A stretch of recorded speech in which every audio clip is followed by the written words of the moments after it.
Hello everybody, I believe we're live, not sure yet if we have sound.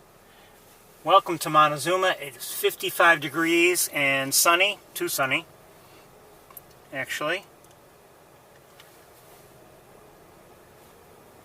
Hello everybody. Okay, we have sound.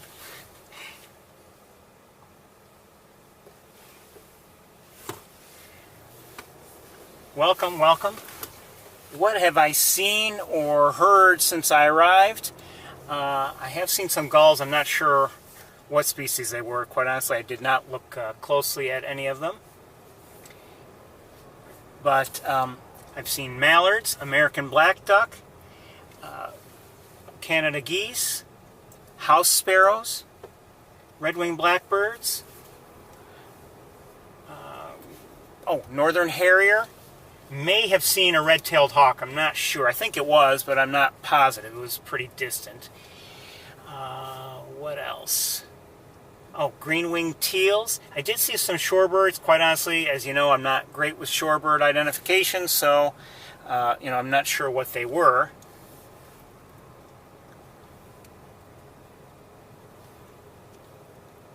And I would say that's about it. I wasn't sure. I might have heard an American goldfinch, but I wasn't sure about that. The shorebirds, by the way, that I had seen took off. I had driven in and was looking at them, and then I was just getting my camera out actually just to record them. And they took off, and I don't even know, I have no idea even what direction they took. So I have no idea where they are, and I don't know, I mean, they might have come back for all I know, but they were quickly out of the area, and beyond any view, I had no idea where they were. So, seemed relatively small. Now, I don't know if the Hudsonian godwit is still here or not. I know people have been, well, the eBay alerts, eBird alerts have been continuing. However, I'm not sure if I've paid close enough attention just to make sure that they were all for, like, yesterday. And I don't know if I received any today. So let's take a quick look from here.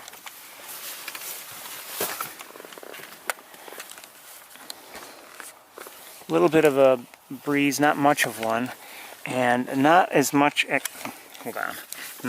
activity here today as in some of the prior weeks.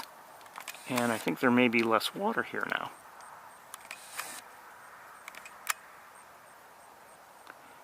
These are green-winged teals, I believe.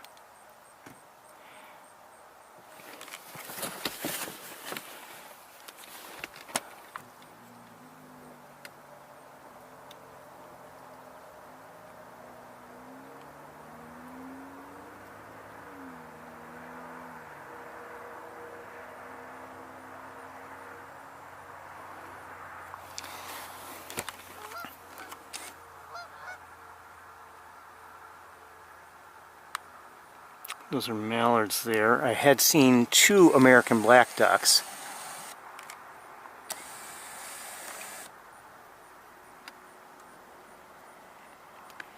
I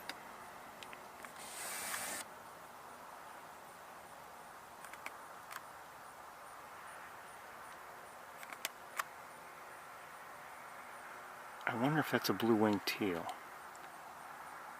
And if that might be a pintail. Let's take a quick look. Let me switch cameras. Anyway, if you're on MeWe along with us, you may have seen that on Tuesday. Was it Tuesday? I posted about an event with Melissa Grew that was streamed live.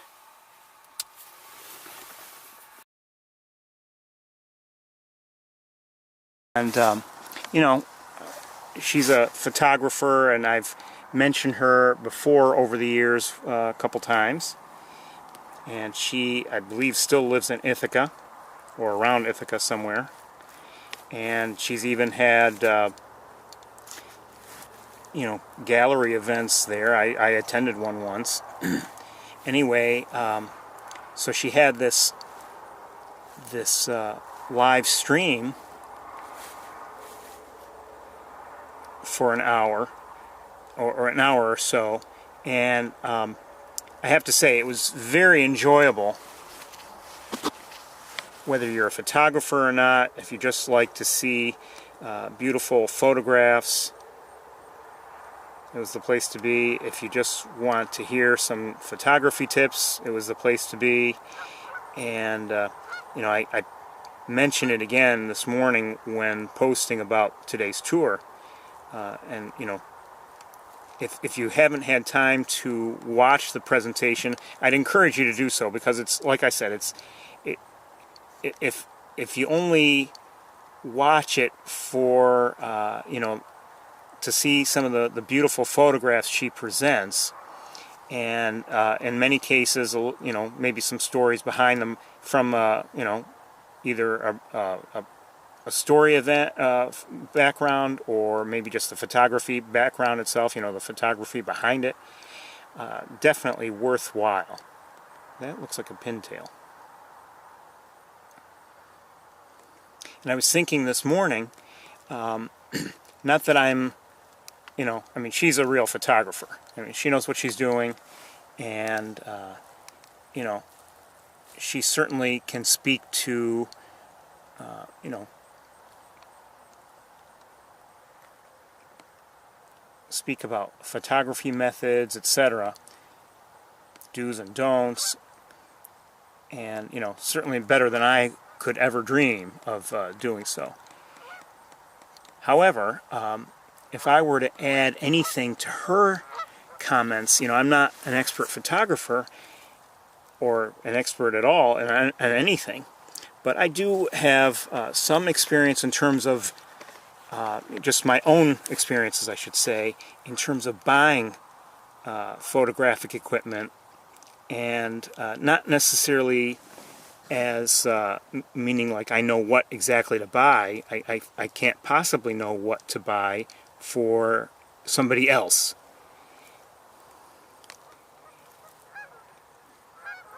But I know what I've bought for myself over the years, and you know, it all depends on what I've needed. And you know, sometimes my own photography needs over the years have changed.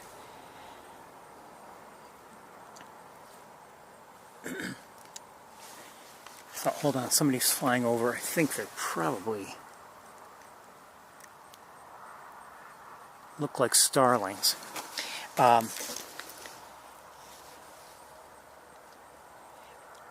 During the presentation, Melissa spoke about her cameras that she's using these days, and the lenses she's using these days, and also some of the techniques she uses. And very important, but you know, again, they fit her needs.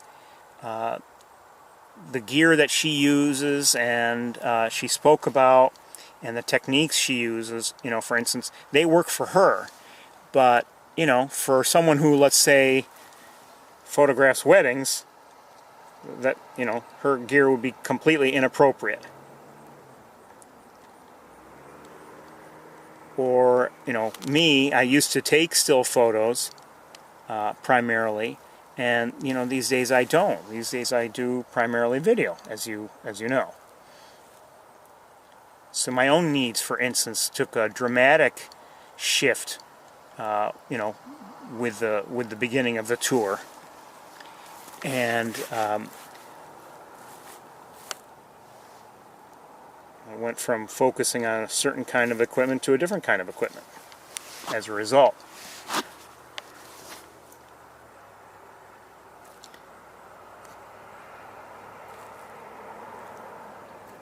So I'm not seeing the shorebirds around. Let me take a quick look at one other thing. 1 second.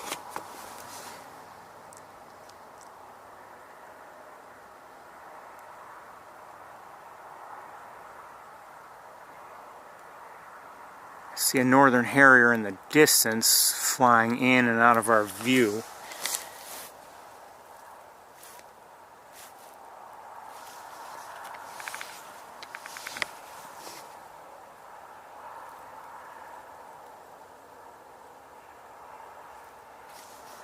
See? We wouldn't get a good look anyway. I think we're just going to head on to Wildlife Drive right now.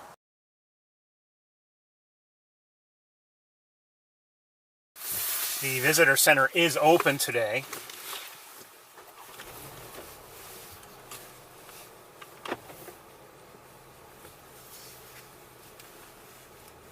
It was open last week. It's been open the last few weeks, but there was one weekend a few years ago, or at least one Saturday, when it was closed.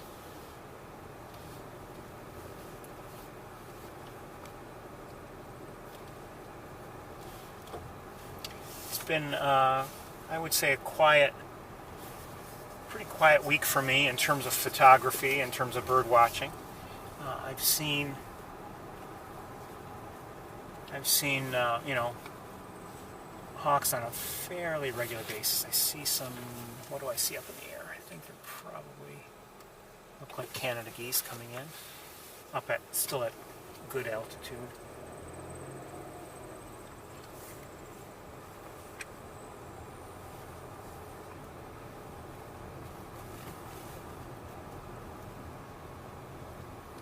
So anyway, I highly recommend watching that presentation by Melissa Grew. I think you might enjoy it, whether or not you're a photographer, and you know, if you have any dreams of becoming a wildlife photographer, you know, of the sort that she is, sure, it could be helpful. If you just want to see some beautiful photos, it's certainly helpful. So,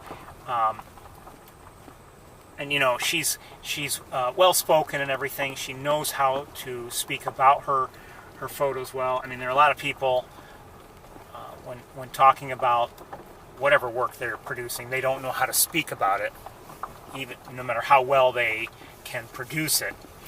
But she knows how to speak about it. She seems to know what her techniques are and everything, and what works for her. And so I would strongly suggest watching it, maybe during a break today, or maybe some other time when you have some free time.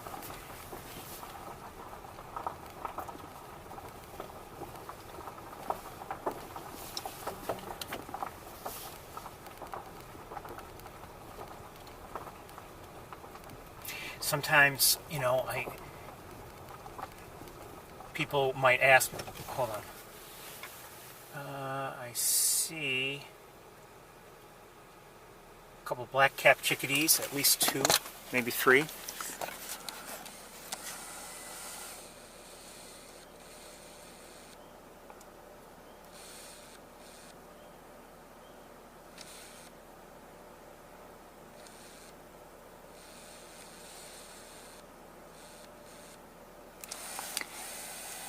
You know, Melissa Grew spoke about the cameras that she's using these days, including a Sony A9, I think it was an A9 II or an A9, I'm not sure, and a Sony A1. And they're, you know, the A1 is the top of the line from Sony. It's an expensive camera. And the lenses she uses, I think one of the lenses is a 600mm prime, so it has a good long reach, and the other was, I think, if I remember right, a 200 to 600mm zoom lens.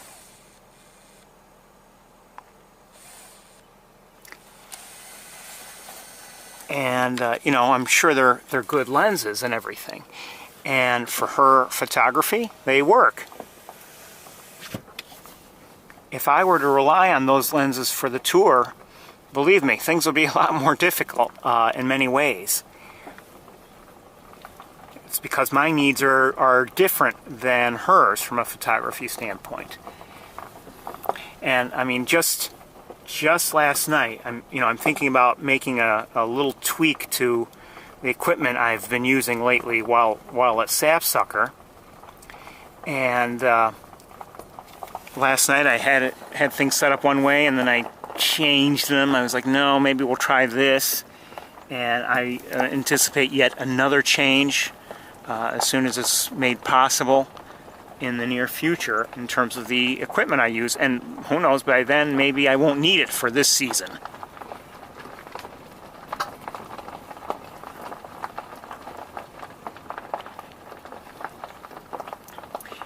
I guess what I'm getting at is, it's very important to determine what your needs are. Now, if you have unlimited money, sure, go ahead and buy whatever you want, but if you don't have unlimited money, try to figure out what kind of photography you're going to be doing, what you hope to achieve, where you think you'll go on a regular basis, and how it would work, that whatever equipment would work. You can buy, I believe, 800 millimeter lenses. Certainly buy 600.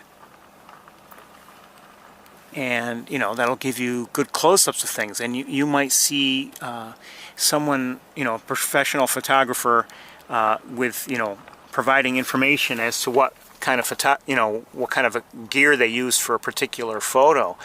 And you might think to yourself, yep, that's what I want to do. I want to use that. I want to get that sort of photo.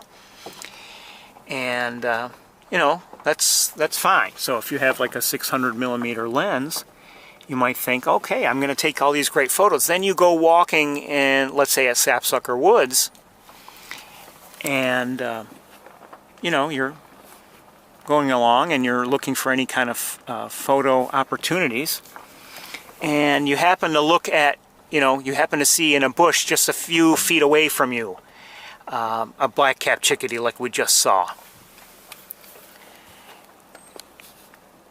Or maybe 2 or 3 of them. Let's say, that's even a better example. There are 2 or 3 black-capped chickadees in, a few feet apart, maybe, in total, in a bush of some sort, not too far from you. And you take out that 600 millimeter lens, and you've just realized you cannot do anything at all to get all of them in the frame at once. That's because that 600 millimeter, prime lens is maybe a great lens, but it has limited capabilities in terms of, some of the things that might be closer. It doesn't give you a wide enough field of view. And that's, something to consider. And I'll give you a specific example I had. And it happened on the Sherwood platform years ago for me when I was taking still photos. I used to have a lens that was 150, it was a zoom lens, 150 millimeter to 500. And I wanted to, I can't remember what it was exactly I wanted to photograph, but I realized I was, I couldn't keep it in the frame, and see all of what I wanted to see. And if I backed away, well, then I wouldn't have been able to see it at all because, things would have been blocking my view. So, quite honestly, that's become a more popular size of many lenses these days, 150 to 500 or even 150 to, I think, to 600. And, whenever I've seen them advertised or just articles about them, I think how they're probably nice lenses. And, it's become a popular size, sure. But for me, they wouldn't work.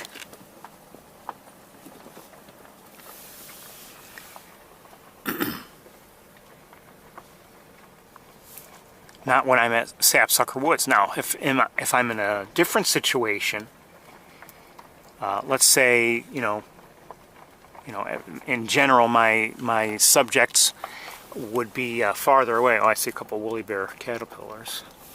If I were, farther away in general from my my targets, sure, the 150 to 500 or 150 to 600 would be fine.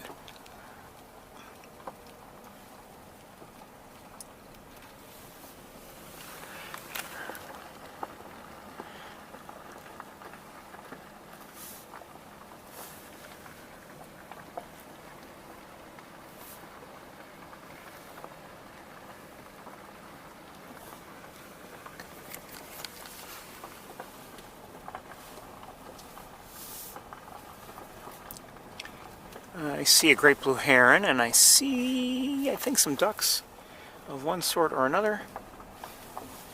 Let's see if we can have a look at a few of them.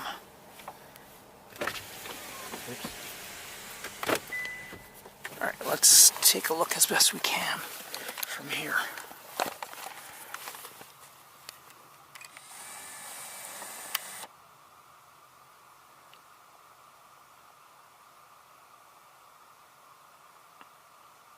So, great blue heron, some mallards.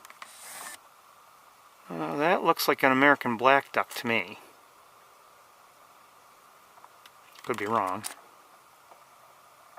Oh, that's a gadwall. And another. See that white patch in the back? Diamond shape, beautiful.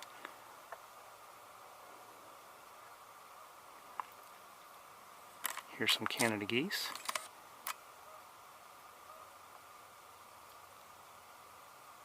Well, looking at the bill there, that looks like a northern shoveler, if I'm not mistaken. Could be mistaken.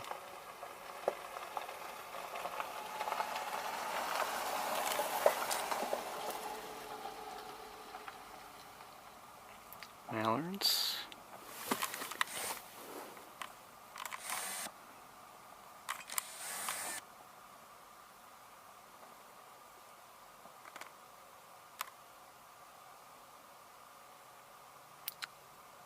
Is that a widgeon? Yeah, I think that's an American widgeon there. So nice mix over here.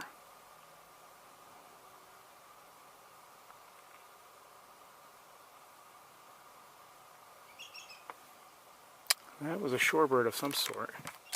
I don't know why these people are all walking here. They shouldn't be all walking all over the place. Well, you can't see them, but that looks like a greater yellowlegs.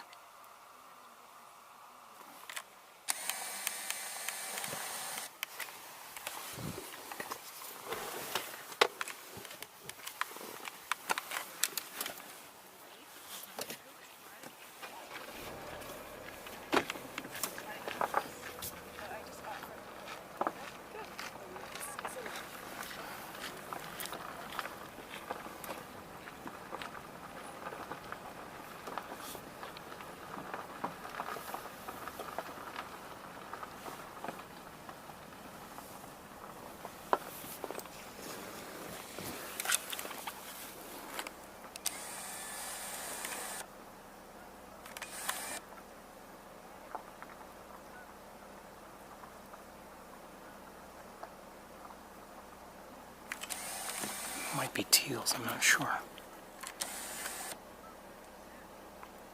Looks like a green-winged teal. Female. Aren't you supposed to be in vehicles, not on foot? You know, but I think so. You know, here there are a few designated places, but you're supposed to be in vehicles because when you're out on foot, it scares them. Being in a vehicle is almost like being in a blind. Ah, okay.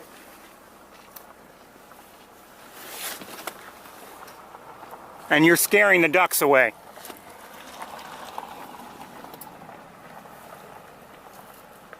And they did.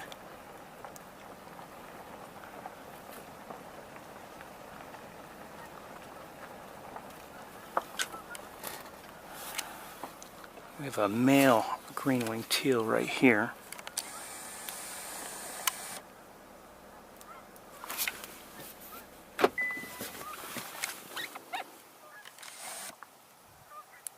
Let's see if we can get a better look at him. If he stays put, we might.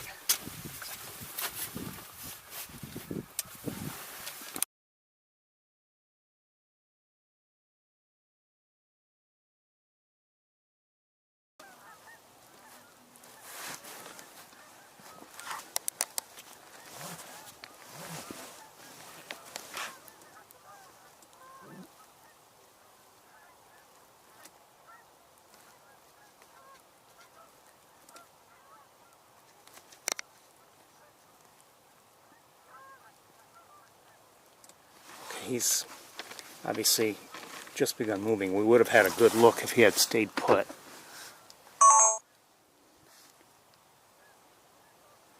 I think I just saw a ring-billed gull.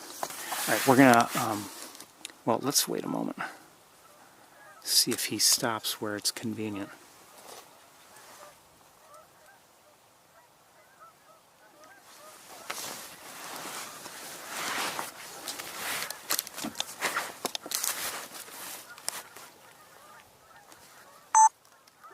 This is a different one, and the first is coming into view, the first male here.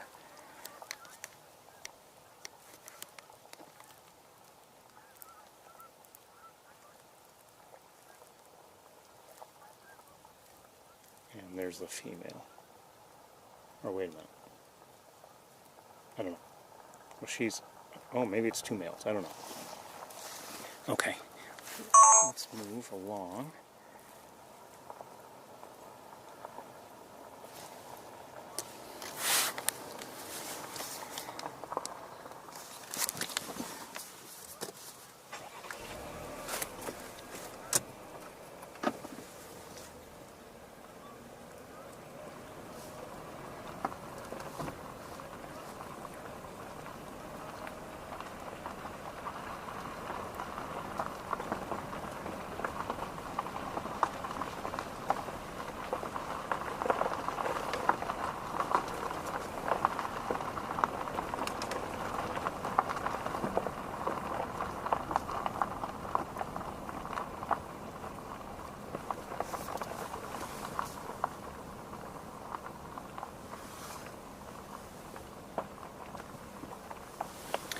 Let's switch cameras again.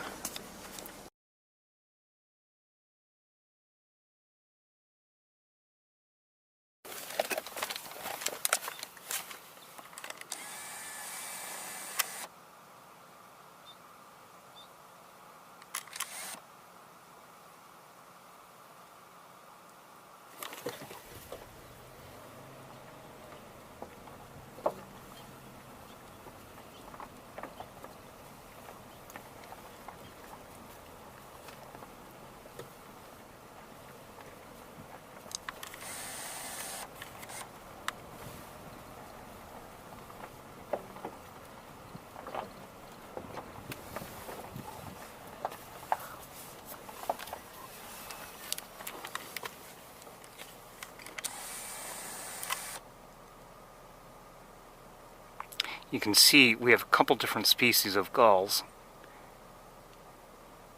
Species of gull. Hope that one's not limping. We have, looks like ring-billed gulls, and then you can see there's this larger gull that looks like a herring gull as far as I know.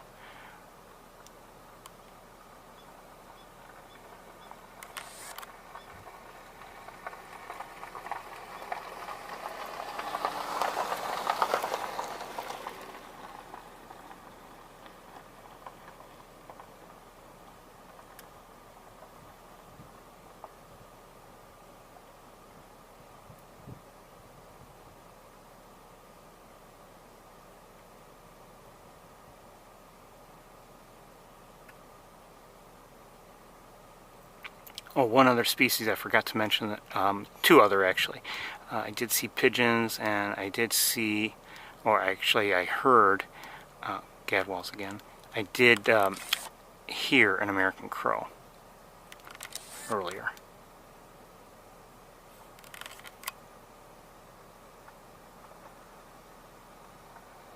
Pigeons.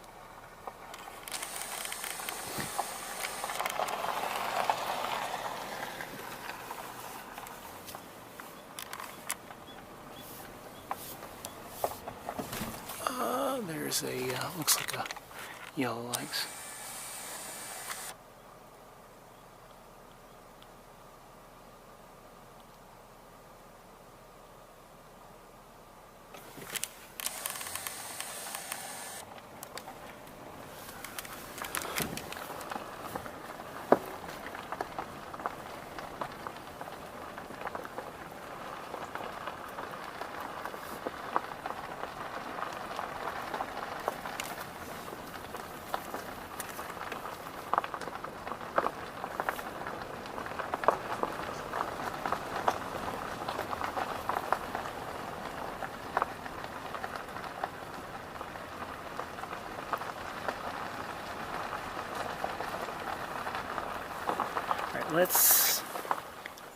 we'll stop right here for a moment or two. Let's look. We've got, first of all, there's a flock of something in the air. Can't see what they are. I could guess that they're starlings, but I don't know. They might not be. And once again, it seems like the primary concentration of birds on the water is on this, this end of the pool. I see a northern pintail or two.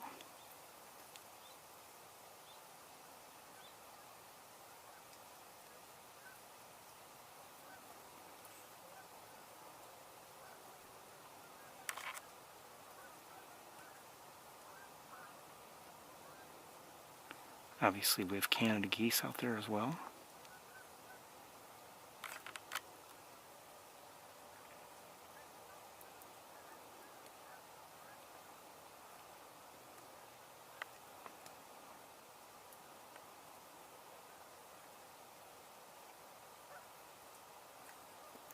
There might be some smaller ducks out there as well. I'm not sure what they might be.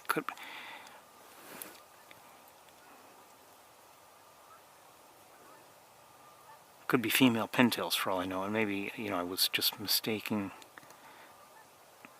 them for something else, I don't know.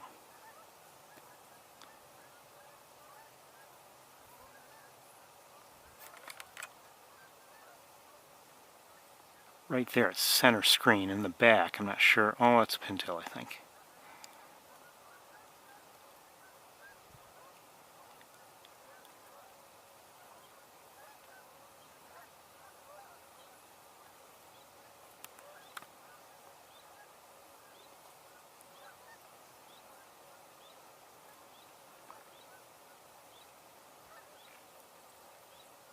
What's that at center? Could be a female pintail. I'm not sure. See, it's we're looking over long distances, so for someone like me, no expert, it's hard for me to identify what we're seeing. People who know what they're talking about, they probably would be able to say, "Oh, sure, that's such and such species," but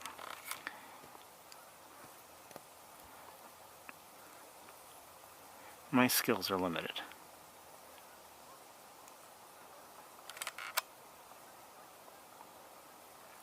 There's a widgeon, some more pintails. Oh, there is no doubt that's a northern shoveler there at center. I'm not sure who these guys are.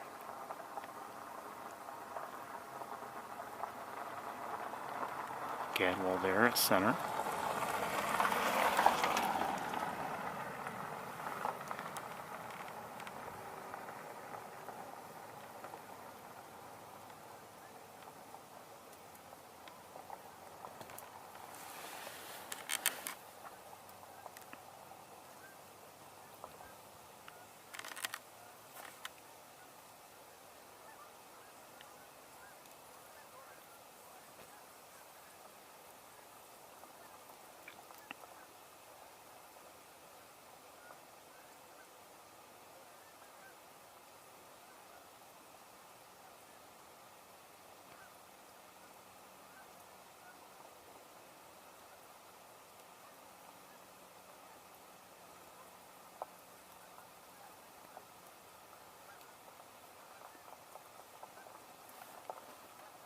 Okay, we're going to move along. Let's see.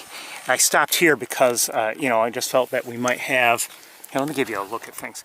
So here we have a bit of a view, and, as you might be able to tell, I'm not sure, the grasses, or whatever they are, get a little bit taller for a while. So, I don't want to get stuck trying to look, from behind these taller grasses. That's why I stopped here.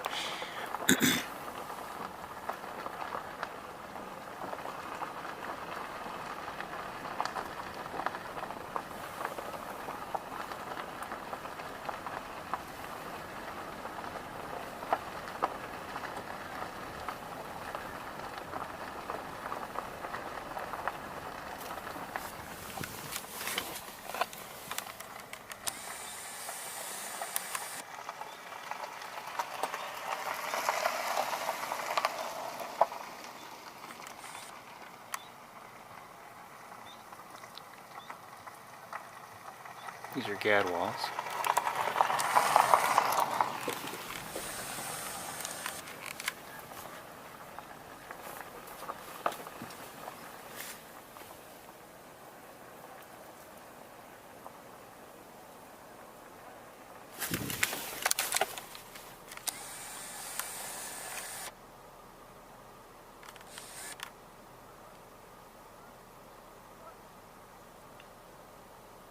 I believe that's a pied-billed grebe, actually.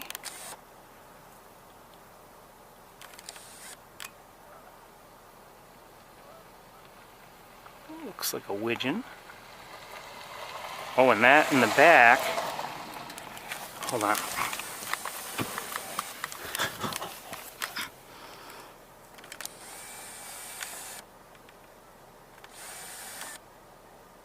Definitely a grebe.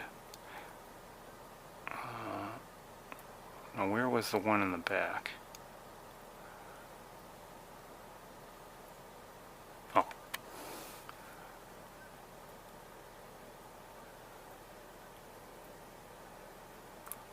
There's a mallard, but I think in the back that might be a ring-necked...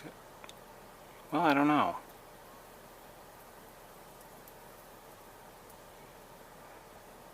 No, it might not be. Wish it would turn more fully.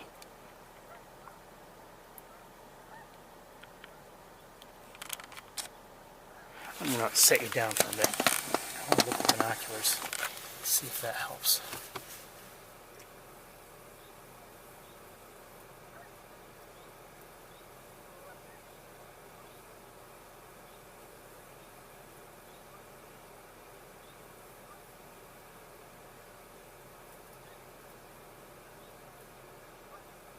I believe it's a ring-necked duck. I'm pretty sure, but not positive. But I'm pretty sure. Looks like it might not be yet fully in its own breeding colors, but that's what it looked like to me. It looked like it had a little bit of that white triangle. I was unsure because the white triangle at the shoulder. I was unsure because it almost looked like the entire flank was lighter in color, like that of a skunk. But I thought I saw, and lighting was tough there in a way. It seemed to me like the shoulder was a little bit brighter, and I thought I saw that triangular shape there.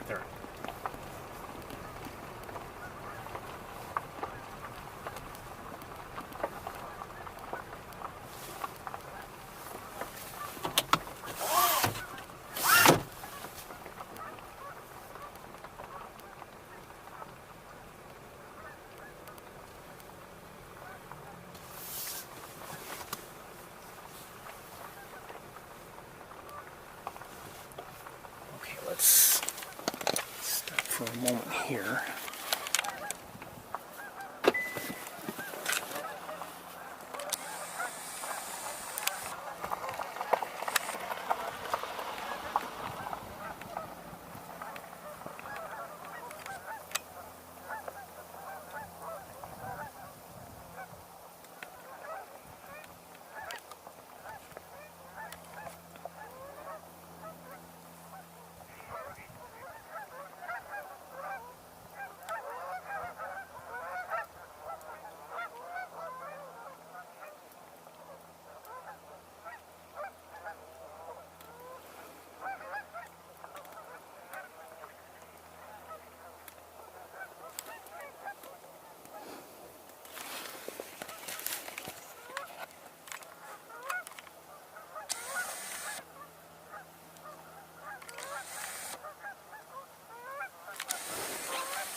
Alright, I'm going to set you down. I'm going to look with binoculars, see if there's anything out of the ordinary that we should be looking at.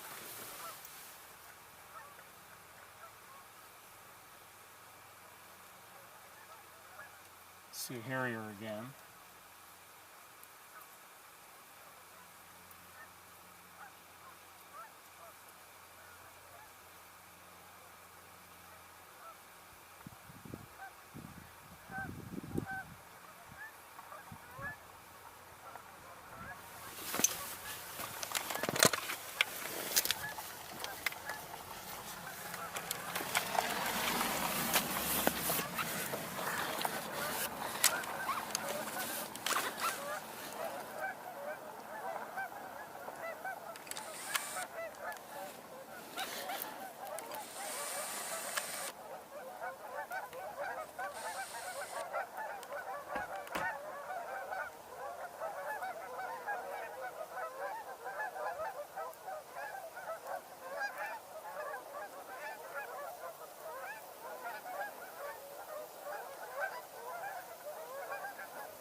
Okay, we're gonna continue on, I think.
By the way, last week, if you tuned in, you may recall we had spent time looking for a rarity for this area, a type of shorebird called a ruff.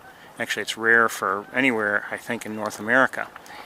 And we never did see it. And there have been, additional eBird alerts about the sighting of the ruff, but they were all, apparently recorded before, before we were there looking for it. So I have a feeling no one has seen it since, since before we arrived there on last Saturday. I think I see an American coot. I'm not going to be able to show it to you. Not yet, anyway.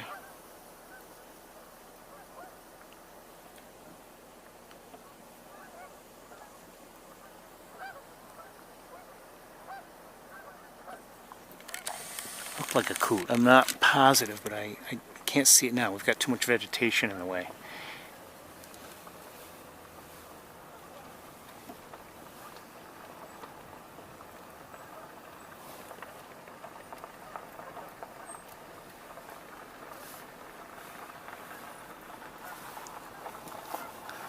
Oh, I do see some other coots. Hold on.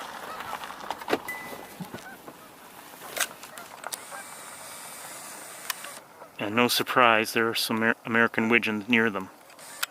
But you can see the ducks are American widgeons. And that bird with the white bill, which is not a duck, is called an American coot.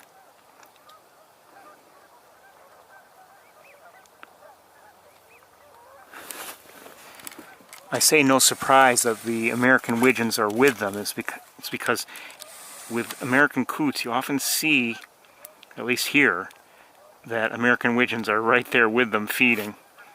And I think what happens is the coots bring up vegetation, and I think the widgeons, they just take it.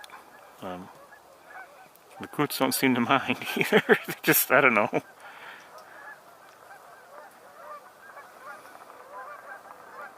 Oh, that's a gadwall there.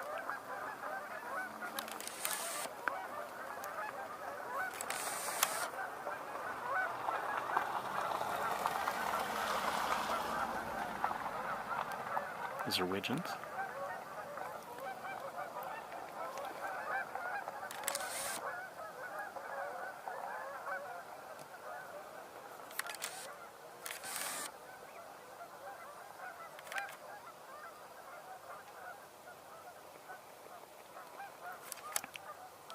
Northern pintail right there at center screen, the male.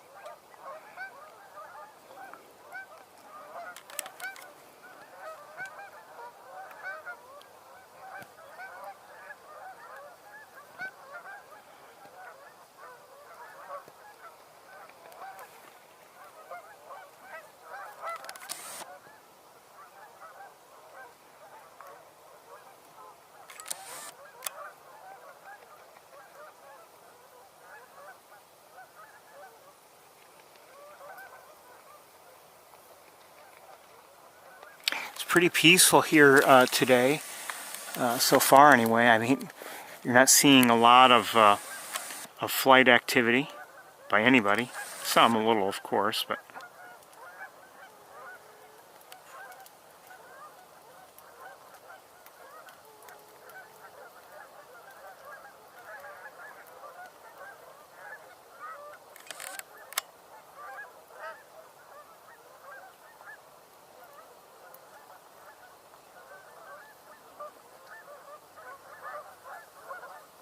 sometimes you could come here and, you know, when there are large flocks of birds, and it's a constant, you know, there's constant movement of, maybe not everybody, but like, you know, some groups of birds or some proportion, maybe of, you know, flocks here and there coming in and out, maybe repositioning, you know, doing all kinds of things. But I'm not seeing any of that today. Oh, wait a minute.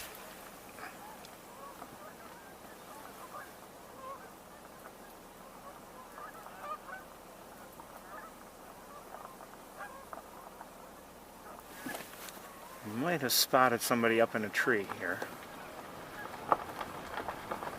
And you know, it could be that these people here, no, I don't know if, yeah, do we have do we possibly have an eagle up here? We do indeed. Okay, we'll try to take a look at it.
Let's try to get a good look at it.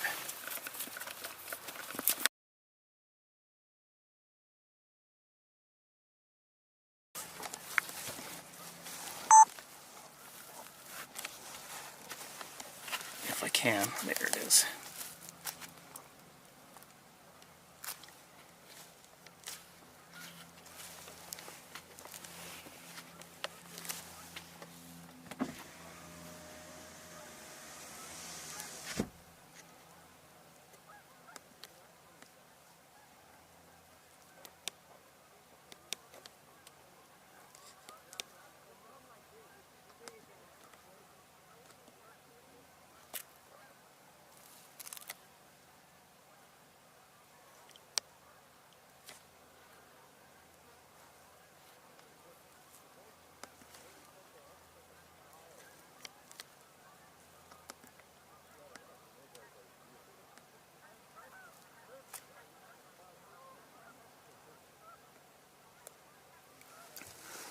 So obviously we're looking at a bald eagle.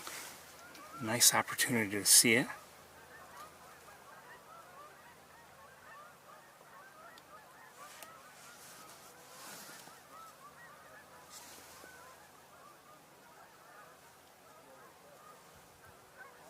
Sun's a little tricky for me.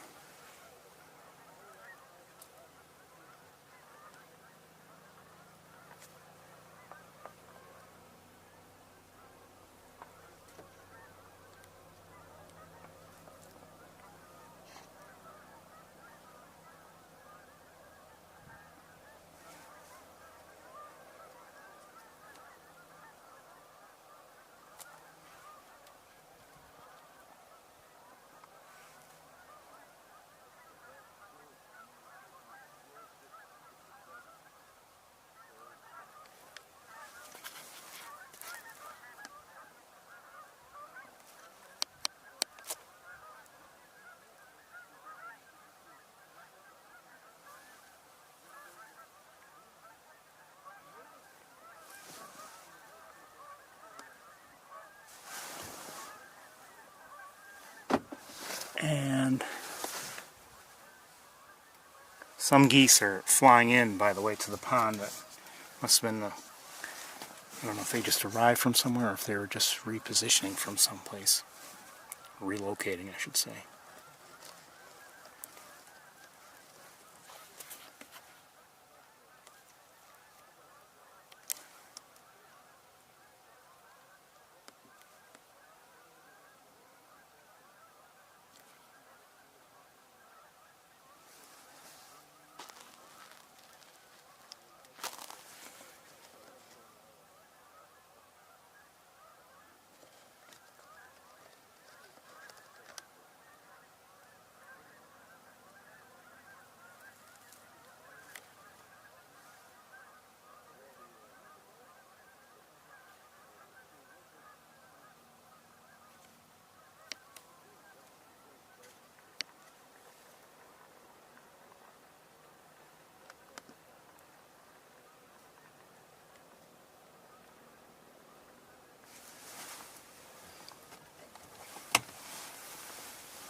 There's a flock of geese arriving. Not a huge one, but arriving.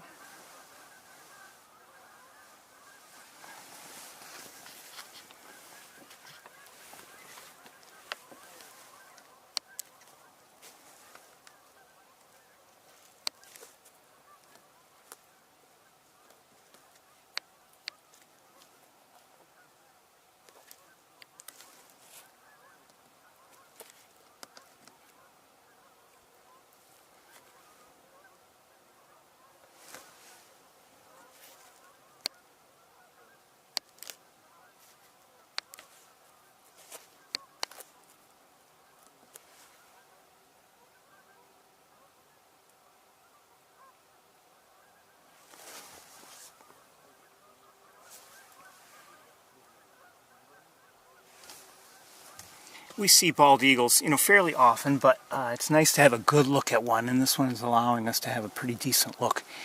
So often they're far away, and the distance prevents us from getting a good look, but this one's pretty close, and, maybe overly lit by that sunshine, but, we'll take what we can get.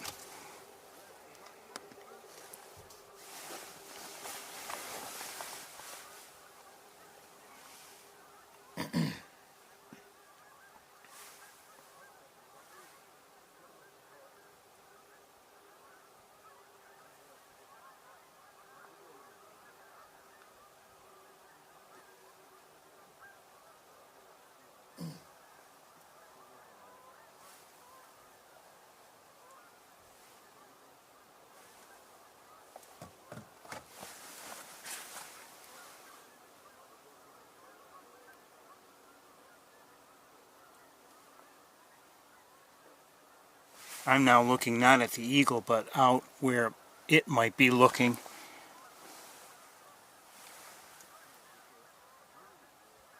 Fair number of Canada geese are arriving now. Not a huge number, but, decent flock.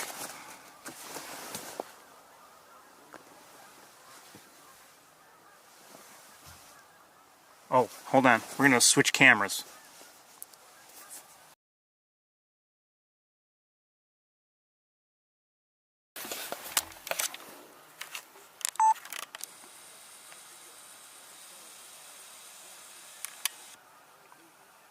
and quite a few geese may be arriving if they decide to land.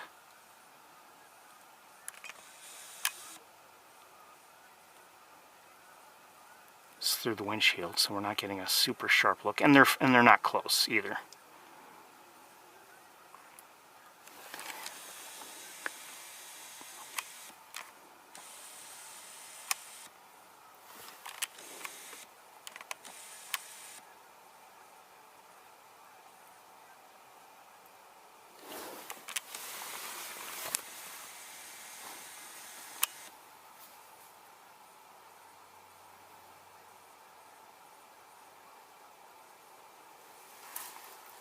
I'm still, the other camera is still looking at the bald eagle.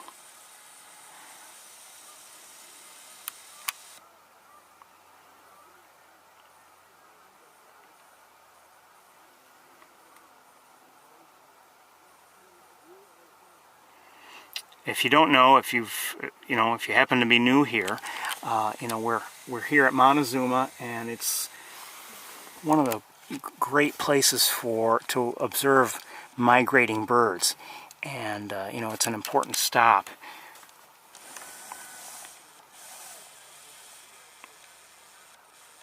Good place to rest and refuel a bit for the birds.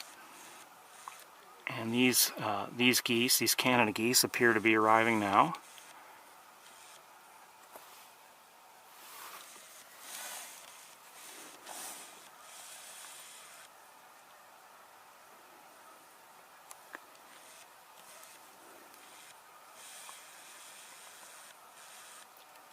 Again, this is through the windshield because we're kind of stuck here while the other camera's recording the eagle. And I'm not sure if there may be more geese nearby, other flocks. Kind of sounds like it.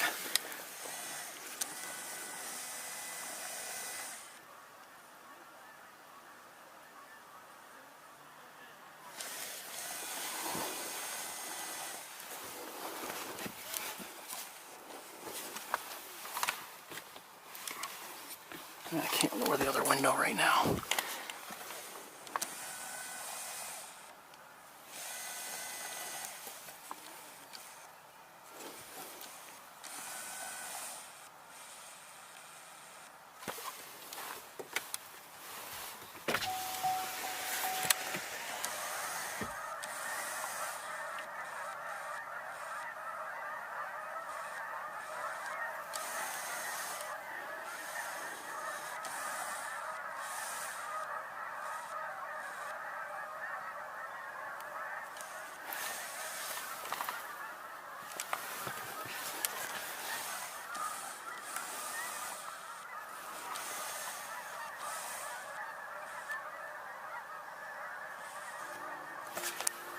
My goodness, I swear, the music coming on like that is just the dumbest thing Apple and GM.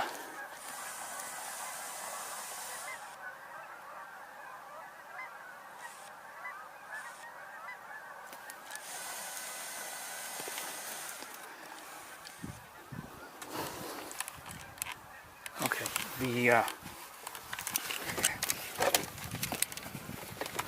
it seems like most of the geese have landed or have...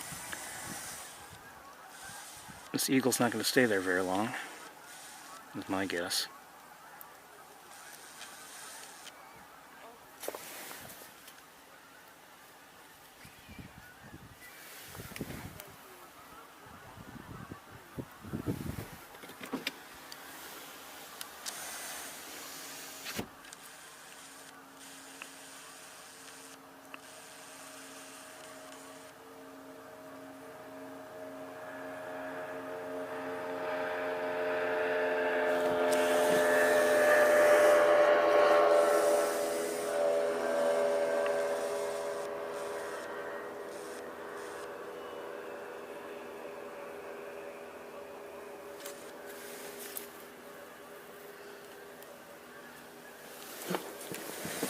Sorry, I'm trying to handle both cameras.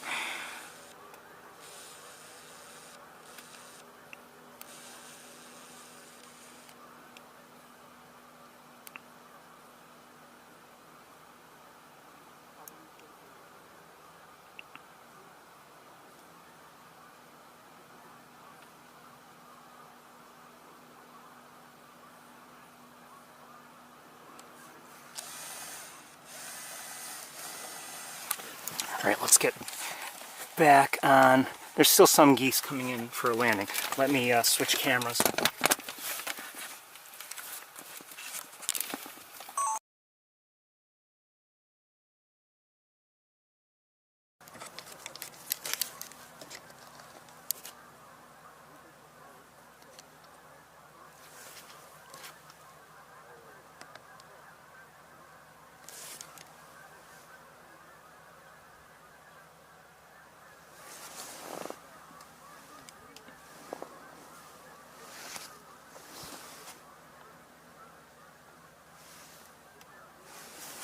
Oops.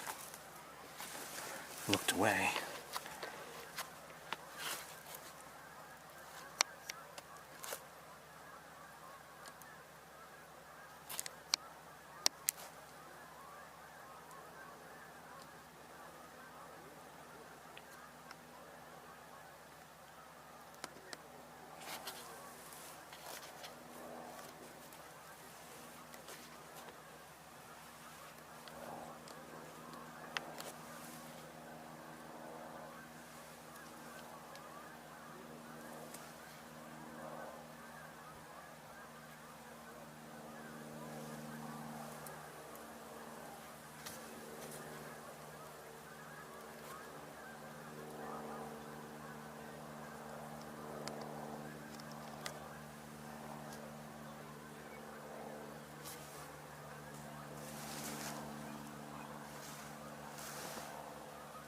I might be hearing a different eagle.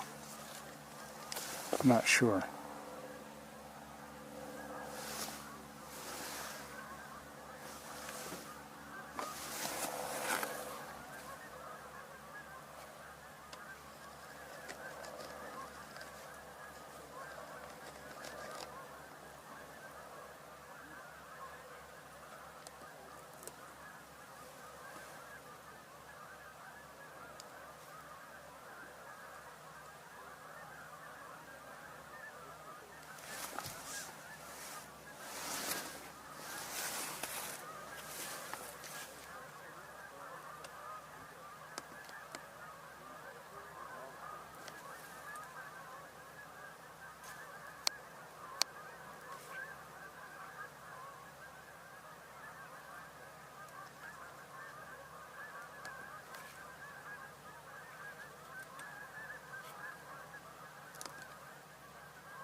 We won't stay here too much longer, but it's, nice to watch an eagle closely and just, maybe you get to understand it a little better.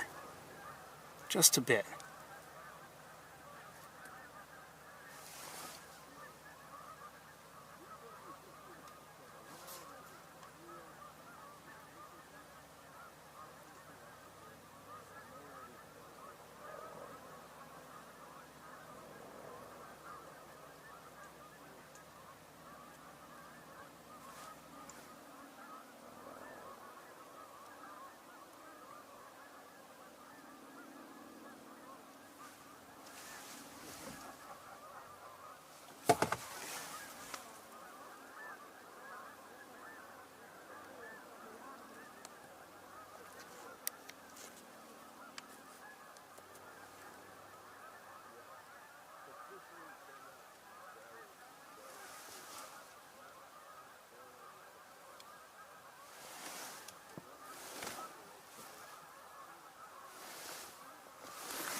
Alright, we're going to move along, I think, very, very shortly, just in a few moments.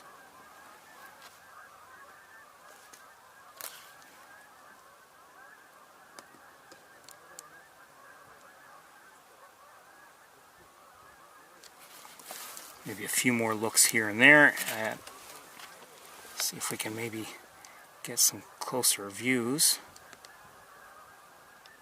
It's hard for me to photograph or video white feathers. It's hard to see the detail sometimes. especially when they're brightly lit.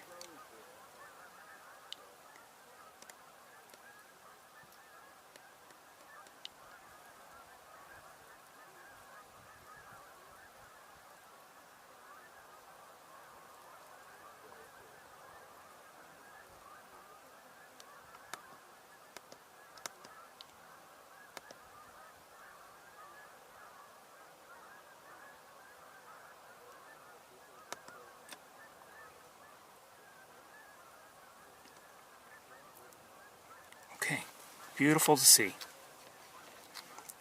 Beautiful to see. Alright, let's switch cameras.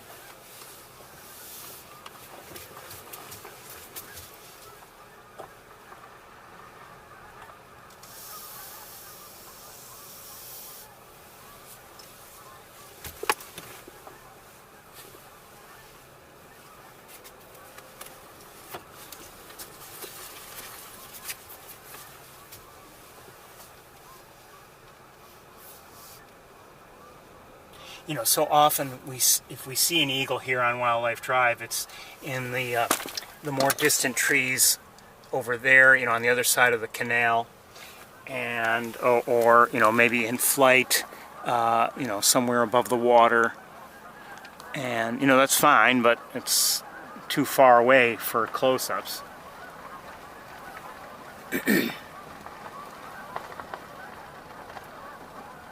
And sometimes we can get a, you know, in terms of magnification, we can get a decent look when they're in those trees on the other side of the canal.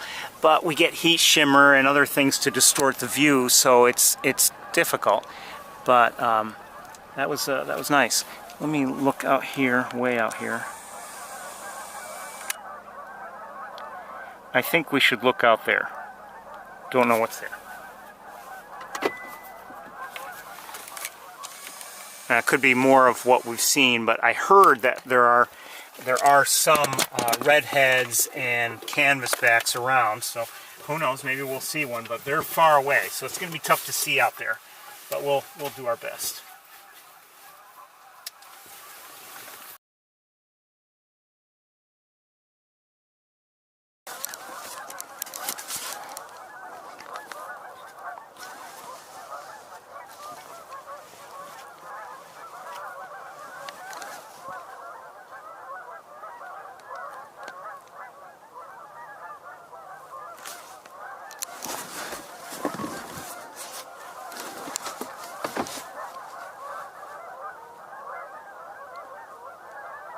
I see ringneck ducks. Oh, I think I see some redheads out there.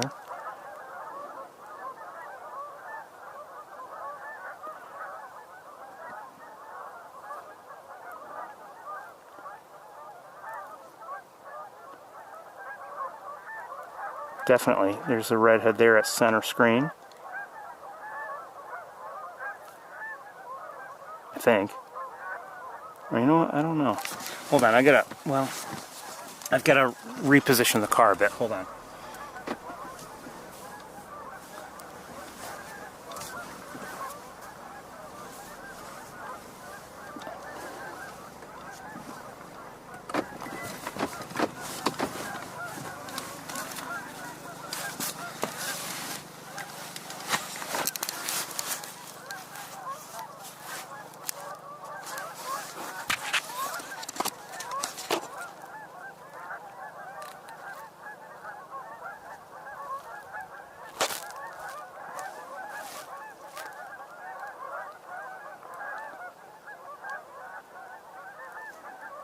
At center screen, see those two ducks that are moving? And now relatively, still moving. You can see there's that little pointed white triangle at the shoulder That's making me think ringneck duck.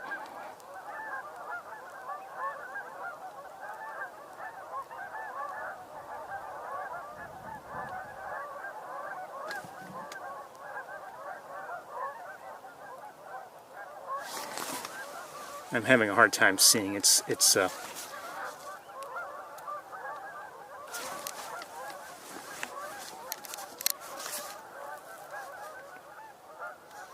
obviously they're all far away.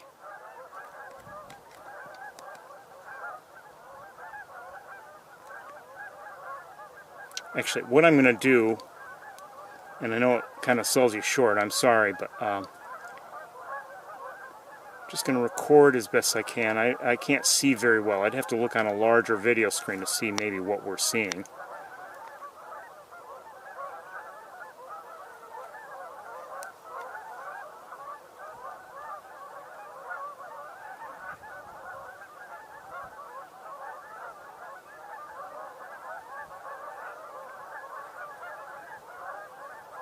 There are some Canada geese out there. We've seen ring-necked ducks. I believe I saw an American widgeon or two. May have seen a redhead.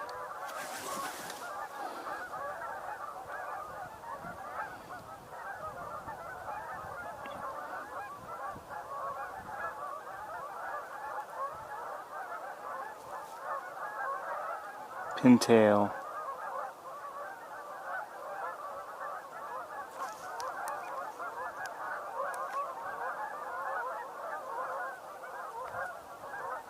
But to be honest, I'm not sure if we're also seeing any redhead. I'm not positive we're seeing any redheads out there, or potentially canvasbacks. I doubt the canvasbacks so far. Could have, but I doubt it.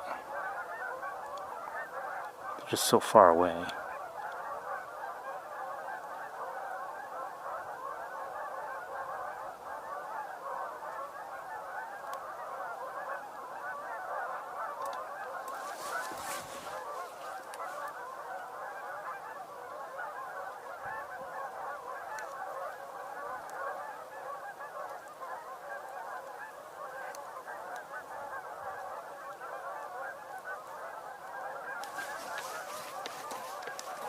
Okay, we're going to continue on because it's difficult to see out there. Let me look around from here before we move along.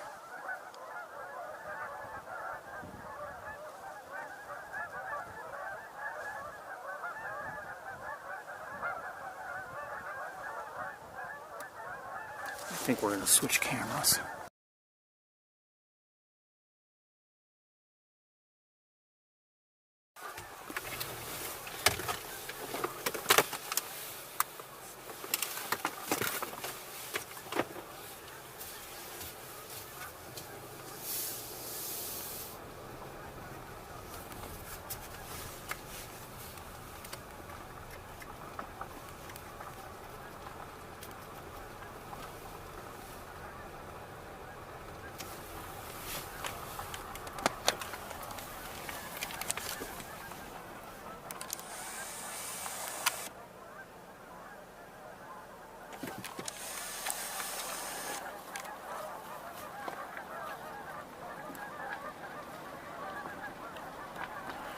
Okay, I think it's mostly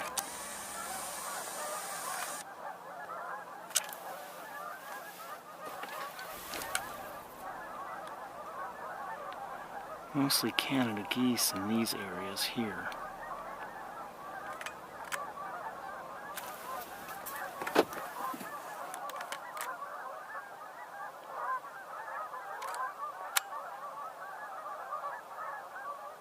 I think we have maybe a couple widgeons out there, American widgeons.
let's continue.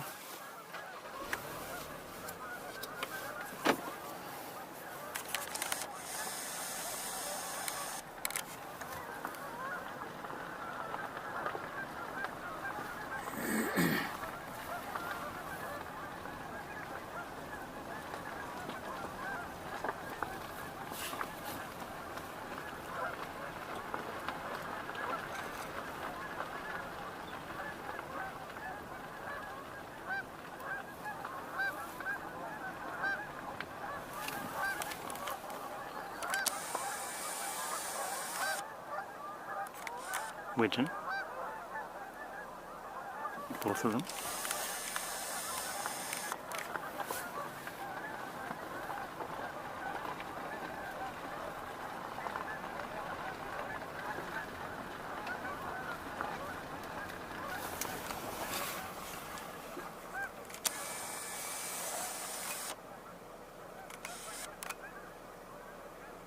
Looks like an American crow, if I had to guess. I don't know, it could be a starling, could be, I don't know.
It's a male northern pintail by the looks of it.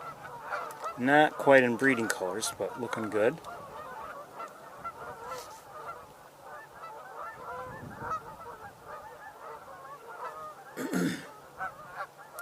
And he is not too far from, where are they? I think there's some widgeons nearby.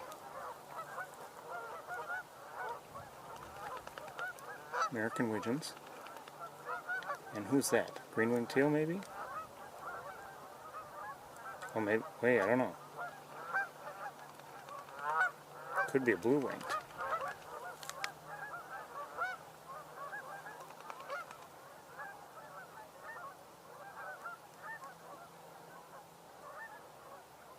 Not sure.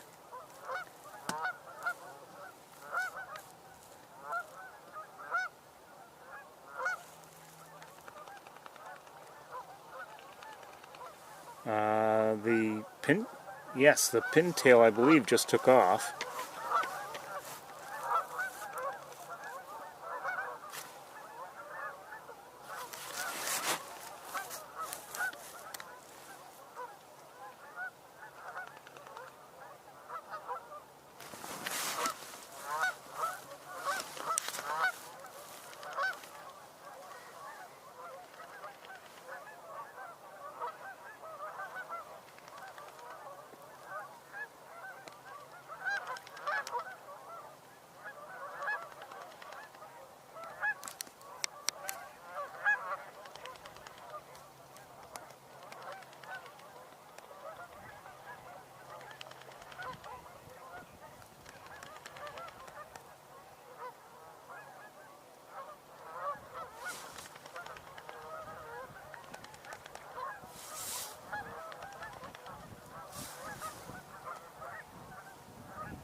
Okay, move on.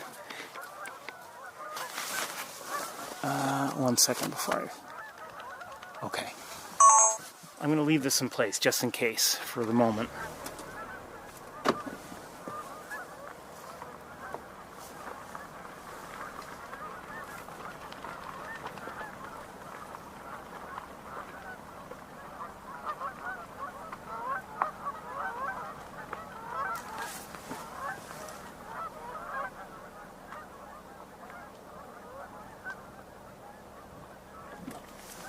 Some American widgeons are swimming back away from us. I don't know if we're frightening them a little bit, maybe.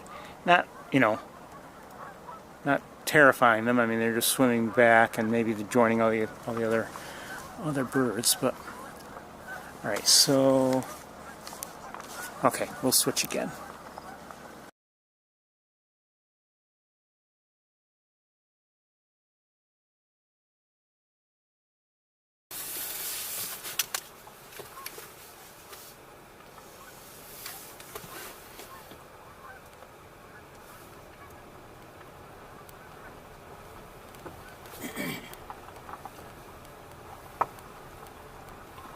So as I was, saying earlier, and you can probably see this yourself,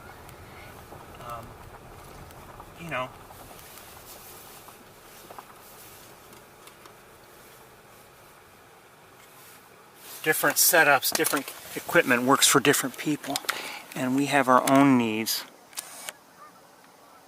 This could be that same pintail, but we better move along. I don't want to frighten him.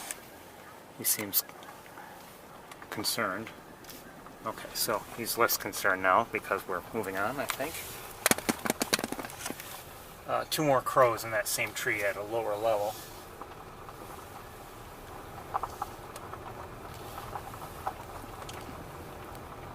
And I believe, was that a blue jay?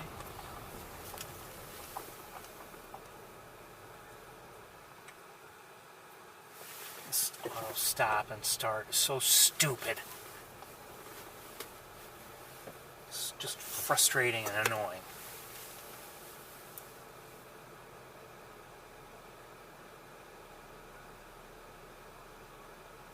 I don't think that is a... Oh, hold on.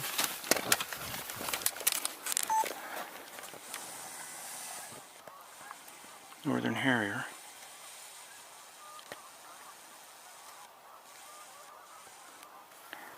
It's not going to stay in view by the looks of things. Oh, and that other bird, I don't know if I thought it might have been a blue jay, but now I'm not so sure. Hold on. I think it might be something else. Let's see if we can get it on screen. Maybe.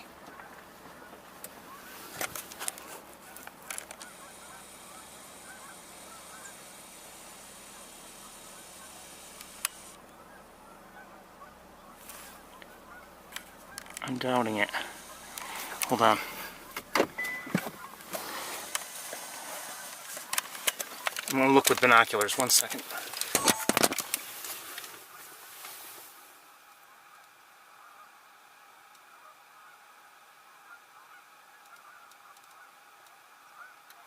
I think it might be a mockingbird, but I'm not sure.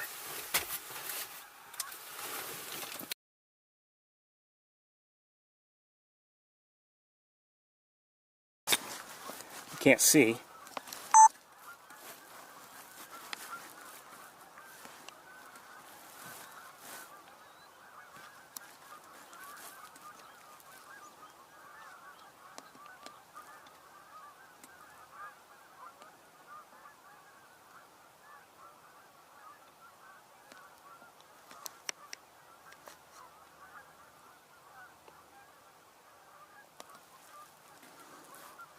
Where'd it go? Oh, I see it, but barely.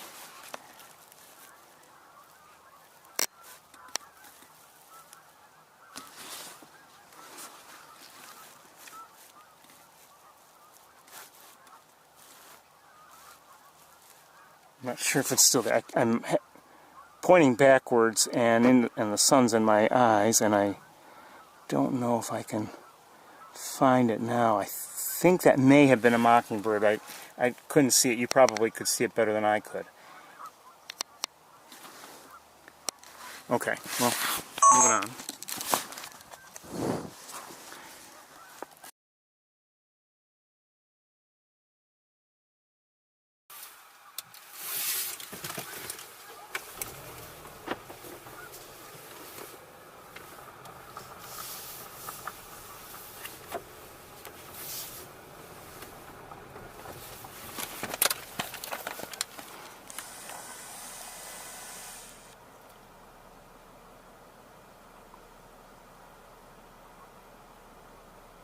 Turkey vulture in the distance.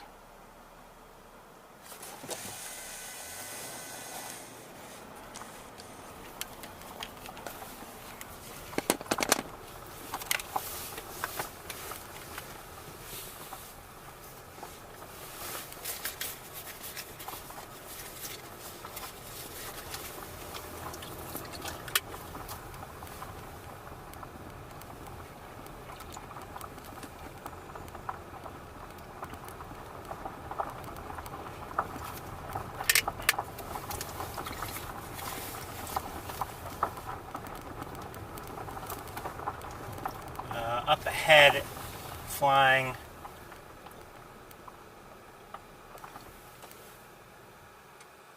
it flew low and across the road, and it was a great blue heron.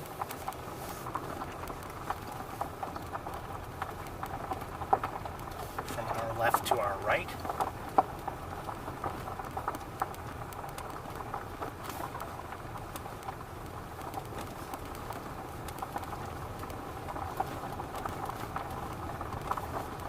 Oh, and I see a harrier. Hold on. Love to get a good look at it. This is through the windshield.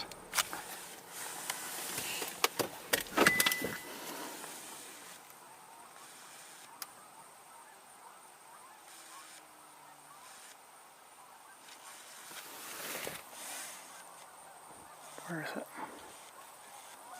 There it is.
There's, I see a little bit of open water here, not much, just a little, and there could be wet spots here and there, I don't know, but I see one, definitely. We've had cooler weather, of course, with the change of seasons, but I don't know about Montezuma. My own area hasn't had that much rain. And, to see, for instance, the visitor center area with what seemed like significantly less water today didn't surprise me. Or at least it made me think and realize, yeah, that probably makes sense in terms of how much water was there.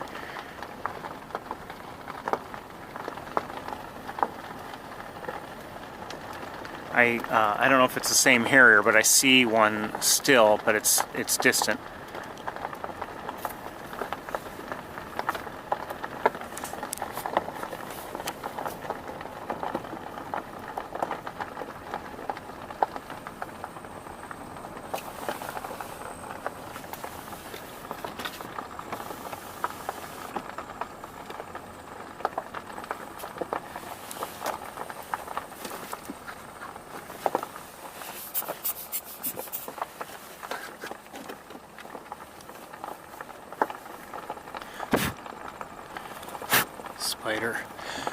How'd you get in my car?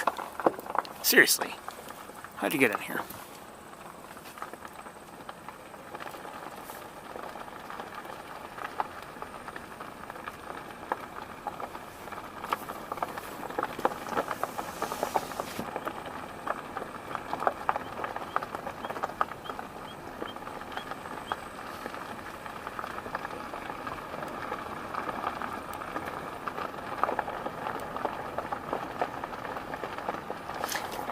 As I've mentioned before, this area here at the end, or near this turn, is usually the last of this stretch to lose its water if things are dry in the summer.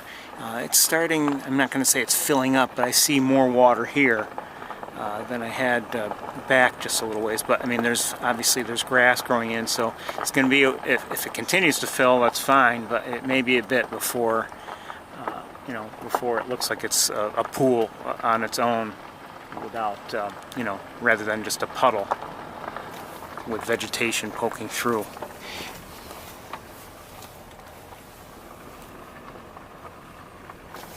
Some of these areas that we see as we come here to Montezuma. Oh, hold on. What was that?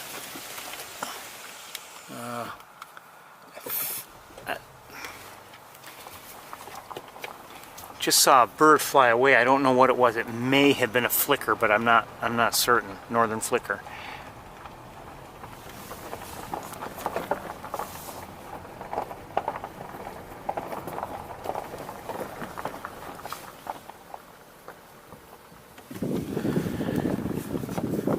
Still reading 55 degrees, but that sunshine does make for warm temperatures here in the car. It's not hot, but it's definitely warmer. And right now I have windows open on both sides, and with the breeze going through, it actually feels good.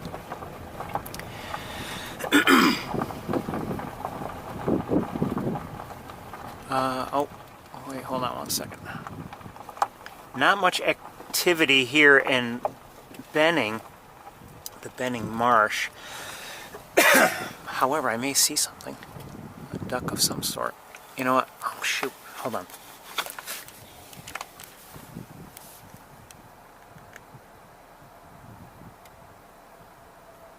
I think it's a mallard. Maybe not.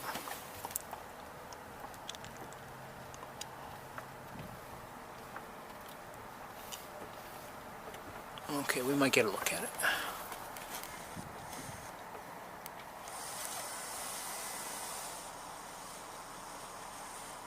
No. No, it's mallard.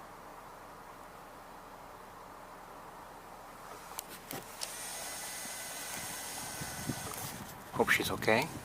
She seems to be all by herself.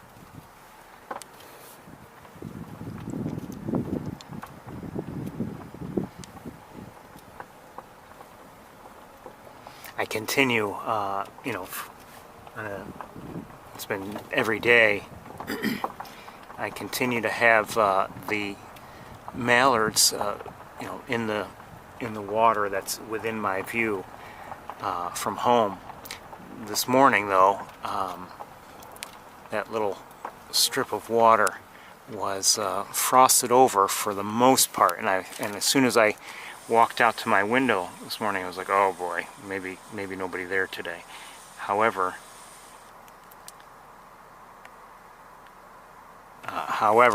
there was one area that still was free of ice, and I'm sure by now it's no longer iced over. But so there were ducks there this morning, which was good to see. And it's been just mallards. I told you a week or two ago I was also, I had seen an American black duck, and I had seen, I believe what was a green-winged teal. But like since then it's been just mallards. I haven't seen anything else.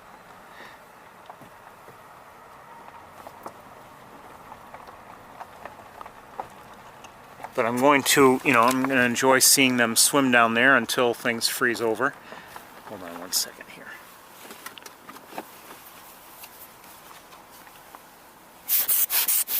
Trying to get that spider out of my car.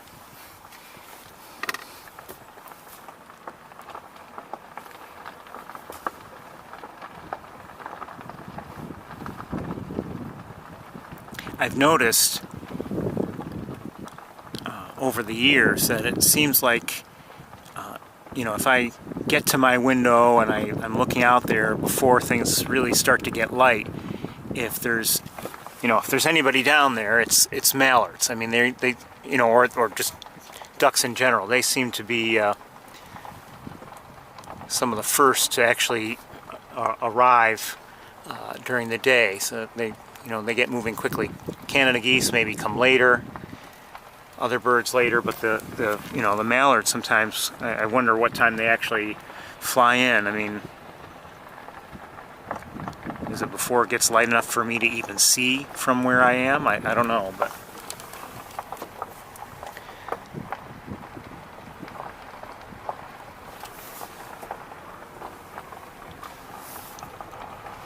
nothing going on here. I'm not seeing any Canada geese out here in Benning. Nothing. So we saw a mallard there, and that was it.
You know, here we are.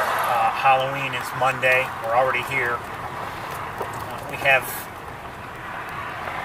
some time yet, obviously, before things really freeze over.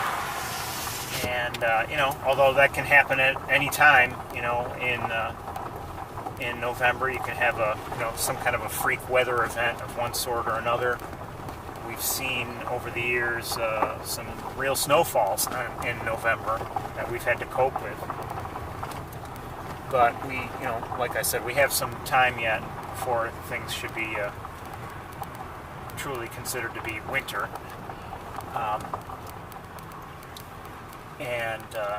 Again, I've mentioned this before, but some of you may not realize, but like where we are now, Wildlife Drive, that is expected, you know, to close at the end of the day on November 30th. Oh, hold on.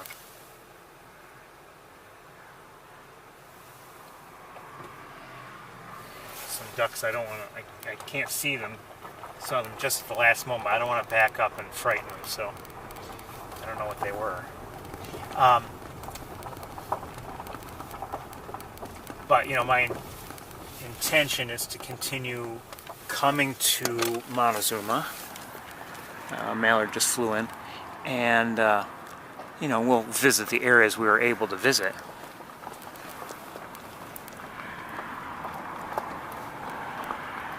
That can change, of course. It depends on what is being seen where.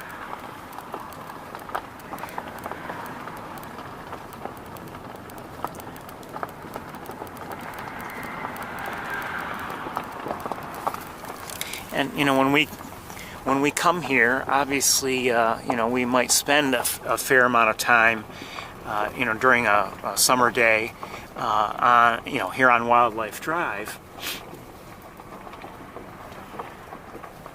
And you might think, you know, for winter, okay, if you're not going to be here, what are you going to see? But there are other things to see, and you know, they get better actually in the winter time than they are in the summer. Or at least, you know, during the after harvest, and what time remains after that, certainly. And then sometimes in the late winter, early spring, things can be, you know, pretty good too. And, you know, winter can be obviously long and you know, definitely winter has its pitfalls. But, you know, I find because of bird watching, and I've said this before, you know, I've come to enjoy all the seasons. So here we are in autumn, hopefully enjoying what we're seeing. We're seeing migration, and you know, by the time it's over and we're in winter, you might think, okay, we're in. Hold on a second. What was that, and where'd it go?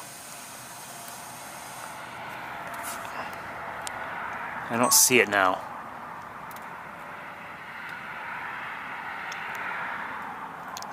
I don't see it with a naked eye. Oh, there it is.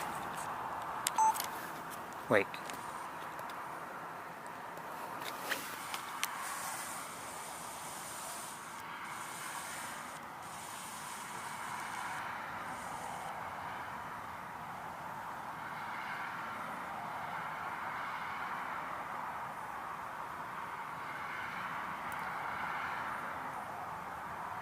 My guess is Cooper's hawk. I don't know.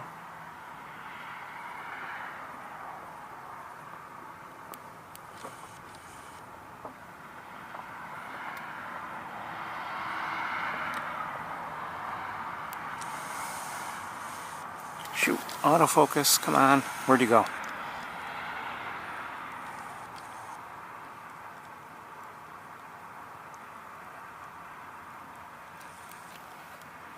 I don't see it now. I'm not sure what that was. I noticed a couple things about it. Had a longer tail than you might see, let's say, with a red-tailed hawk. Seemed to have the pattern of, you know, gliding, and then some fairly rapid wing beats, more rapid than, let's say, a red-tailed hawk's wing beats. And definitely seemed smaller than a red-tailed hawk.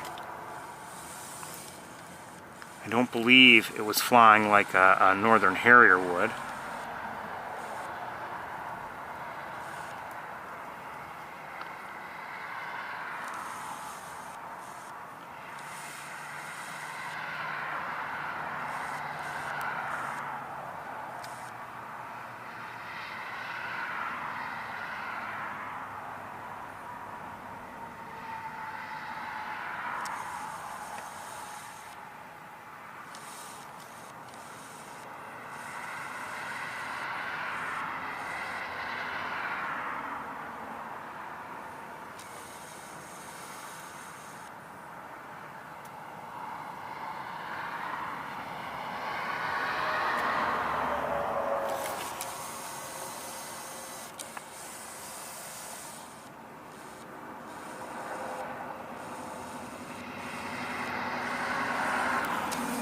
Okay, we're going to move along.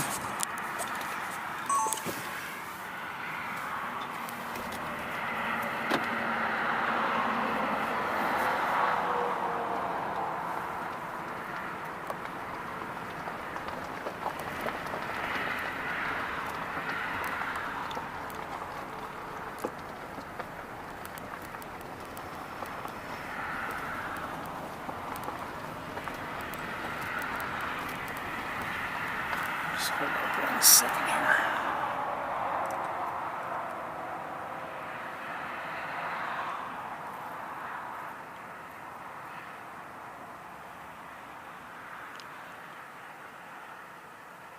Who was that way out there?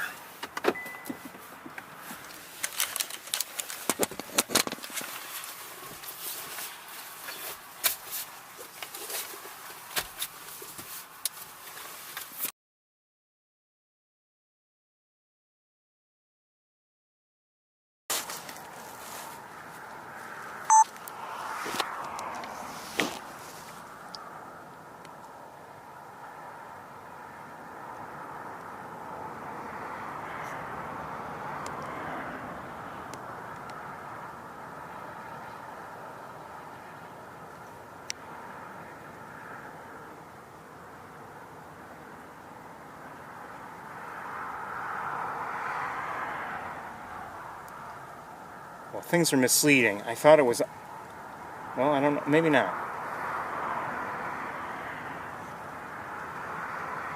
It's probably I'm guessing it's a greater yellow legs, but some things are difficult here because of the lighting.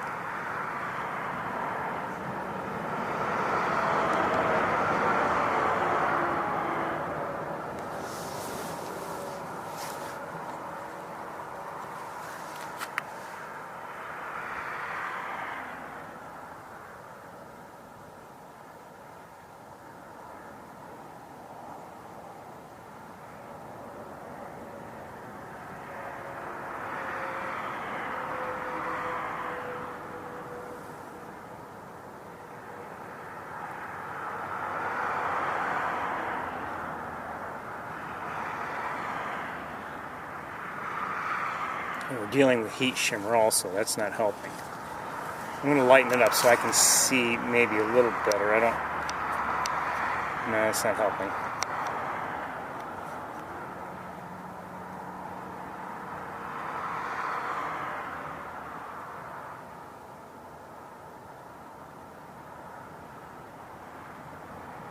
I'm guessing it's a yellow leg, so it's just an interesting way to see it, I guess.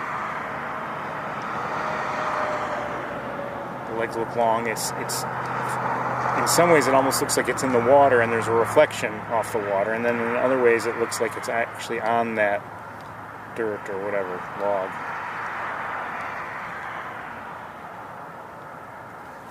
All right, let's we're going to move forward. Or before we do, let's look at what else is here. Some candy geese.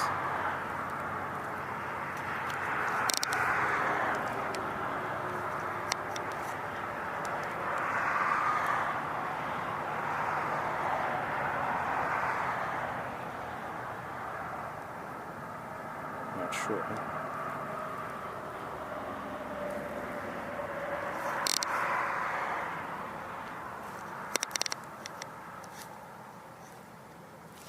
Okay, let's one more look at that other bird, if I can find it again. There it is. And I'm going to move forward and hopefully change our angle and maybe help us see it a little better. Let me just I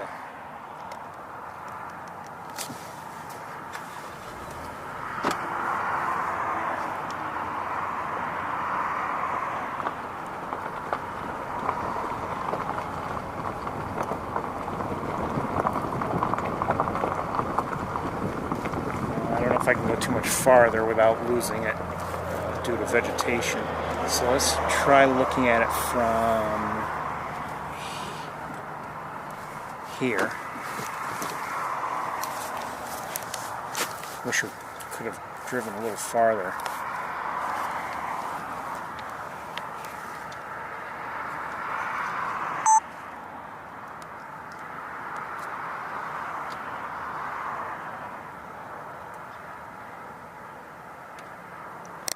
I'm guessing yellow legs.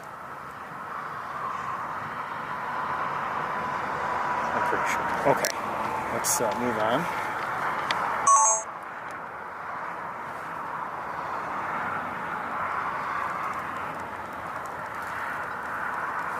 Okay, we're going to switch back.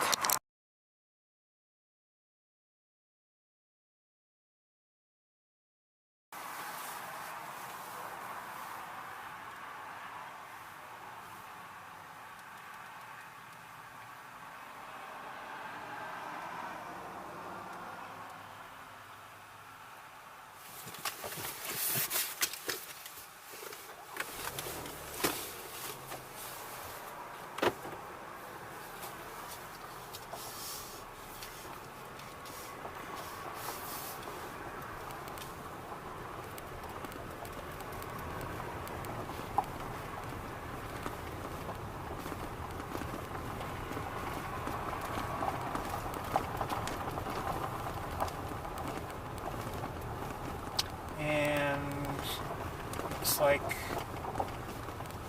some starlings flying around, I guess.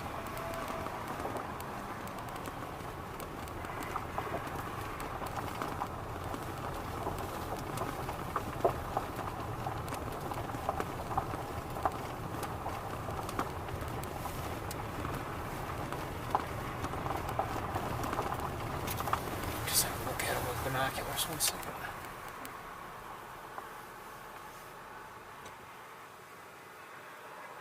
Yes, look like starlings to me. Oh, they're going to look like starlings to you. This is through the windshield.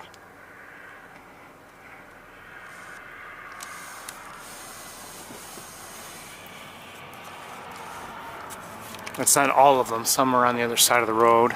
Some are still in flight here and there.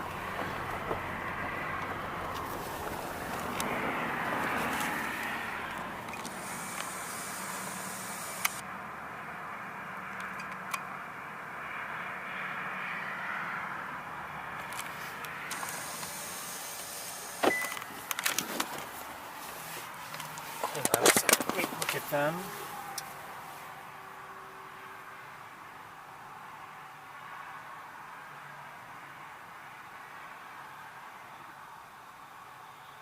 Let's look at them. Hold on 1 second here.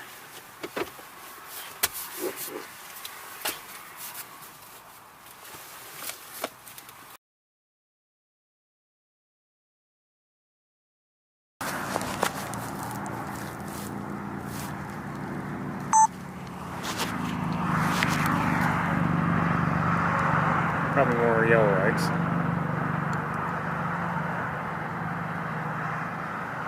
I would say. Oh, maybe not. Those bills seem a little long.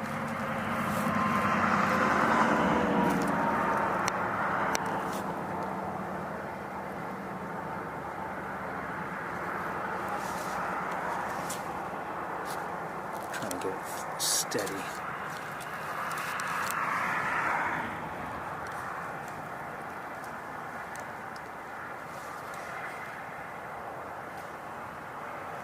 You can probably tell better than I can. Hello, butterfly. No, no. Good luck.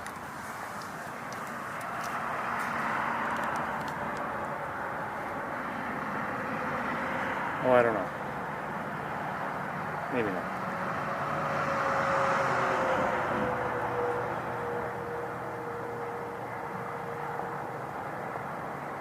Okay, let's move on. 1 second here.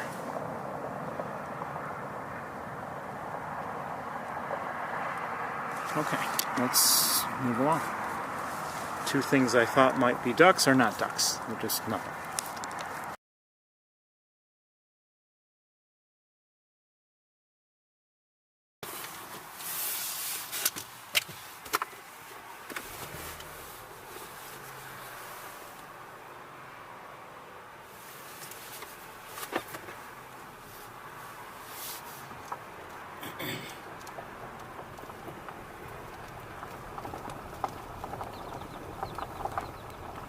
I believe I just heard an American goldfinch, and I saw it too. I may have frightened it, I'm not sure. I hadn't known it was there.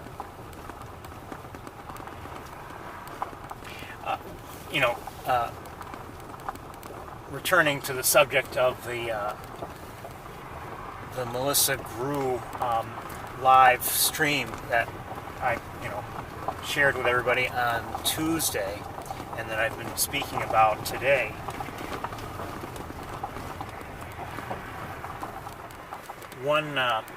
One thing she mentioned, and I'm not surprised in the least that she did, is her concerns about respecting wildlife that you're trying to photograph. I see more Canada geese, and I see a gadwall.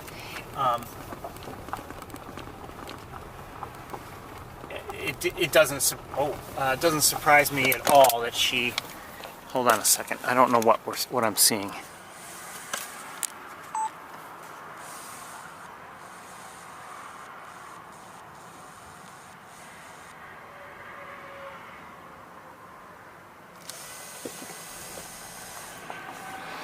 It's distant, but I don't know.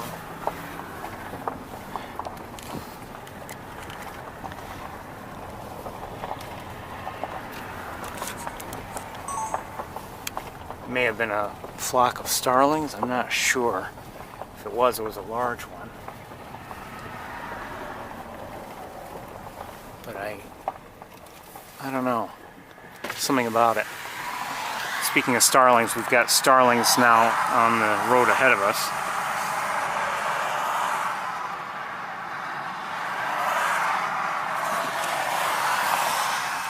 And on the fence there.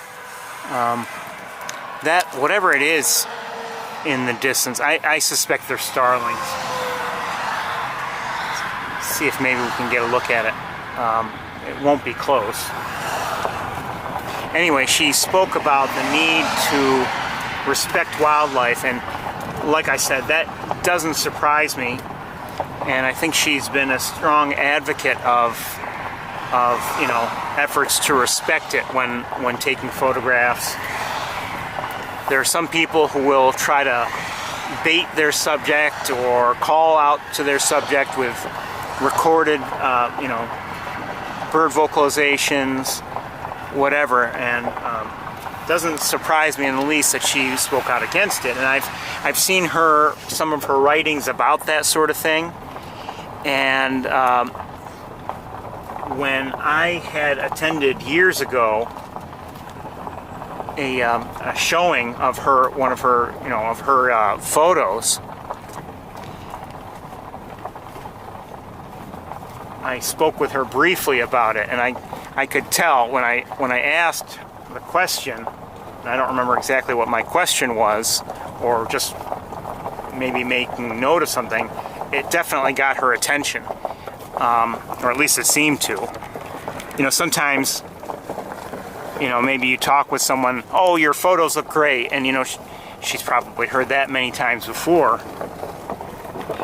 And as I've, expressed my own views over the years, and often enough, that I don't believe that we should be doing anything to, have a bird expend any energy just so we can see it. And I have to admit, I get upset when people do that. Whether it's pitching or playing playing recordings of the species, or doing anything to flush a bird out. I personally think that's wrong. And I don't know if she believes that there should be no exceptions like I do. And I think there should be no exceptions. I don't think anyone should be forcing a bird to expend energy and time when they need to do what they have to do to survive. But I think she wouldn't do any of that, but she might be willing to put up with other people who might. Lots of starlings around here. You can hear them. So anyway, that's it for Wildlife Drive.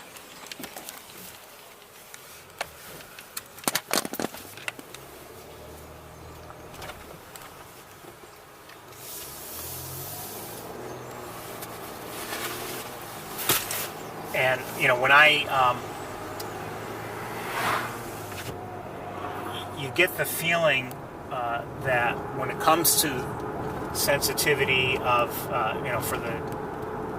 for the wildlife subjects that she wants to photograph, this is not just something, oh yeah, she's voiced it once and considered it once, yes, I don't want to bother the birds or whatever animals, and then she just forgets all about what she's saying.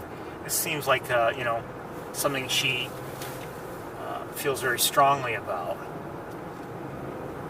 and has right along. I think I'm seeing starlings over Shockey Pool.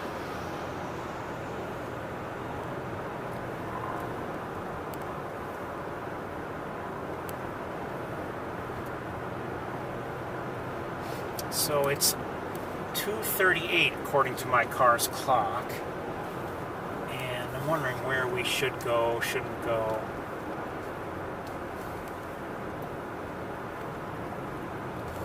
Looks like starlings flying over the road. More starlings to our left, and in various trees here and there.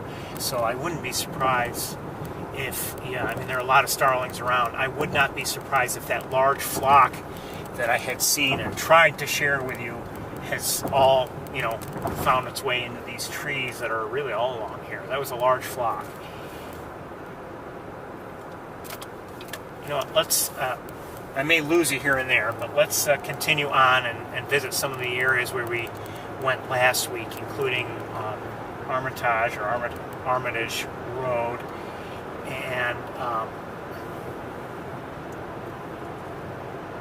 and maybe Route 31, just to look around. Or I don't think we will.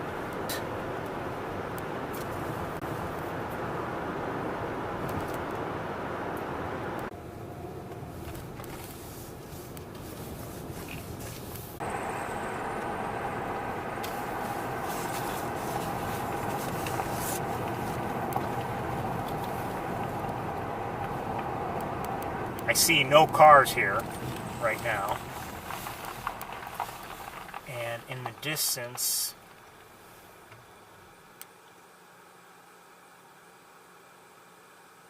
see what appear to be swamp for that sort of thing.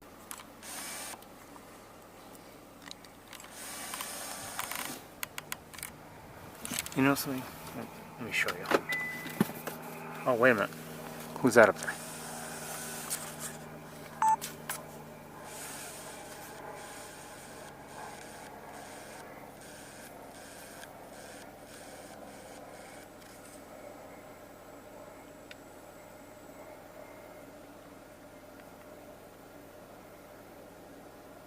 Guessing juvenile red-tailed hawk.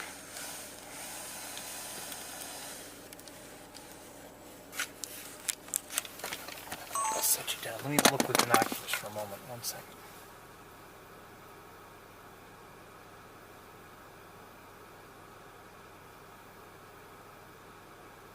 Yes. Oh, it might not be a juvenile, but it's a red-tailed hawk.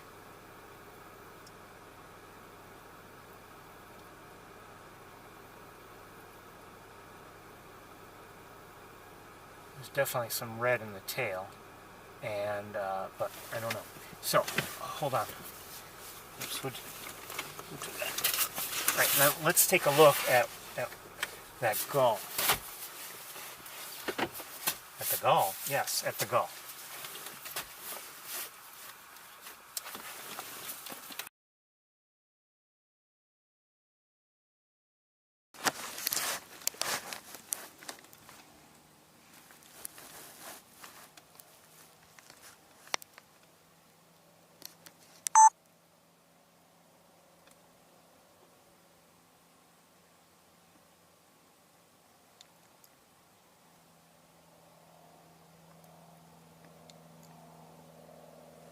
And I'm not sure how well you're seeing it. Maybe I should change a camera setting or two, focus a little better. I'm not sure, but I mean, it's just a pretty view of this. I mean, you've got the gull, you've got its nice reflection on smooth water, and then over here, different bird entirely. Not a different species, but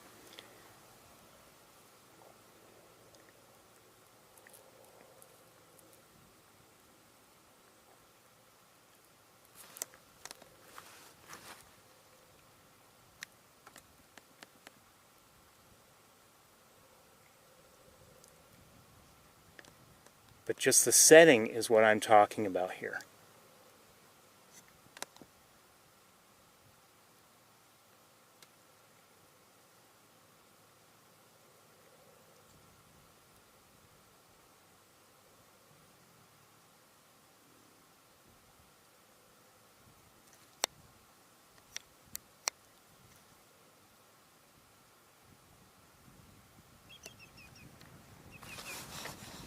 Okay, we heard a greater yellowlegs, and the gulls took off, but they didn't go very far. I wonder if something was bothering them. I can't really see very well. The sun is in my eyes, but so my point is, again, don't Sure, if you want to just look after or look for the rare birds, that's fine. Try to get a special photograph, but don't ignore the birds that might be commonly there. You might get a beautiful look at one, even though it's a bird you might see every day.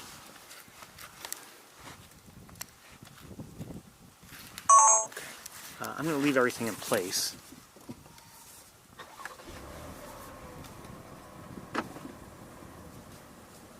For the moment.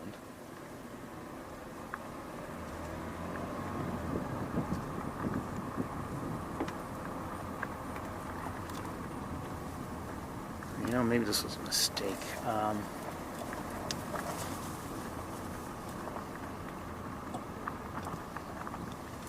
Let's turn around here.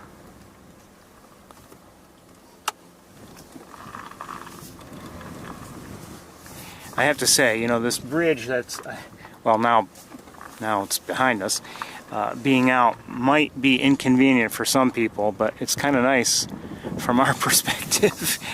A lot less traffic on this road. So I'm not complaining. Let me see if I can get a view of the swans without having to get out of the car and get all the gear out. Maybe from here. Yeah, maybe from here. We'll have some plants in our way a little bit, unfortunately. But let's try some from here.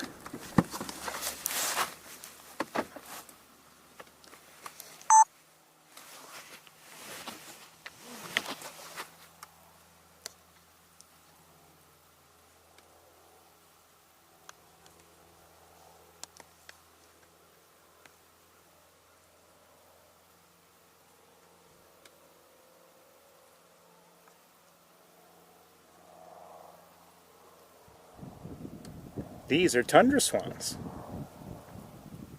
Oh, not all of them. Well, at least I don't believe so. See that yellow dot in front of its eye? Tundra swan, okay?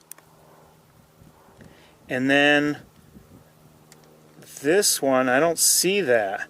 So I think this is a trumpeter.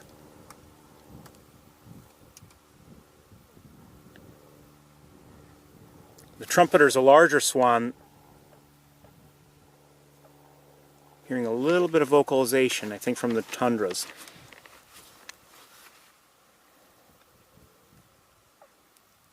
The trumpeter swan is a larger swan than the tundra swan is. But anyway, it's nice to see both species. I think this, I don't know what we saw last week. We did see some swans, but I'm not sure if we were able to identify them. But these are, without a doubt, maybe the first tundra that we've seen of the season.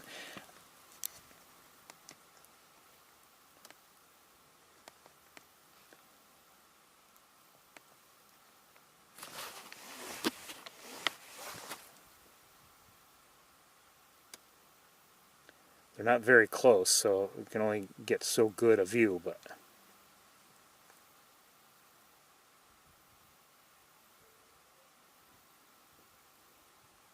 I'm not sure who this youngster is.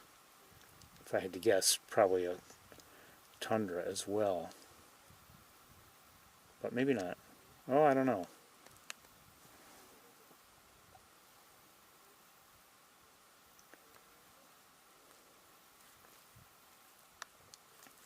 I'd like to see the two species side by side with, both doing the same thing, both maybe floating in the water. 1 second. I'm going to hold here. I want to look at something with binoculars.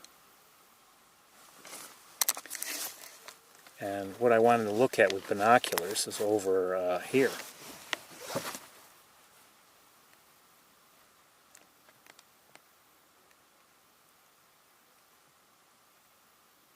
A couple bald eagles up there. I would say I didn't really see the one on the left, but on the right, that the one there makes the pole look taller and makes, to me, looks like, okay, maybe something's there. I'm talking about with the naked eye, and obviously we can see two bald eagles there.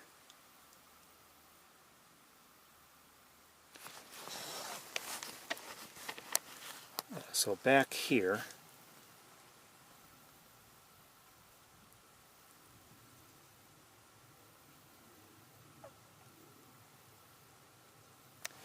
I wonder if I should get out of the car and get it, get the tripod out and everything. I don't know.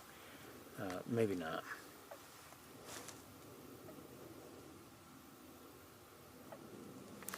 We're going to move forward just a bit and see if my view clears up a bit. Although I like this angle. There are this might be better. All right, let's stop right here. This is a narrow window here.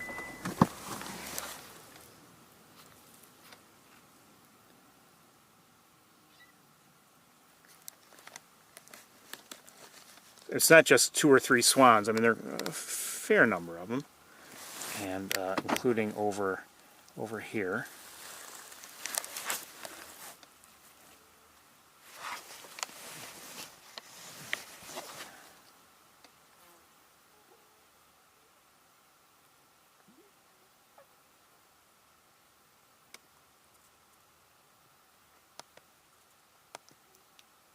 All of a sudden this battery is almost dead, so I'm going to need to change it very soon.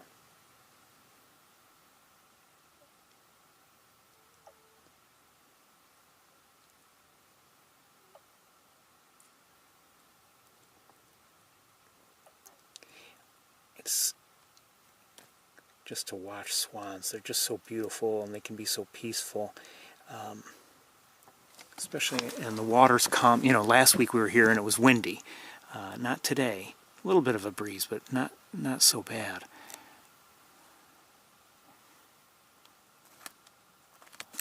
Okay, what I think, well, I don't know if I want to take the time.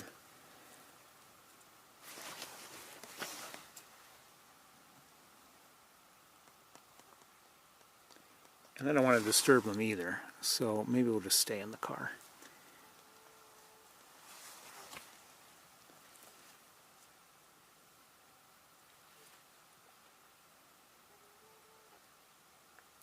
I'm guessing that one there, for instance, that just got into the water is, well, I don't know. It's hard to tell. Is that a trumpeter there? I think so.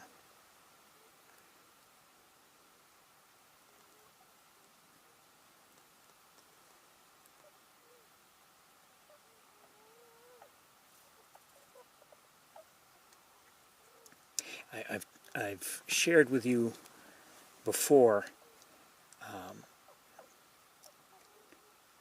I've come to really appreciate tundra swans. Okay, oops.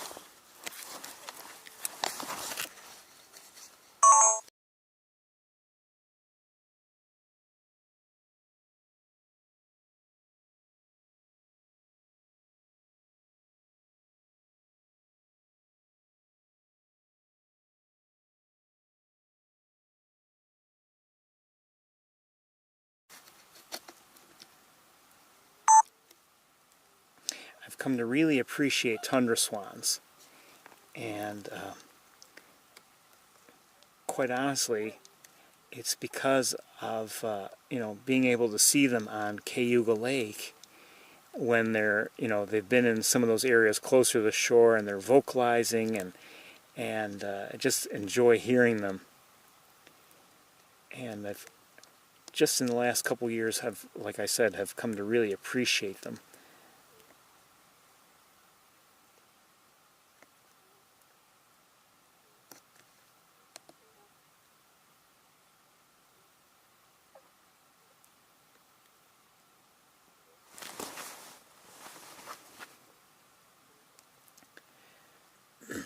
What we're seeing now, maybe you see them commonly. I don't know, but they're just beautiful to see. We won't be here too much longer.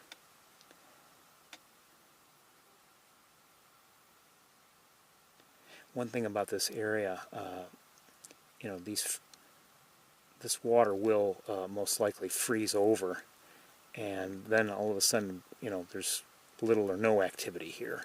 depending on how much snow there is and everything. So.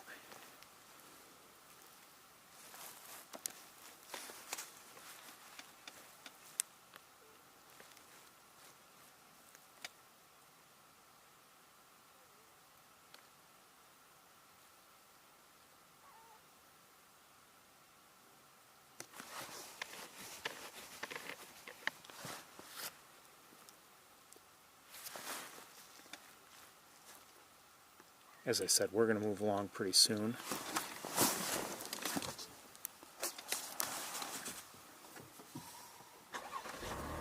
Just move a little. Oh, wait.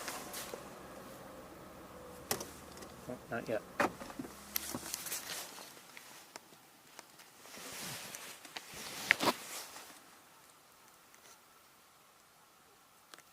That, I think, is a trumpeter there.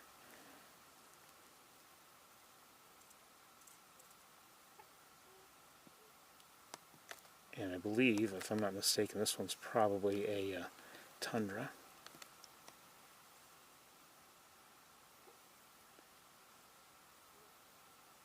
That one is definitely.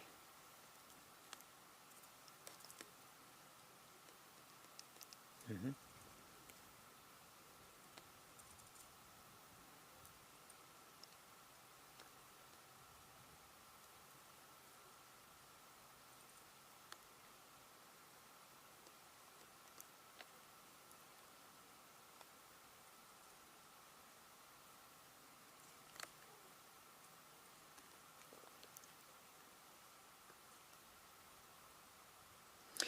You know, if I, well, going back again to Melissa Gru's presentation, you know, she spoke often, or at length anyway, about the need to be at a low level relative to your subject for, you know, for certain types of viewing. And if I get out of the car right now, and you know, if I stand on this embankment near us, and you know, I'll be that much higher than the swans. If I stay here where I am in the car, relative to them, I'm actually fairly low. Hold on a second.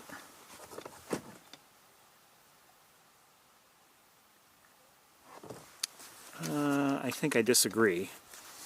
I don't believe there's a mute swan there. Could be wrong.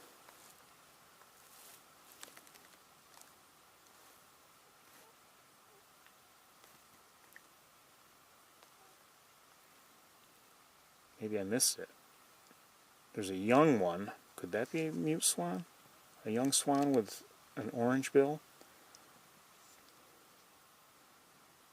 But I think it's because it's young.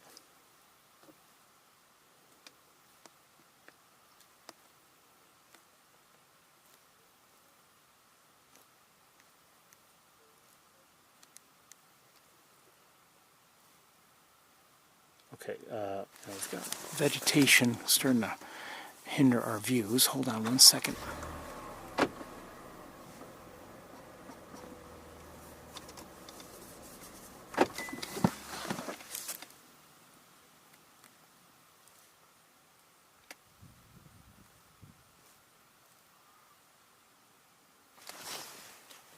There's the young one.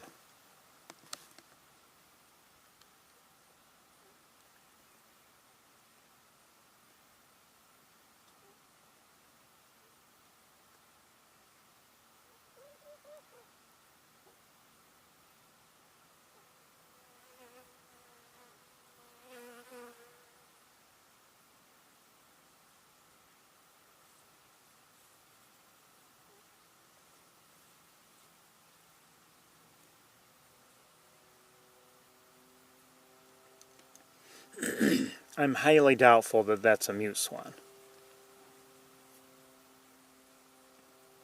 If you look at young swans of, I think, both species, you'll see that their bills are not black, or at least not fully. And that one doesn't seem to have a black bill. Hold on, let me check with binoculars.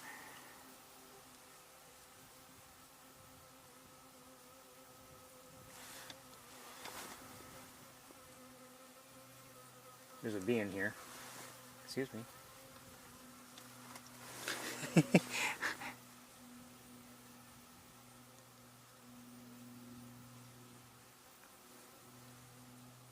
I do not see a mute swan.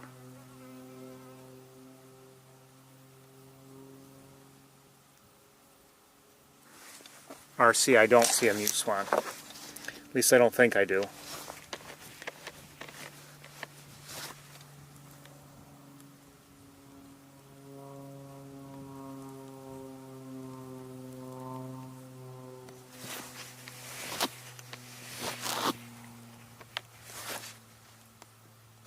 Well, let's see. Could that be a mute swan? Or is that just a juvenile with its... Yeah, I don't believe that's a mute swan.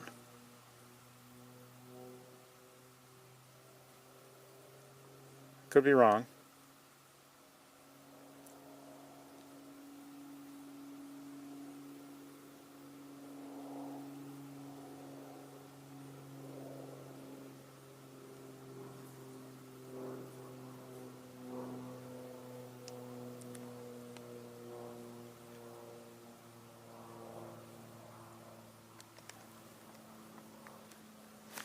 Okay, one more look at the eagles, and I think we're going to move along.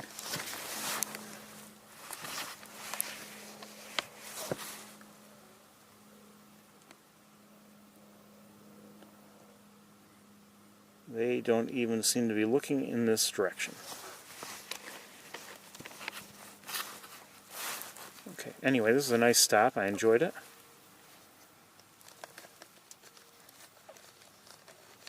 Love seeing the swans. Okay, let's switch cameras.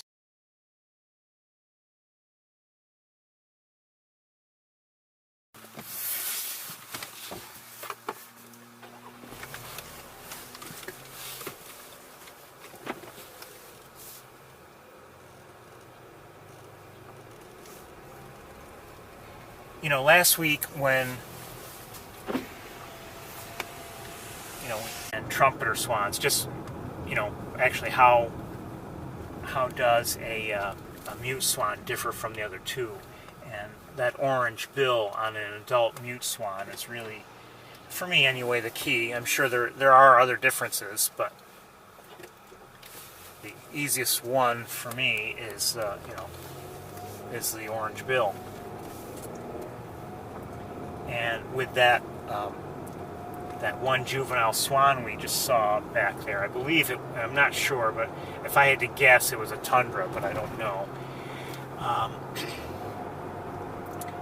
It had some reddish orange to its bill, but that's the nature of juveniles. And, if you see that, oh, maybe I'm using it. I think, given the conditions and everything, I think we're going to kind of do what we've done, what we did last week, and I think we might end up skipping Chalky Pool and Maze Point, maybe, just because of time. And the conditions. I mean, it's not windy this week, but it's sunny.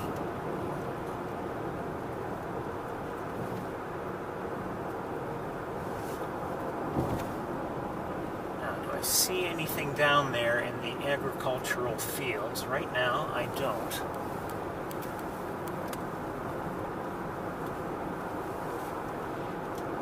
Right now, I don't. Or at least, not much. Let's pull over here. There's a vehicle behind me. Let's pull over here.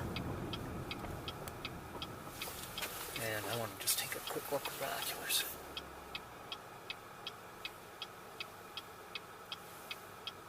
No, I don't see anybody.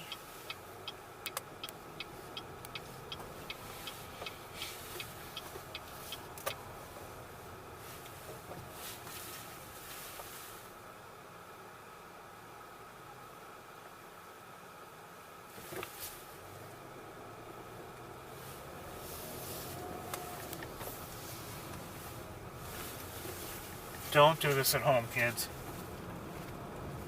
Goodness.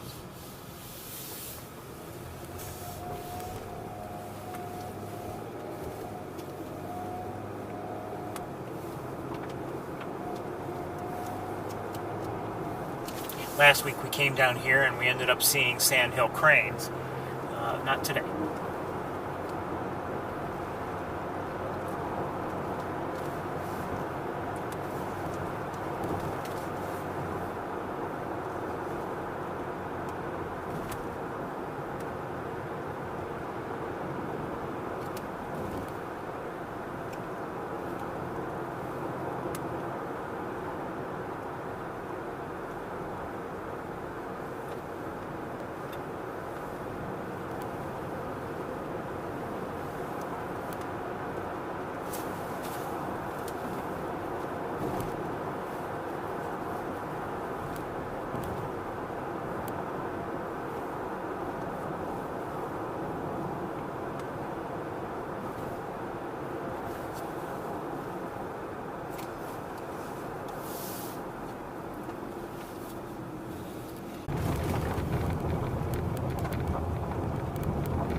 There's things are drying out down there. Oh, because we just haven't had that much rain.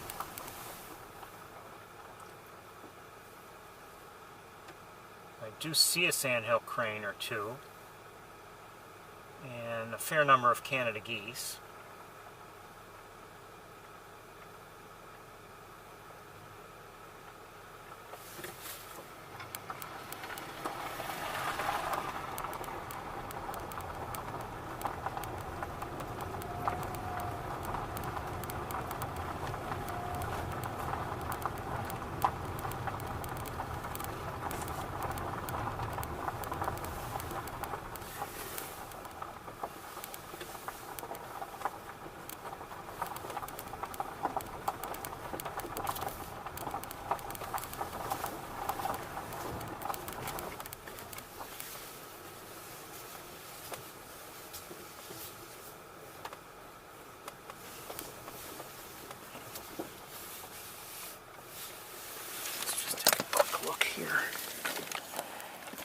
We may not stay here all that long.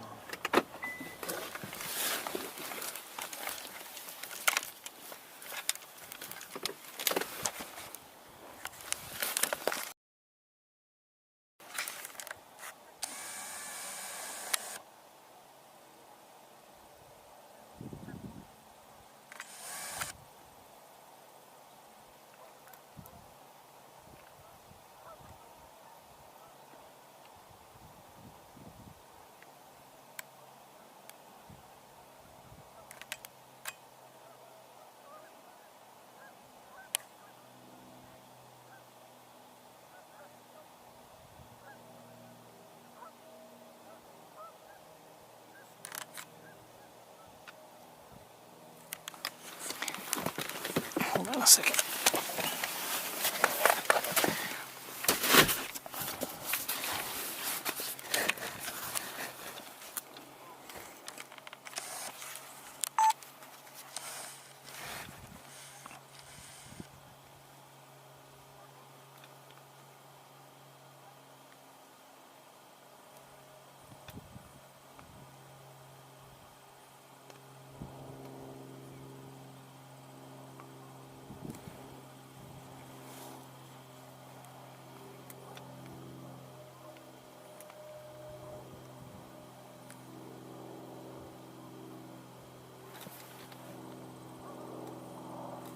There's some shorebirds down there too.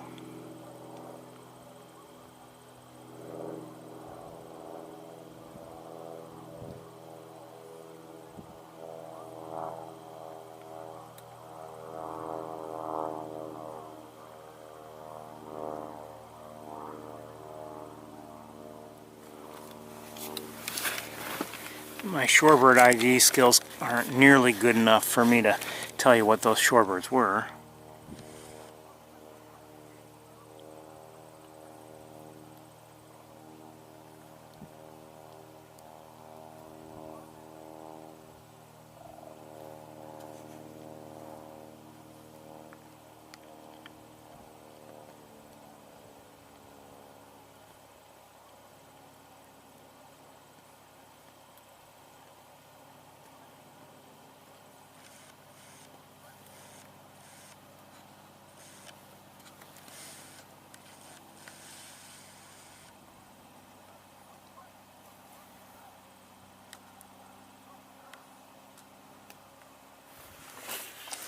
Okay, I don't know if those were the sandhill cranes I had seen or if those were others that are just flying through.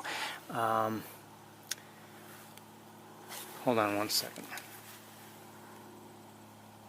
I suspect they were the ones I had seen.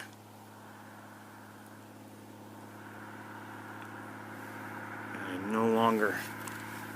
no longer see any, so I suspect they're the ones that I had already seen.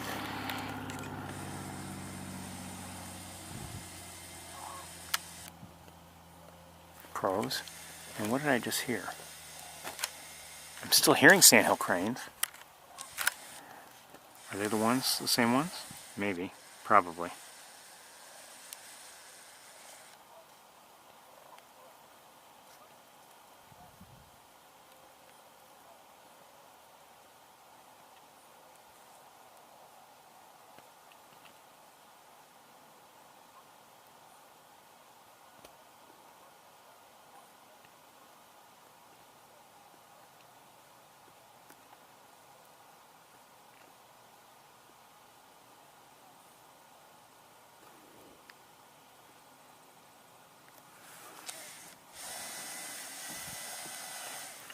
I wonder if there are more in the area. If I had to guess, you know, in the general Montezuma area, if I had to guess, there are, but we haven't seen them. We saw good numbers of them last week, and I imagine maybe if it's just a matter of looking. Oh, there are some more there, 2 more.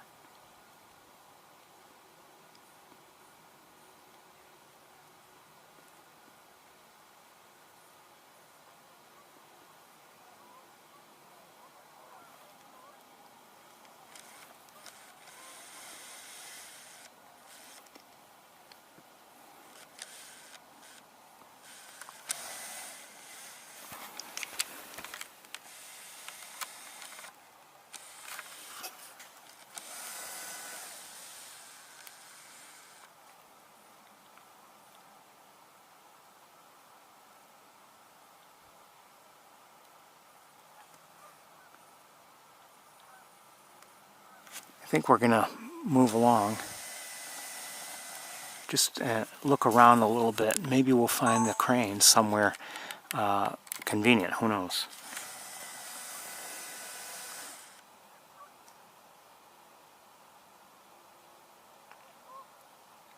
More geese back there.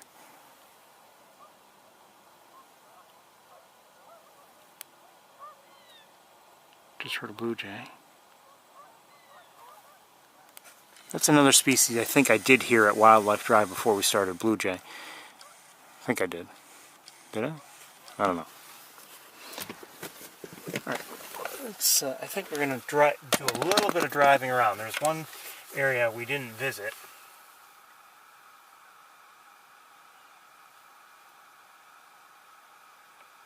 Oh, hold on a second.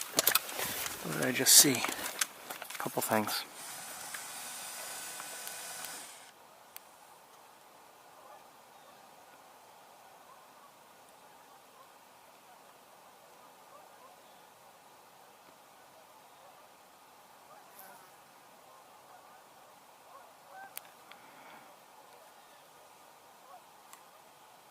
It's a double-crested cormorant there.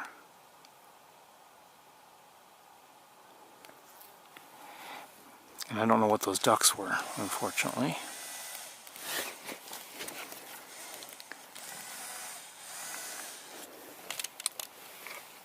Shoot.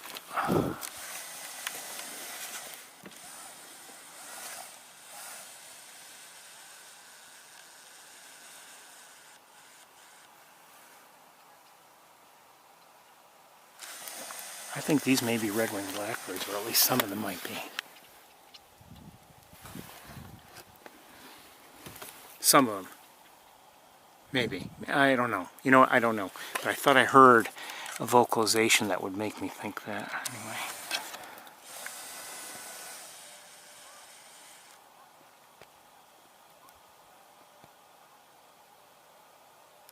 Okay, let's take a look at who those guys are. Those little guys look like smaller. I don't know what they are. Look like ducks of some sort. Let's take a quick look before they're out of view.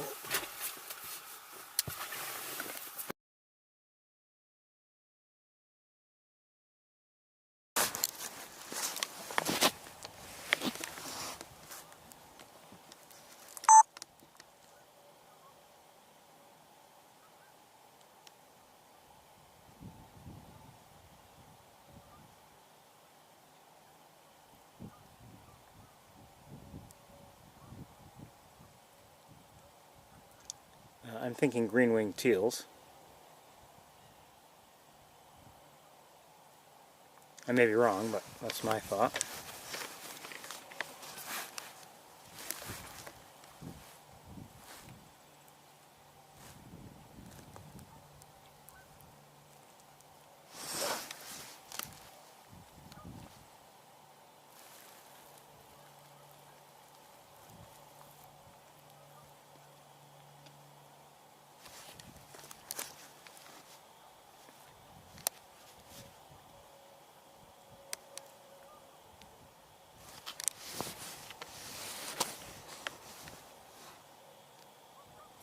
There's the cormorant. Maybe the only one we see this, you know, for the rest of the year.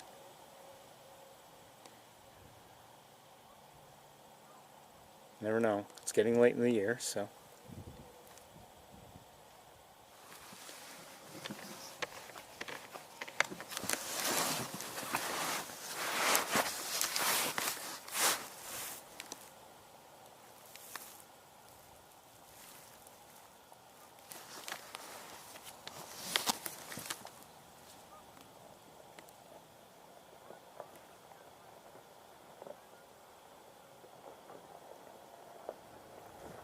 Okay, we're going to move along.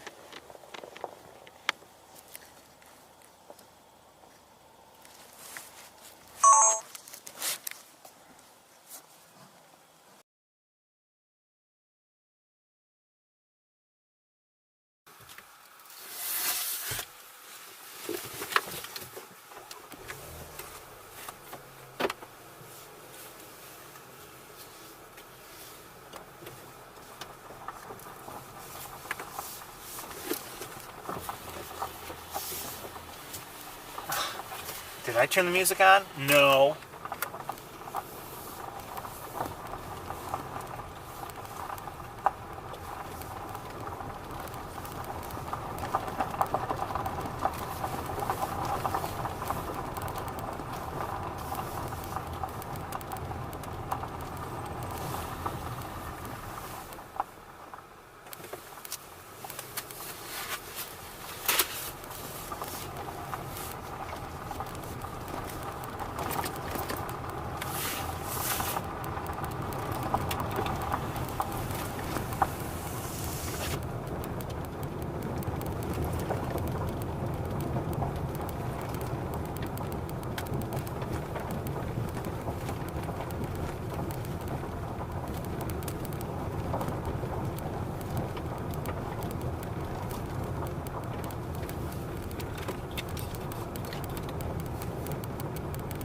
Anyway, you can see things are drying out down there.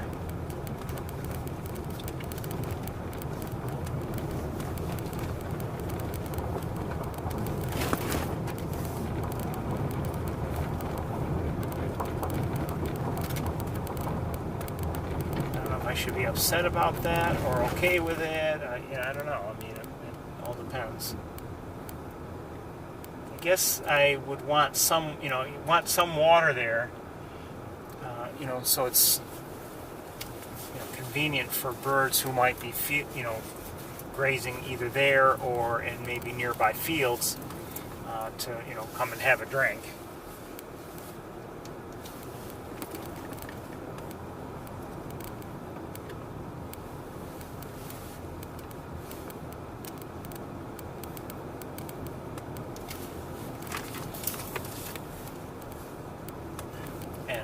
again, if you happen to be new to this, that area that we were just looking at sometimes can be a draw for large numbers of birds. And in the past we've seen large flocks of Canada geese and snow geese there, and it can be really a special sight.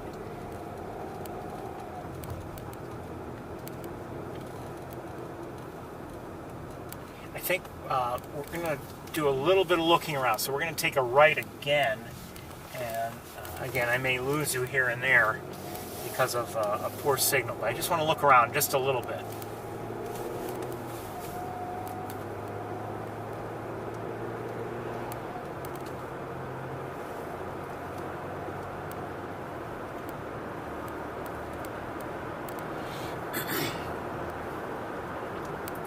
Now, there's always been some tall vegetation around, but I think in more recent years, more of it has been covered by tall vegetation.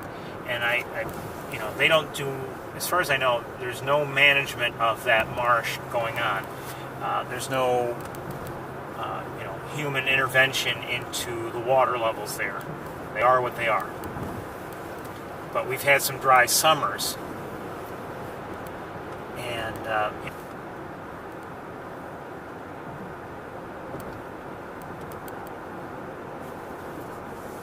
so I'm going to take a left here again. And again, I may lose you. Come on, Toyota, move.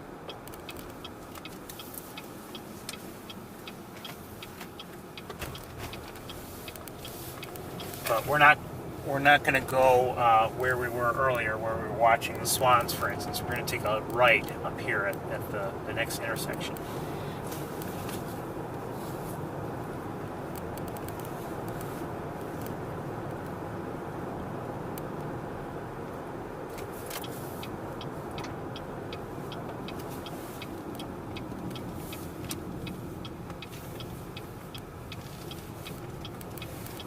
I just want to look around just in case there are sandhill cranes around.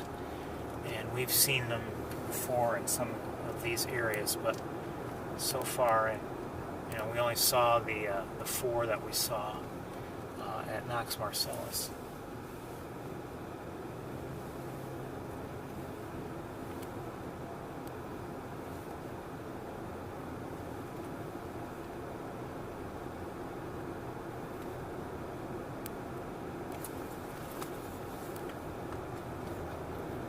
All of a sudden, my thermometer is now reading 64 degrees. Earlier it was 55, 55, 55, 55, not changing. And I just happened to look at it now, and it's reading 64. The high temperatures, at least for Ithaca, were predicted for, the 60s today. Oh, I do see some cranes, but not many. Just a few, not close.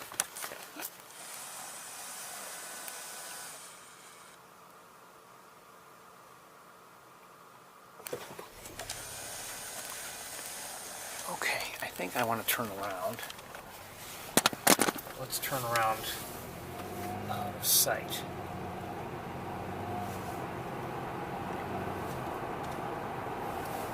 There were at least 3 there. I don't know if there were any more. I don't want to bother them. They weren't that close. I was hoping to, get a better look than the look we had already. Let's just continue. I was going to turn around and look at them because you could at least see some of their red facial features. But I think we'll keep moving.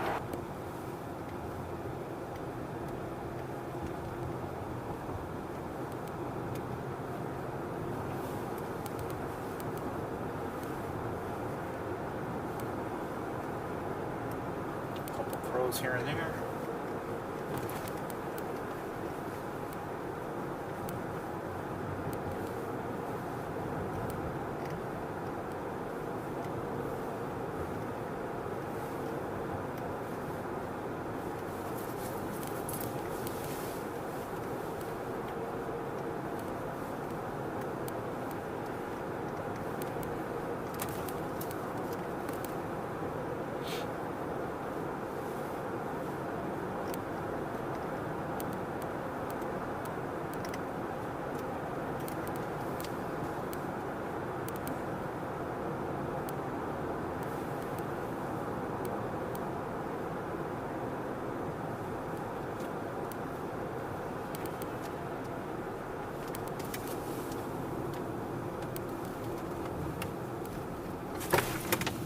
cat. Out of the road.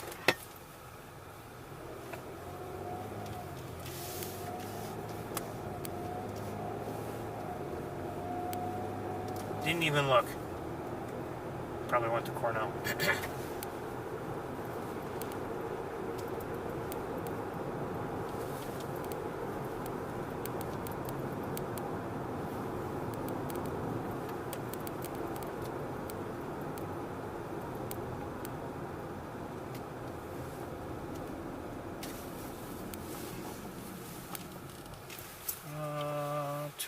In the field ahead, and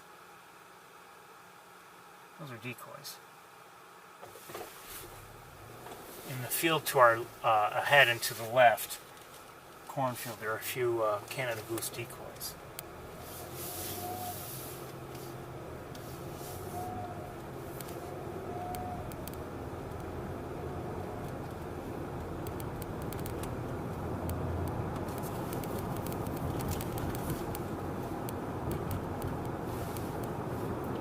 This stretch of road here can be problematic in terms of staying connected, so I may lose you here too.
Seeing any cranes. There may be other fields where they're going, but can't drive everywhere. Along the lines of the fact that I enjoy the seasons,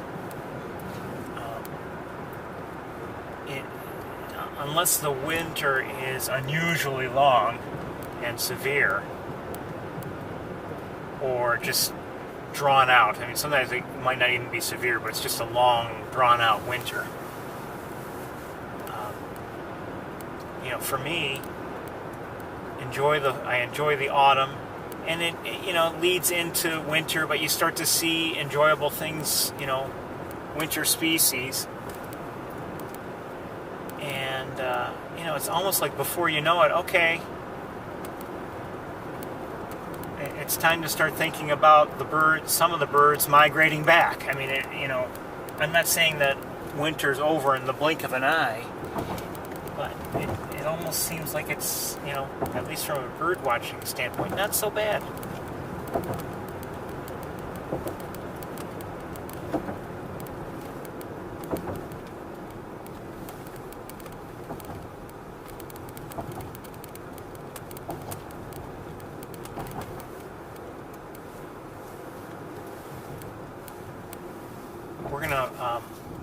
We'll stop at Mays Point. I think Shockey Pool we're going to skip. And, but anyway, we'll stop here, and I think we'll get out of the car together, and we'll just walk out and see if there's anything going on. 64 degrees.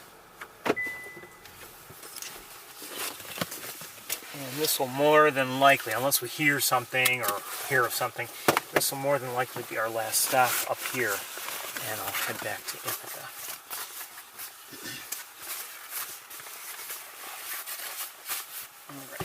need this, and we'll leave that in the car.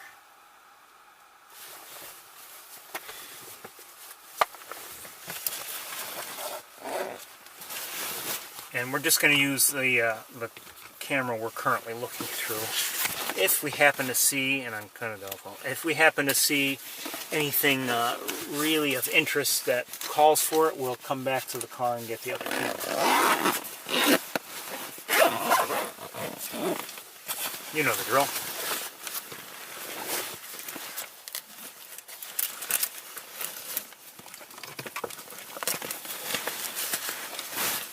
I'll be right around for you.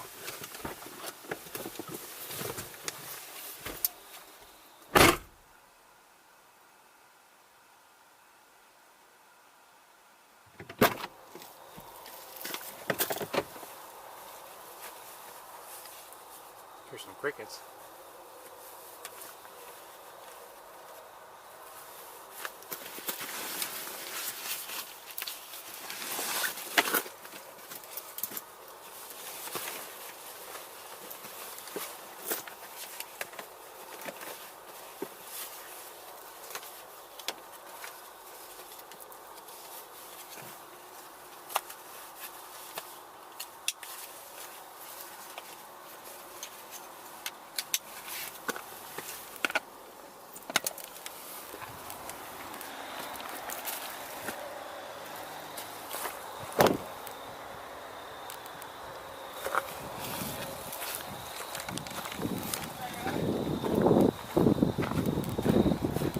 I don't expect to see much, if anything, here today, but you never know.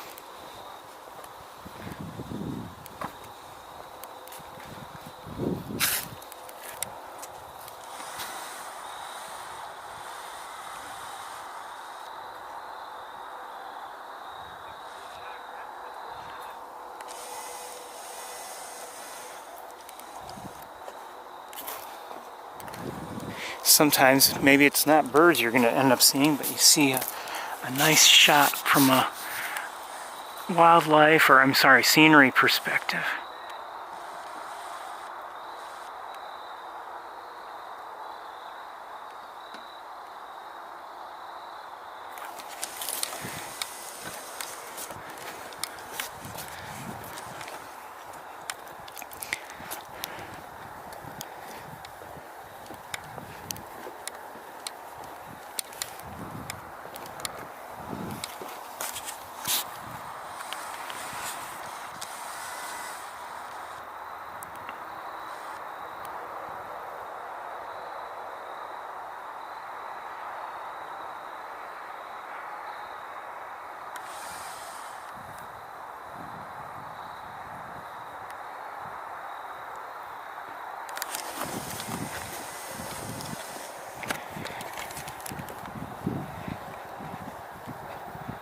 Something disturbed the water nearby, but I don't see anything.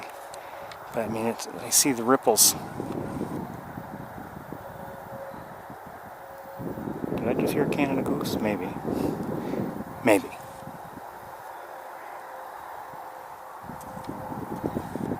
Maybe not. But so far I've seen no birds here. There were gulls in the water on the other side of the road. Oh, hold on.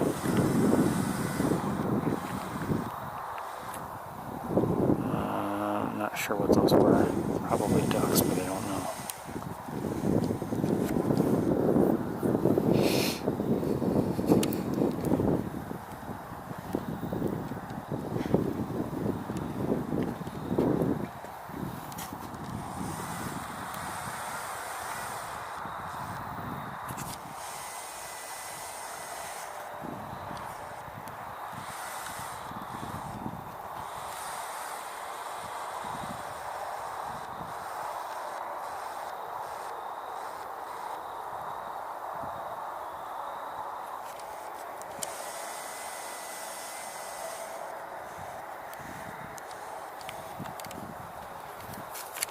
I'm not sure what kind of ducks those were.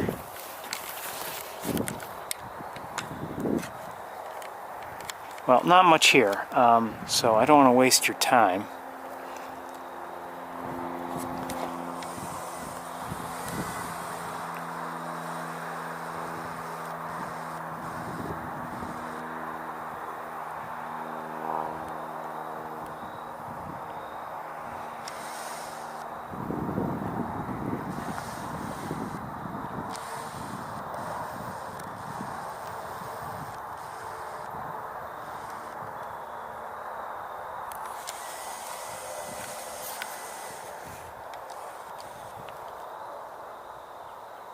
I believe I'm hearing a red-bellied woodpecker.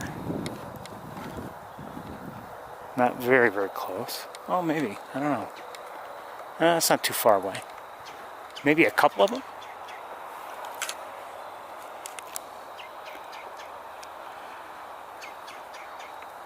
No sighting yet.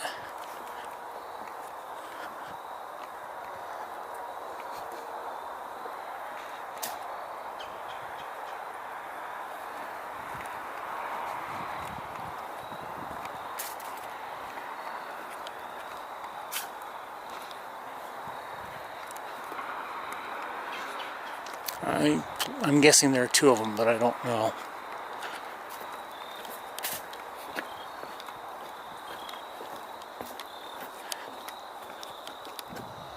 Okay, I think it's time I headed back to Ithaca. Oh, there it is. Just saw one in the air, and I don't know if I can see it or not. Maybe not. It seemed like it might be a young one, and it just flew away. Okay, anyway, let's, I'm going to head back to Ithaca. I predict about maybe 20 after 5:30, that I should restart, everybody. Okay? Let's see if you got the message.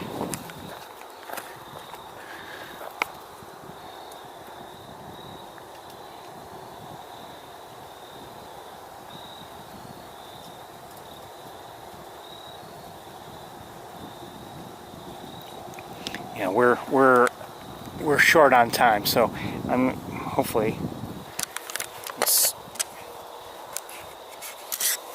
some of you have received the time. Okay, you got it. All right, I'll see you soon, everybody. Bye-bye.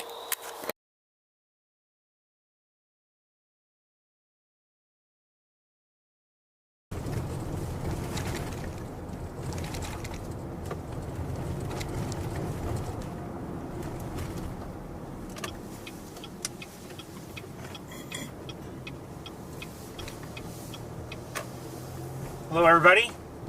Made decent time getting here.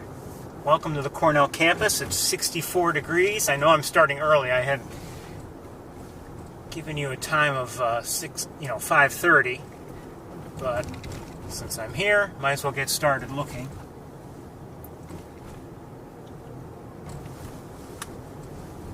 Sunny, 64 degrees. Looks like a nice autumn day here on the campus.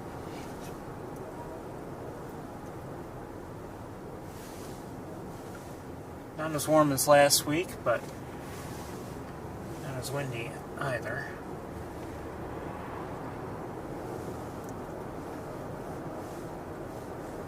I don't know what, if any, well, I know I can see one activity. There's like a soccer game or something going on the soccer field to our right, and behind us now.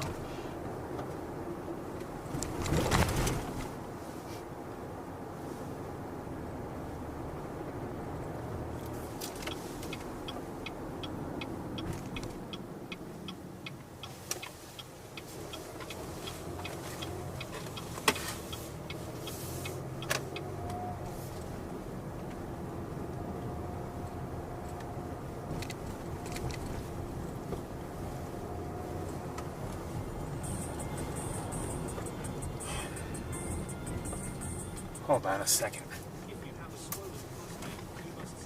It's so nice to get a commercial on my YouTube on my own. Hold on a second. That's what I want. There we go. It's so nice to get a commercial.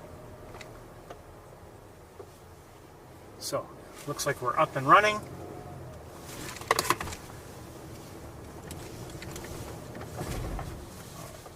Where are my binoculars?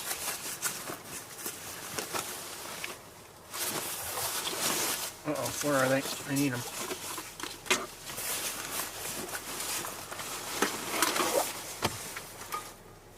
Where'd they go? They're here in the car somewhere.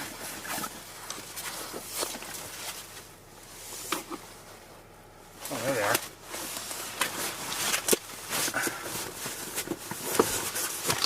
Too late now. Whatever I saw in the air, I can't see now.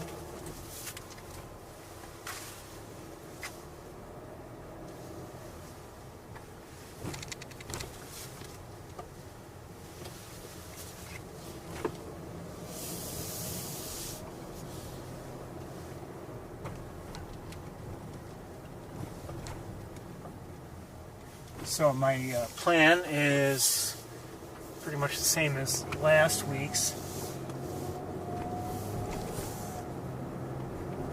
See if we can find a hawk, maybe two or more, and then we'll go to Sapsucker Woods. We don't have much time. It's going to get dark soon. Apparently we can't go in that parking lot to our right. They're doing I don't know what they were doing before, a couple of years ago, racing around on some kind of carts or something. Looks like they're doing it again.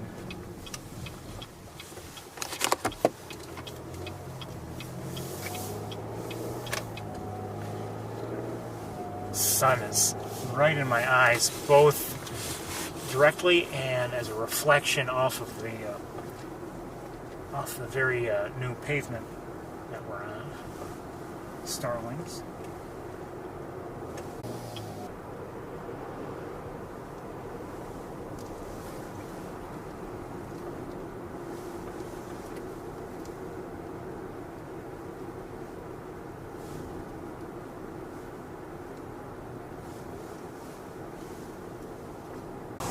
I lost track of the hawk. No surprise given the direction in which it was flying. And I've driven down to the garden area, and I'm not seeing anything. So we're driving back up to the rest of the campus. That bright sunshine, relatively low on the horizon, is challenging to be sure.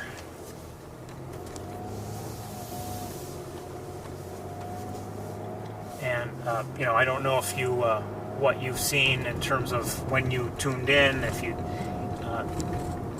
shortly after I started, I saw a hawk in the air, and it pretty much was flying. You could say not very, very fast along Tower Road, and then veered off, and then was over the garden area and out of our sight.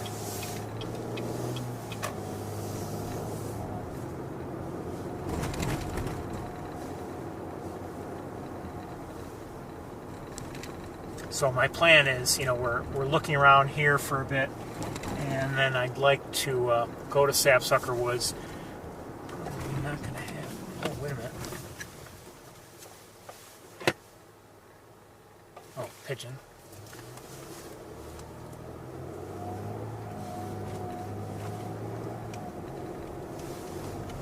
Up on top of it, that's cool.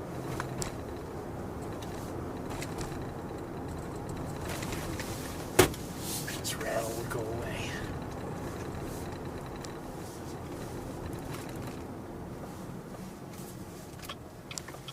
It's a different rattle. I may not have realized, but I got rid of one rattle.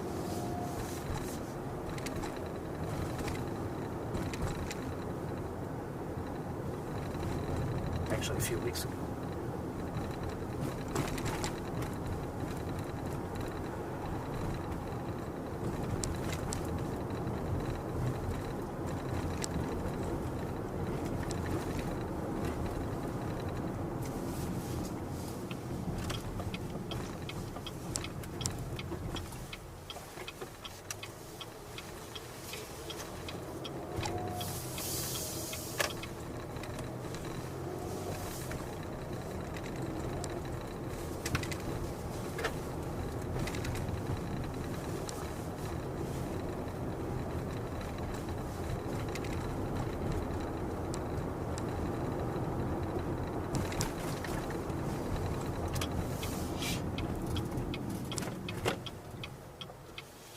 Come on, go.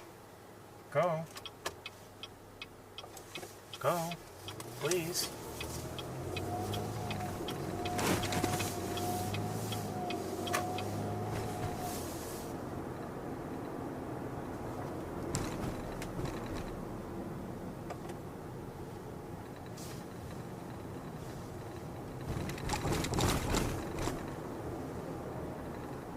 Oh, I see somebody.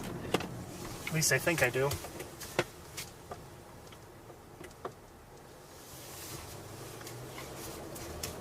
Yes, I'm pretty sure. Alright, let's find a... It's on... Whoever it is on one of the lighting towers. And let me see if I can get a good place from which to look at it. Let's turn around here.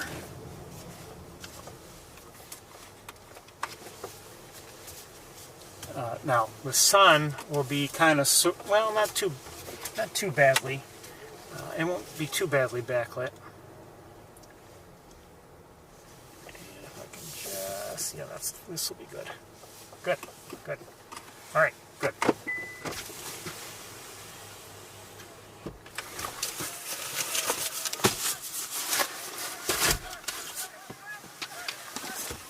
Do things differently because I'm with one camera right now instead of the normal 2-camera setup. Just makes things easier for me.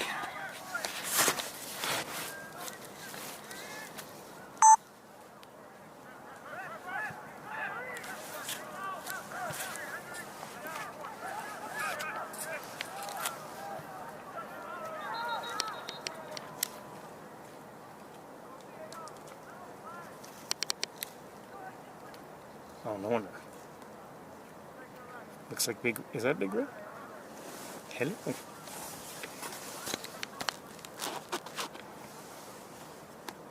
Actually, I don't think so. Is that Arthur? I don't know. I think it's Arthur.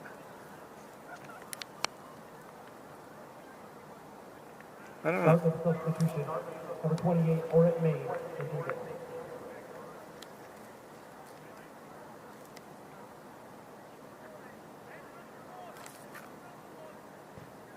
I think Arthur.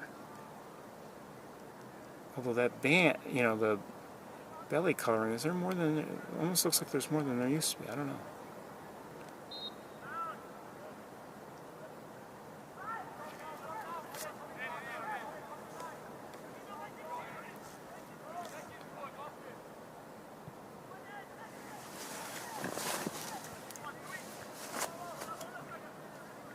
So I'm not sure how many hawks we've seen. Somebody flew by, we watched, and lost track of it, but... Oh, score. Oh, there's another hawk!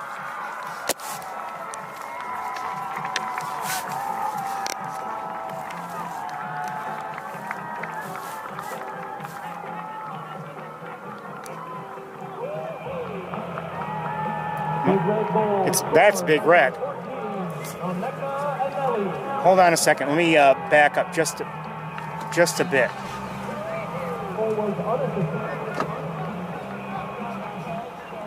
This might be okay. Hold on. I don't know if I have a... Trying to...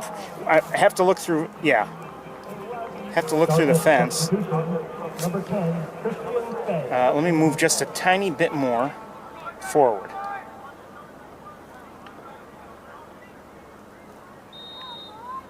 There we go.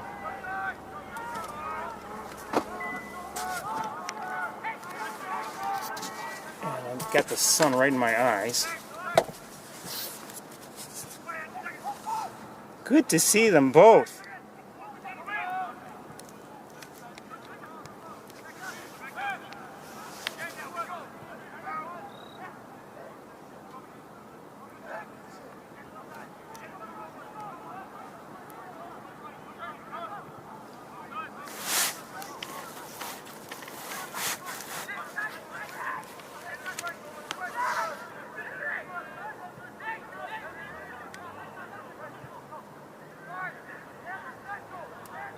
And I see a blue jay.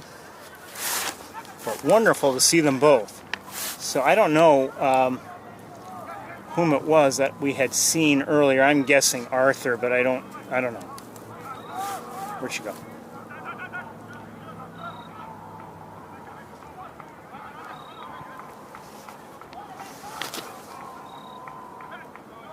So we're looking through a fence, so I can't do perfect focusing. Actually, two fences. One on the perimeter of the field, and then one is part of the batting cage, or whatever. And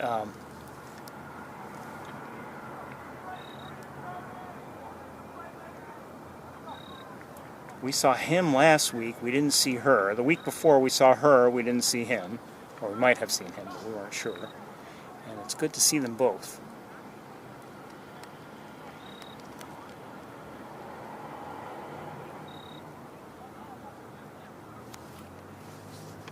Substitutions for both teams. For Cornell, it's number 11, Noel Ortega. And for Dartmouth, number 17, James Wilson. Okay, so now you know it's Cornell playing Dartmouth on the soccer field.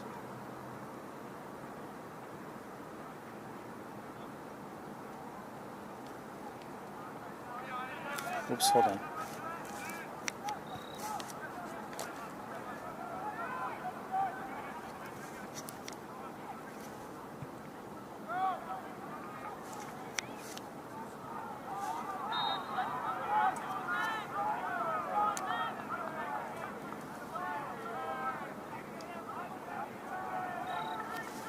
And he's still up there. Let's go back up to him. Oops, sorry.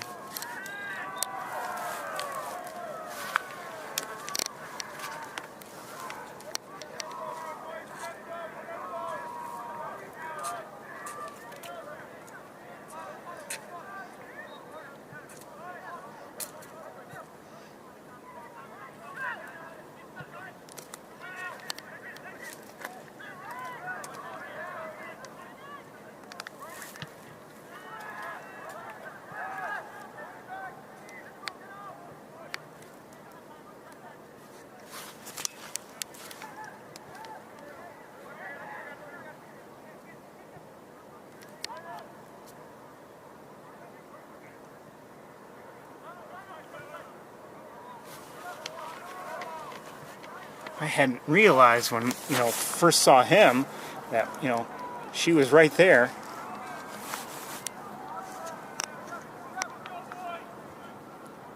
Good to see her. Well, good to see them both. Don't know what she might be eating, but oh well.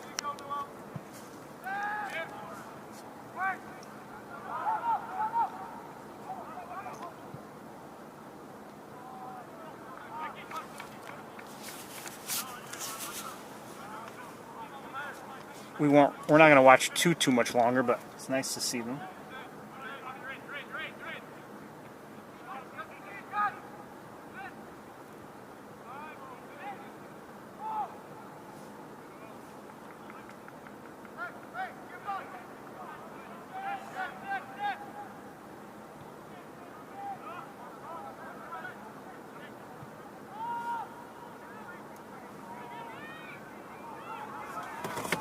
So yes, we have both adults. I just checked the chat room. I saw the question. Oh, this looks okay. I don't know. Well, I don't know. Looks like a squirrel, I would say.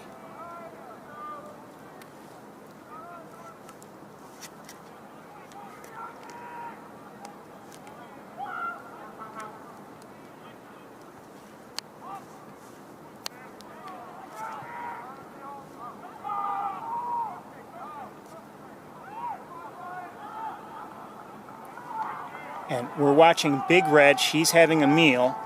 And Arthur is on one of the lighting towers looking on. He is not. I know some of you may be wondering, but he has shown absolutely no inclination to watch the soccer game. 1 second. See, I mean, he's been turned this way the whole time. I know you're wondering. He doesn't care. she looks like she might be nearing completion of her meal. Where is she? There she is.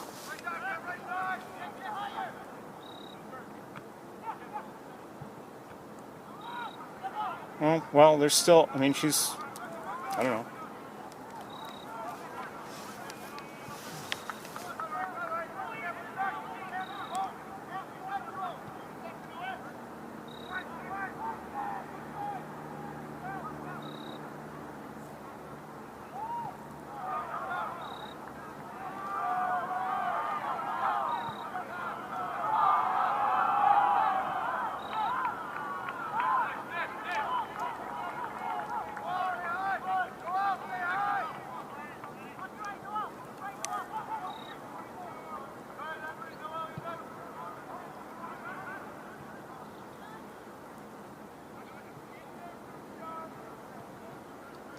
I think she's just trying to remove the, the fur from the remaining portions that she has.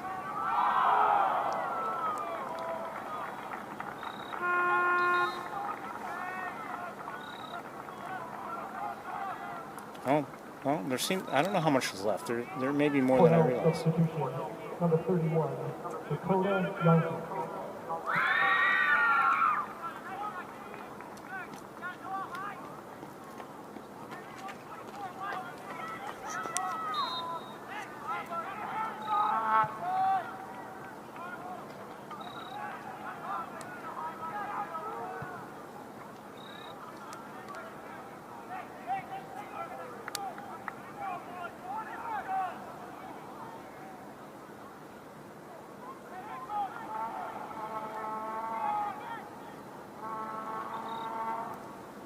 Arthur's still where he was.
Got some more people walking by in a moment.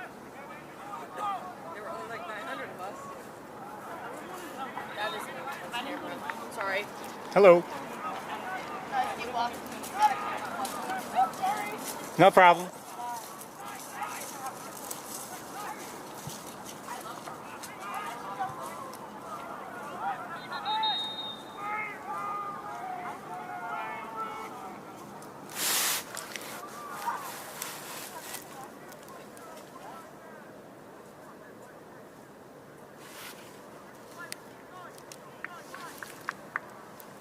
Not sure if it looks like he's maybe considering leaving.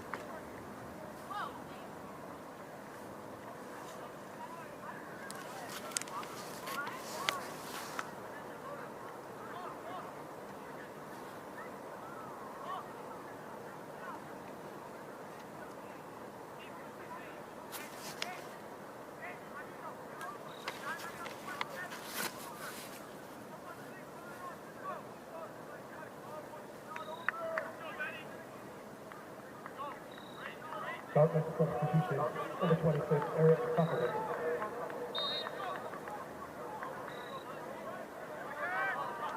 I just wonder if he's going to, you know, if she's nearly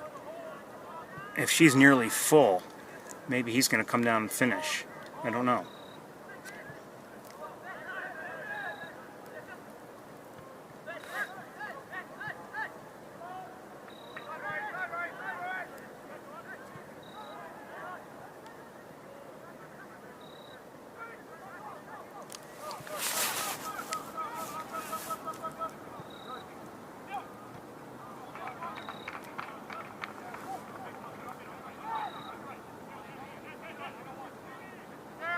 She's still eating.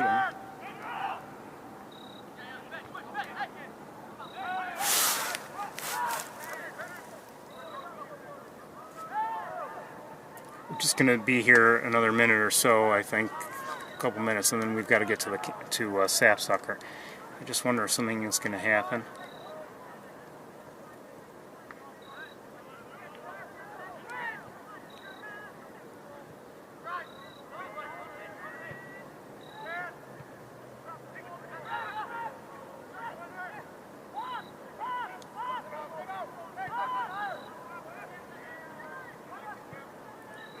He's definitely stirring.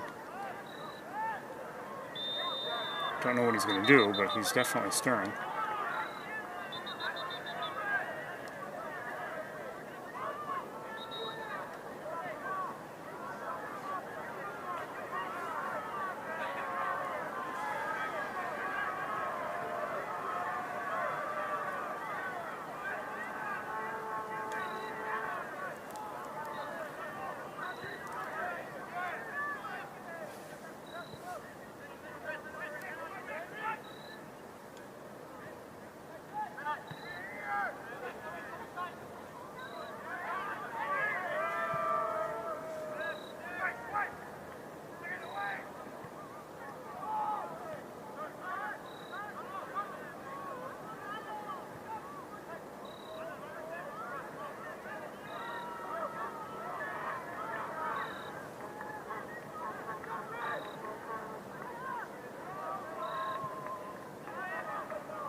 Dartmouth substitution into the game, number 30, David Message.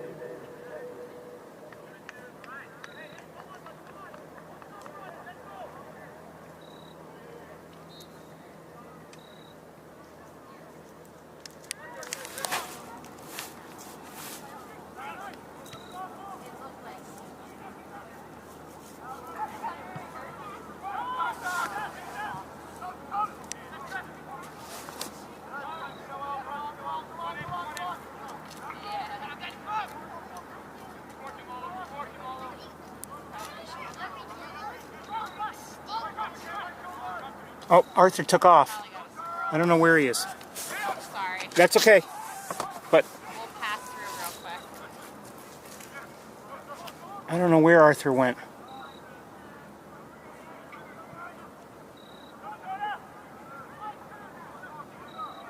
Oh, maybe I do.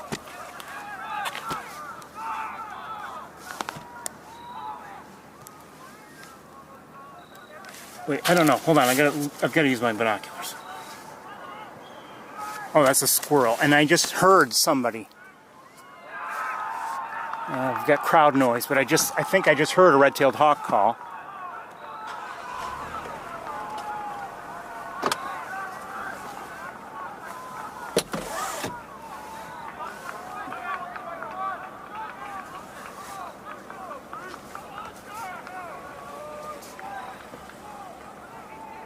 Dartmouth for number 16, Oscar Highnessy.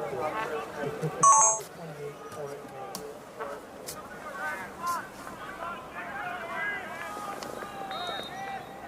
I don't know where he went. The sun is right in my eyes. Let's look back. Hold on a second. Right. Let's watch Big Red just a little bit more. I think she's going to take off very shortly herself. There she is.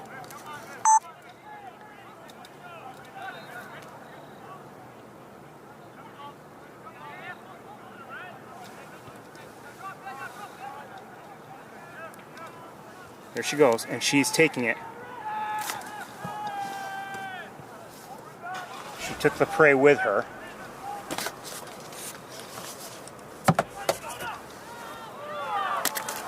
And I don't know where Arthur went.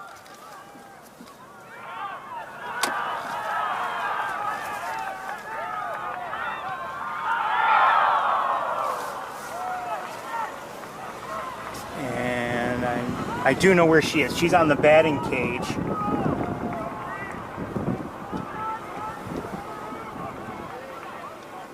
And I just want another look at her because I suspect she's going to look gorgeous there. Oh, you know what? I'm going to back up just a little bit. Okay.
I don't know where Arthur went. He slipped away when I wasn't looking. I was looking, I believe, at her at the time, and I don't know where he went.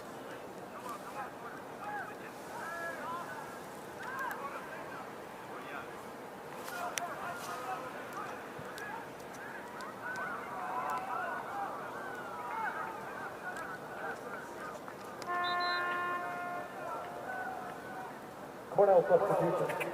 Number 10, Brandon Morales, and number 28, Coach Cortez.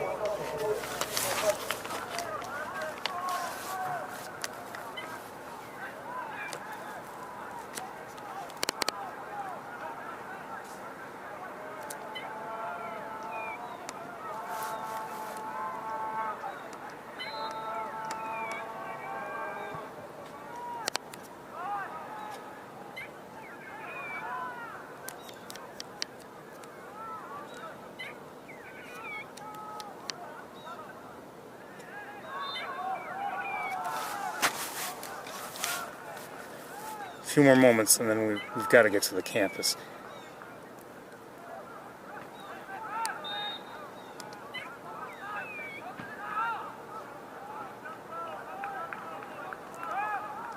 Or not to the campus, to Sapsucker.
I'm looking. Oh, she took. Oh no, she's there.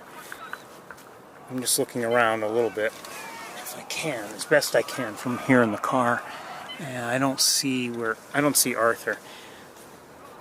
So good to see her. So good to have seen him also.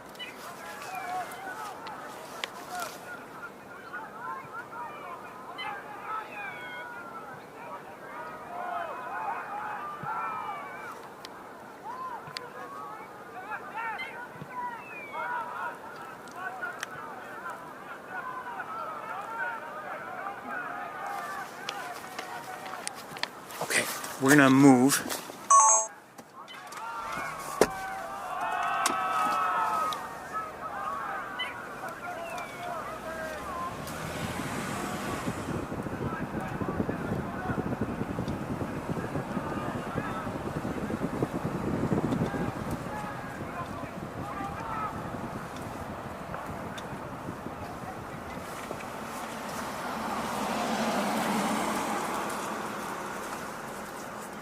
I know where he is.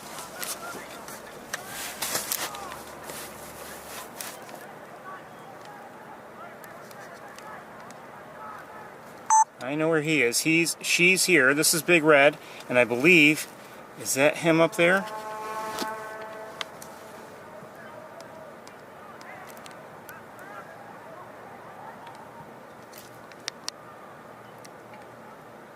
So he's on Riley Rob right now, and she is here on the batting cage. Come on, where is she? She's right there. We saw her a moment ago.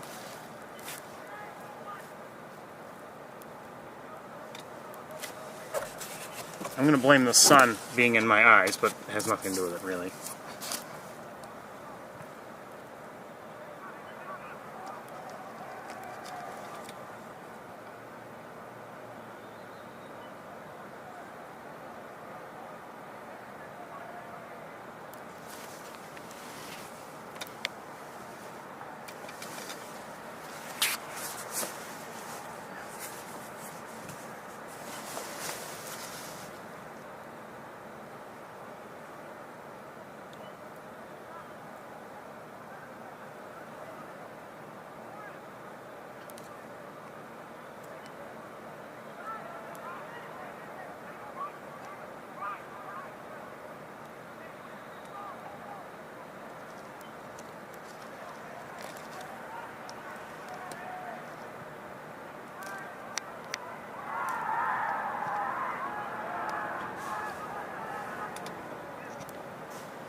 Here he comes. Here he comes.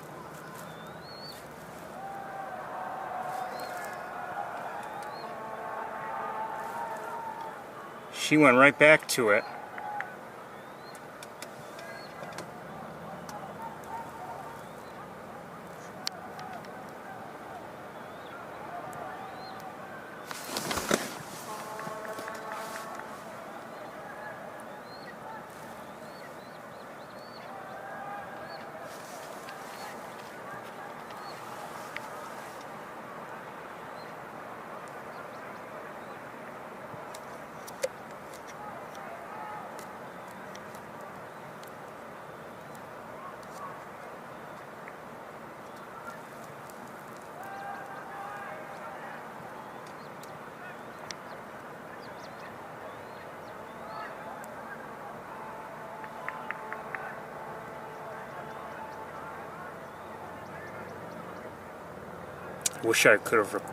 Wish I had recorded him flying in.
Substitutions for Dartmouth into the game: number 15, Falu and and number 22, Tom Collins.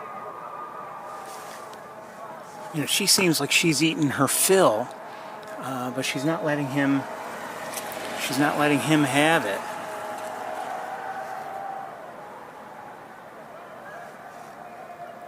If he in fact wants it, I don't know. I think he does, but or at least she thinks he does.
So he has just taken off, and he is heading, I don't know where he's going, but he's, I think, over the botanical garden area, or at least we'd have to drive there to follow him. I can't see him any longer. He's out of view. And we're looking at Big Red now. She still has prey, and we're going to take one more look, and then we're heading to Sapsucker. We're not going to have much time there.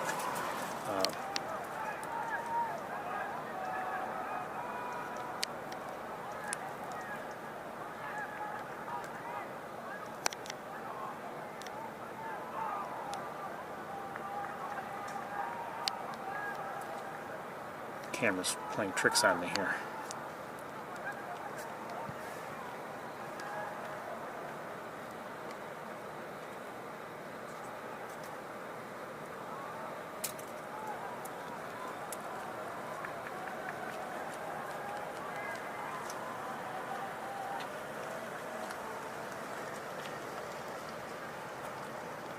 Okay, it's time for us to go. She's now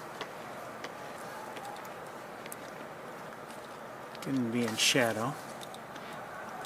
But this has been nice to see, and I certainly enjoyed it. I hope you did too.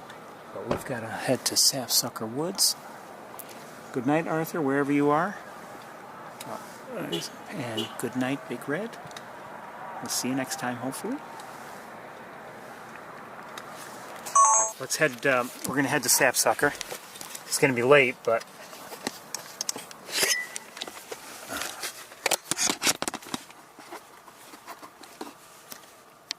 okay. Oh, here comes Arthur.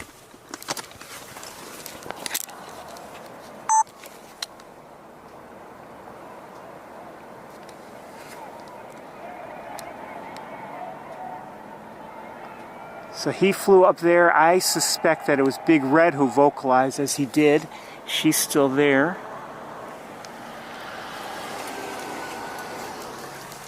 let's go.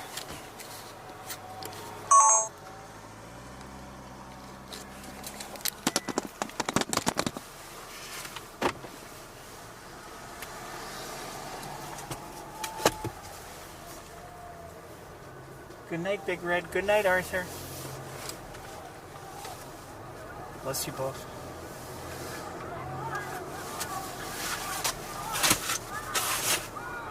We're not going to have much time, but I'd like to get there, maybe see the geese come in or something. I don't know if we'll even have time to walk around the pond, but we'll see. We'll do our best.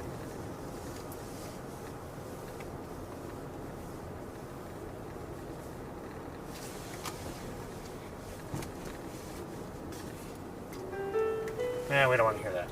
Or that. Or that.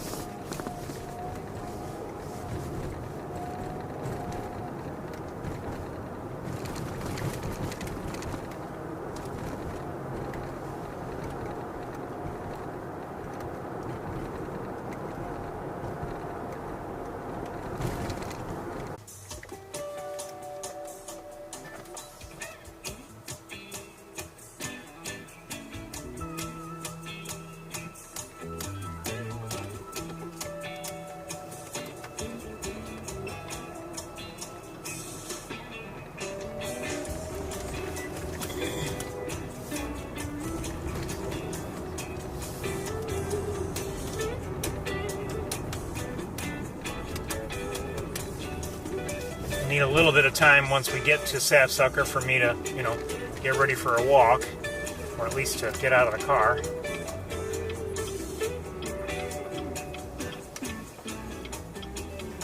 Oblivious.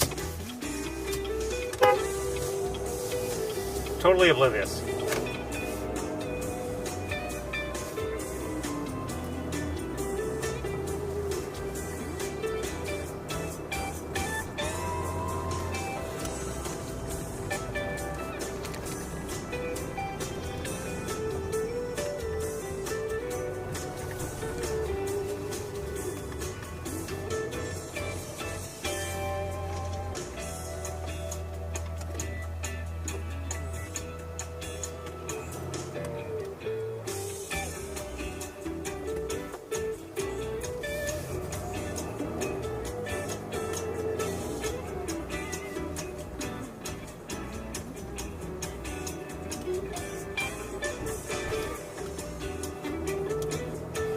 Signal left, turn right. Okay.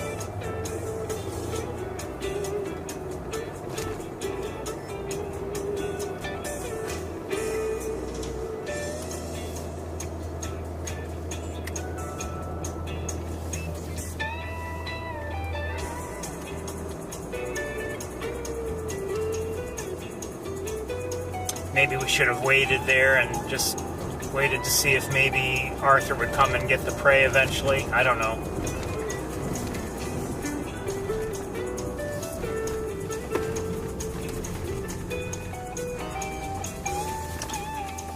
Maybe she'd let him have it. I don't know.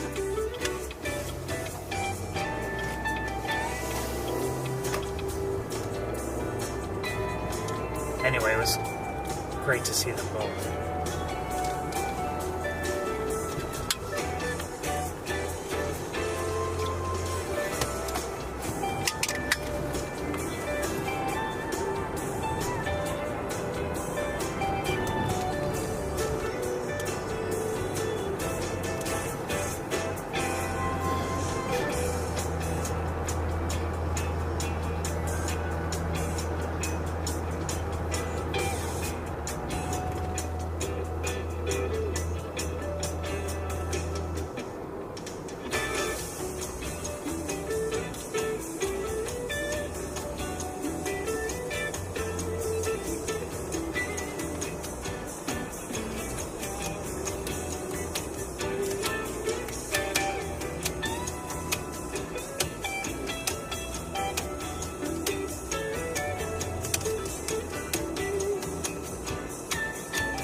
85 degrees. So it's cooled quite a bit since we started up at the campus. So I'm going to need to bundle up a little bit.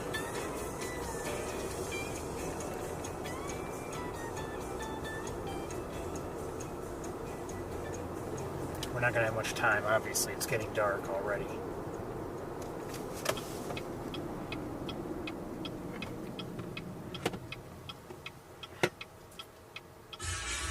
No, we don't want to hear this. No. Come on. Could have gone.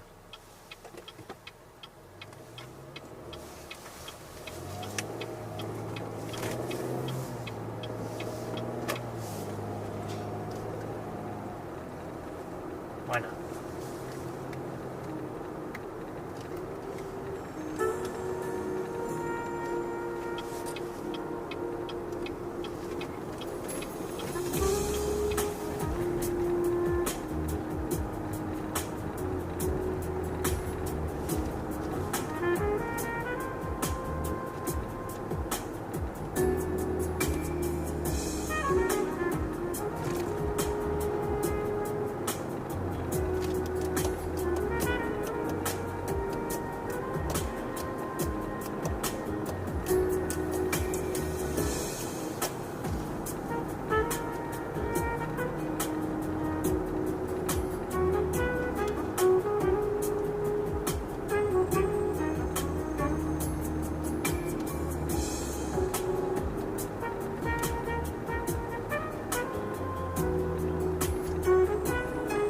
Thinking about doing something different equipment-wise at Sapsucker tonight, but I don't think I'm going to have time to deal with the change, so not this week.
One degrees. Oh boy.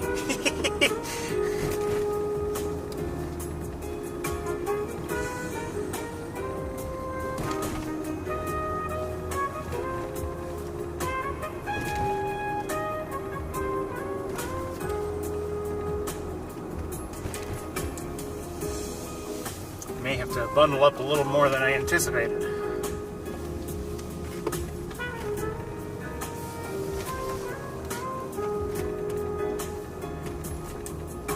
$50. Welcome to Sapsucker Woods. I'll try to get set quickly. We don't have much time.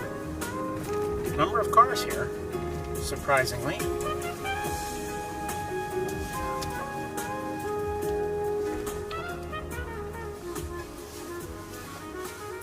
That was reminisced by Cindy Bradley, by the way. And before it, we listened to Have an Attitude by Niels. I recommend both of them.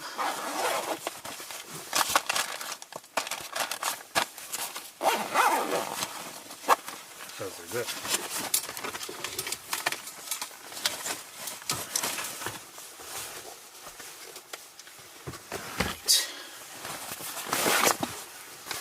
I don't know if we should even walk or if we should.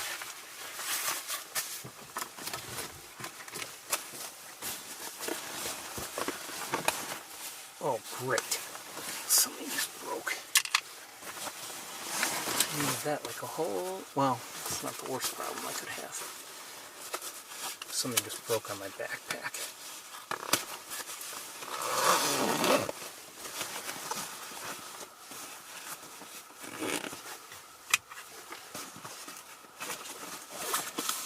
You know what? Well, no, I can't do it that way.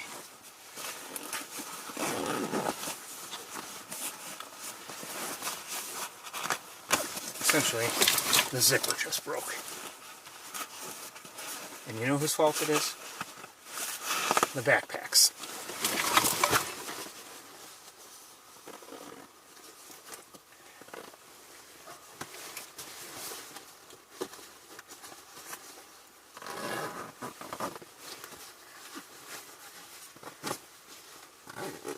Okay.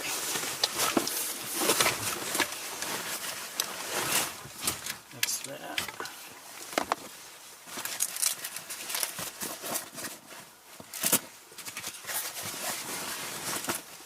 Right. Let me get a couple things.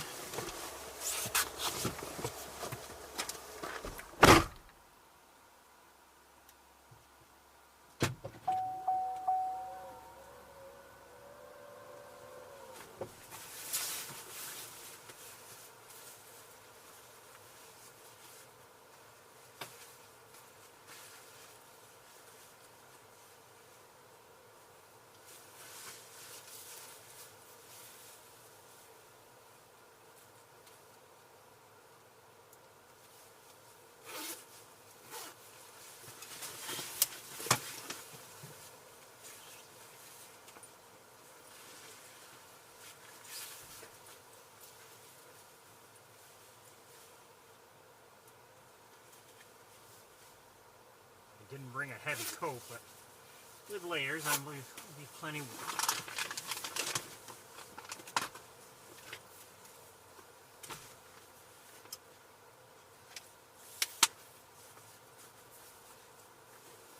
Maybe too warm.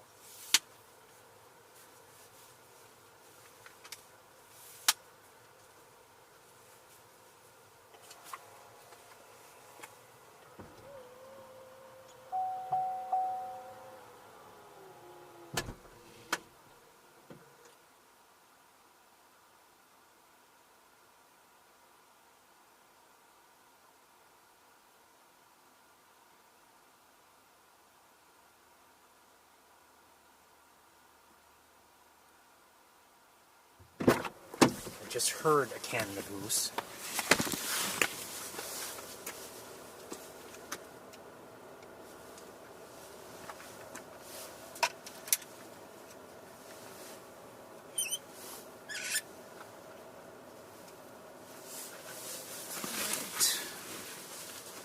Hopefully the gloves will be heavy enough. I don't want to wear heavy gloves just yet. If I can avoid it.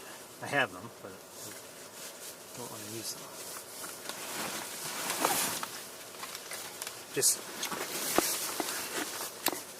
you know, the gloves, heavier gloves obviously are more difficult to use with camera gear.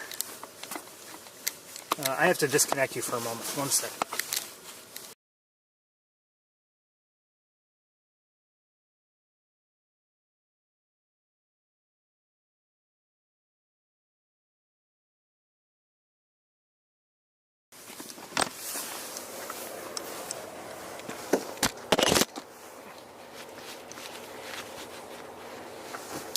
While I'm buttoning up, you can look at the moon.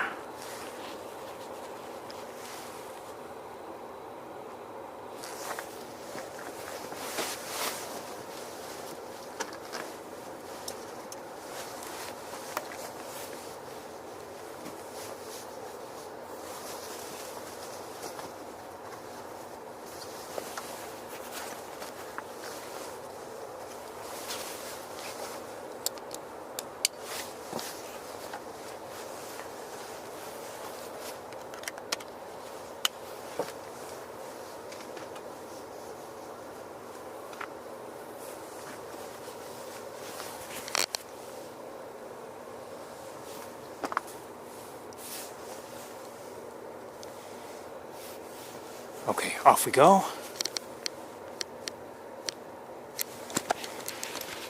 I think we're set. Obviously, we won't have time to dilly-dally. I see 2 geese flying away from the pond. And I see many geese flying away from the pond. Or several, I should say. Maybe not many. It's all a matter of...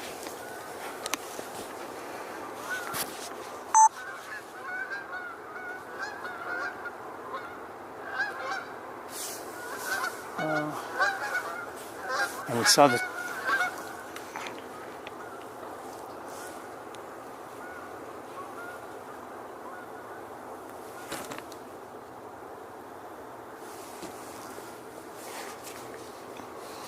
Will they be back?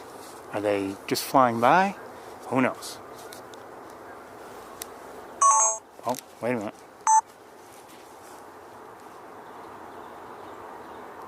Oh, I'm hearing a Carolina wren.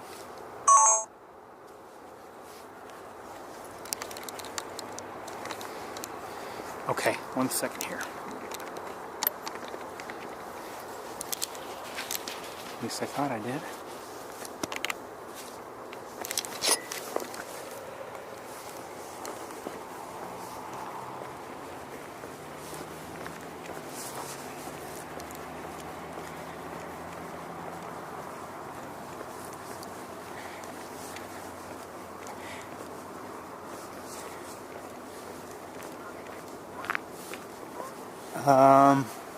Four more geese headed that way, so I don't know what's going on.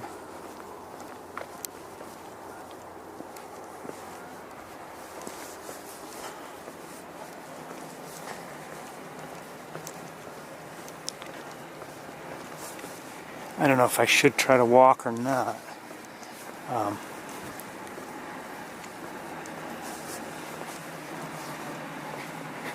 And you never know. I mean, maybe, you know, what part of the pond is the best part to be looking from.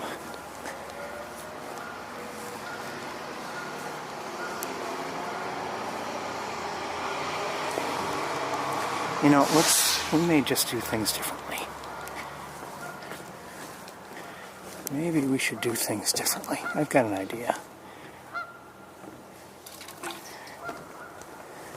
Let's just take a quick look here, see if there's anything nearby, and then we're going to turn... Hold on, I see. Is that a cardinal? No. Is it? Maybe.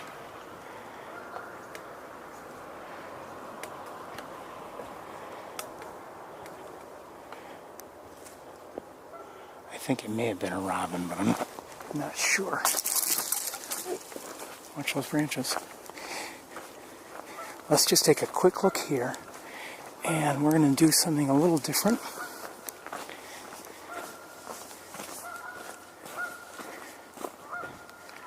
Who's that in the water? Is that a goose? Probably.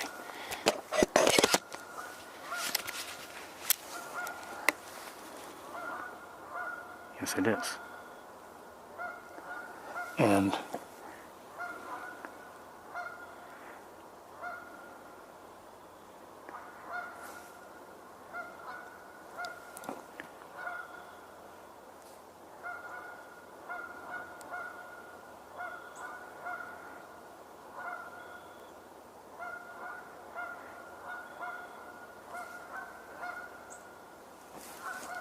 okay, I think what we're going to do, let me have a quick look with binoculars, 1 second.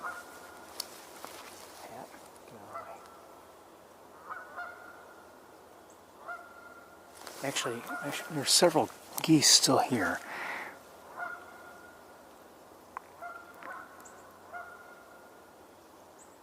Well, I don't know, maybe we should stay here, maybe we should, I was thinking maybe we should go to the outflow. We haven't been there in several weeks, you know, between construction and just finishing up each week on the other side of the pond. We just haven't been there.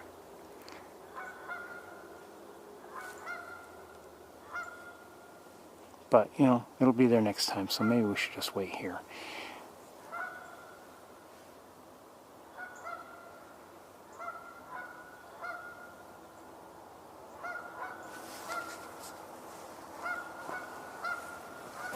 The geese that are vocalizing, I'm not sure where they are, but it looks like maybe something's disturbing the water over there.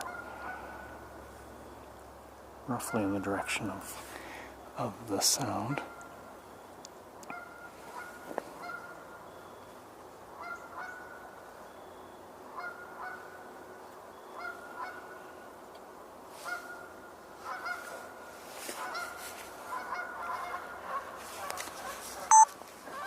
Sounds like somebody just took off. And they did, 2 geese, and they're there. And I just did hear a robin. So it was definitely a robin that I saw.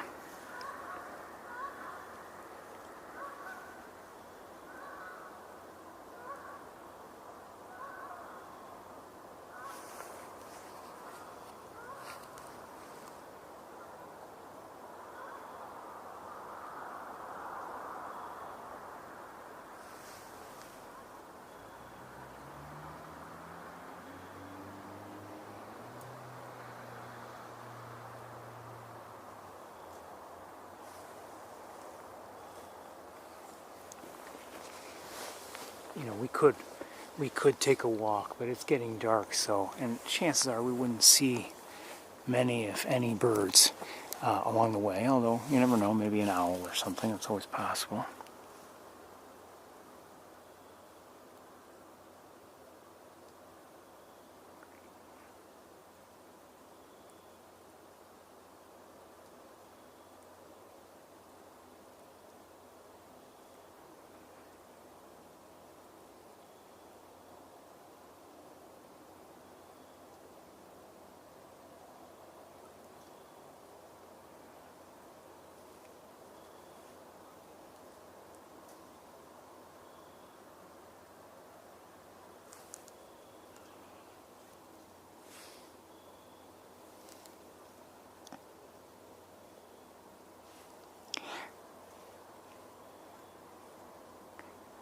You know, I always have to wonder when, if we're here, you know, coming here to see the geese hopefully come in for the night,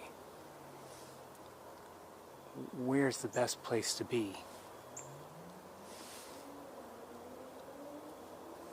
And there have been times when this has been the best location, or, you know, sometimes the Sherwood platform is perfect, or the outflow area is perfect. You never know until, you know, and each week can, you know, various conditions are important. Obviously, from which direction are the geese coming is, you know, an important one. And usually they seem to come from one direction, whatever the direction is. For the most part, they'll come from one. And the other thing is, you know, the background sky. What's it? What's it look like?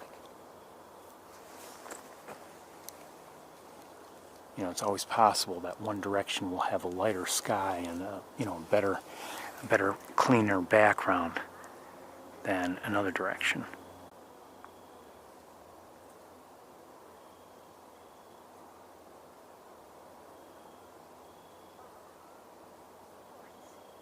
From the distance, I hear a goose.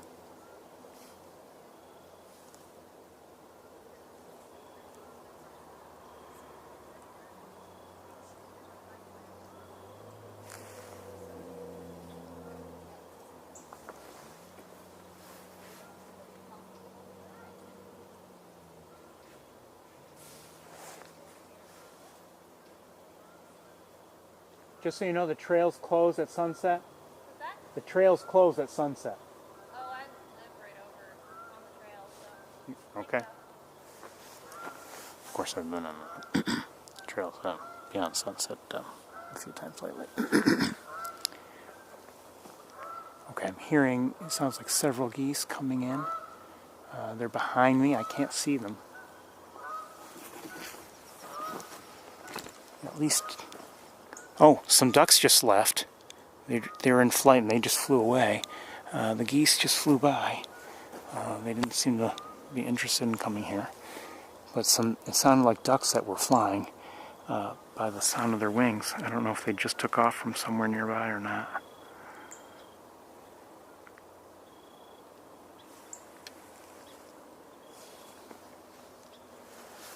And it sounds like I'm hearing a song sparrow chip note.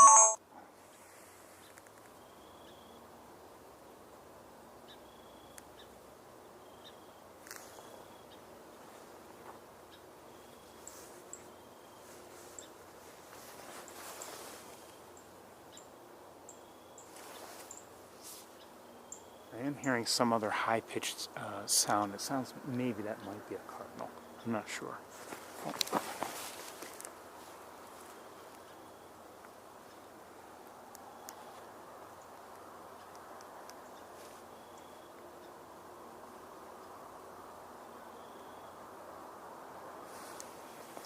I hear more geese again, or maybe the same geese for all I know, but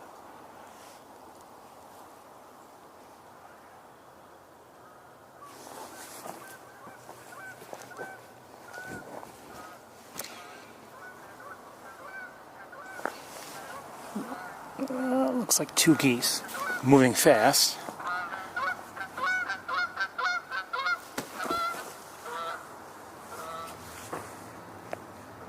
Flying right over. I didn't get them, sorry.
Now I'm wondering if I maybe should have walked around. And you never know, maybe our great blue heron friend is here, who knows.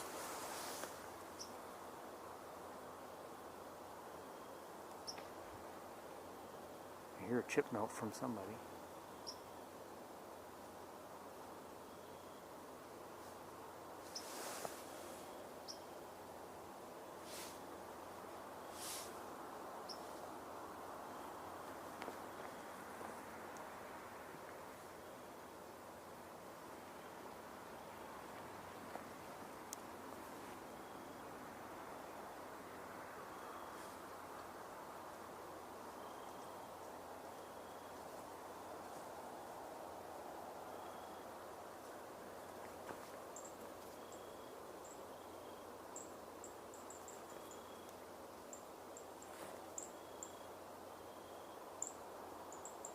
Hear that?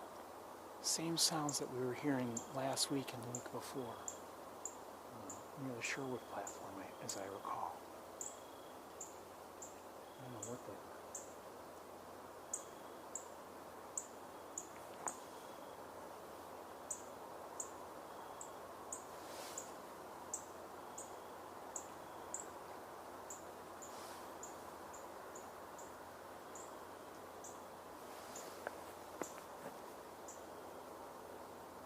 And I have yet to see them.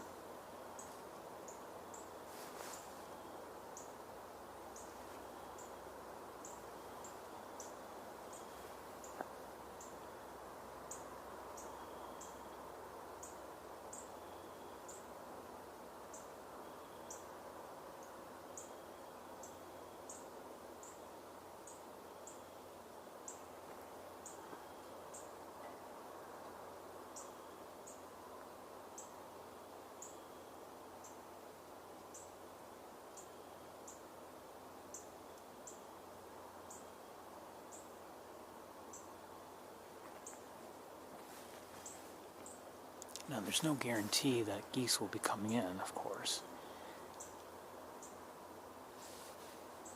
We've seen geese fly by, but not, I don't believe they were here, and then, I don't know.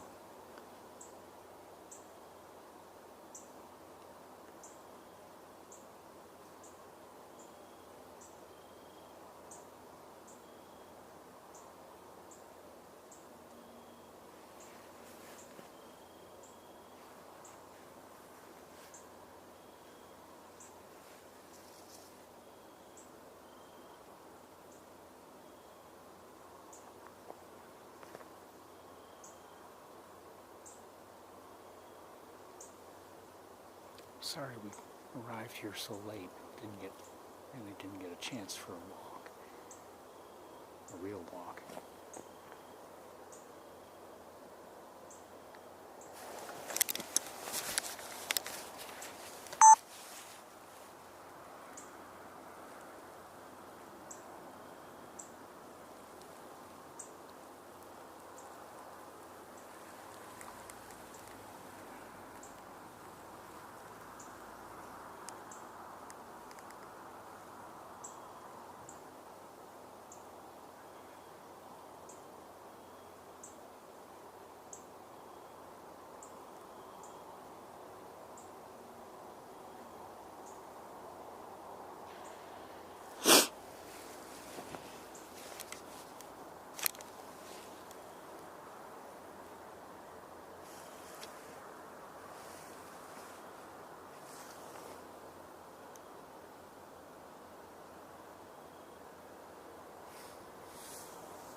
I'm not sure if that was a beaver or a muskrat.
arriving fairly quiet without, excessive honking. And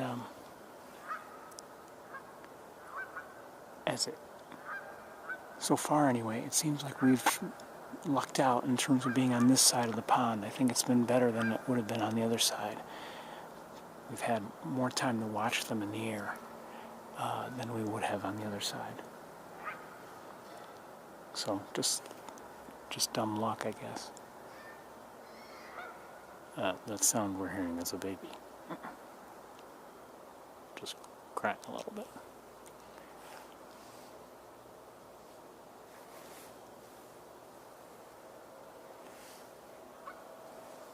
Now let me show you what we've got here. So from here, I actually have a fair amount of a decent view of the sky, and they've been coming from maybe around that away, and maybe that's really now I think about it.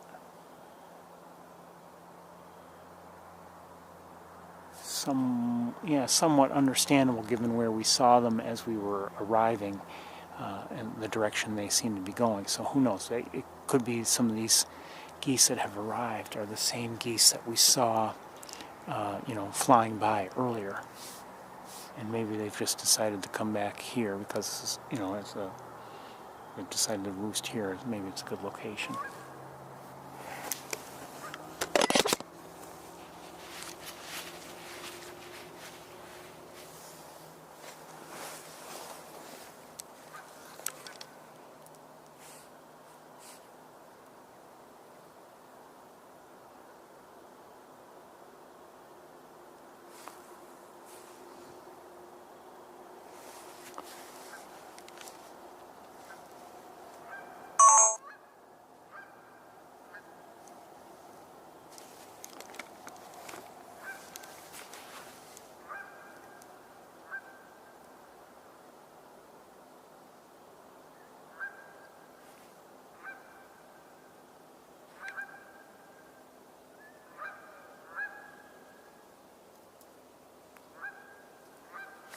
For all I know, that's it for the night. But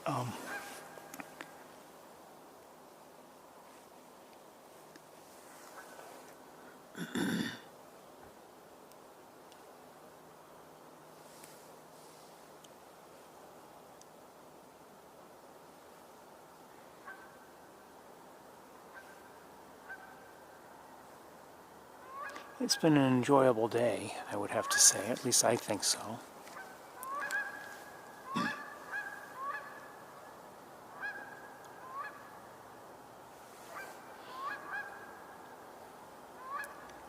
I mean, it would have been nice to see maybe more sandhill cranes and maybe a little closer, maybe, some ducks a little closer at Montezuma.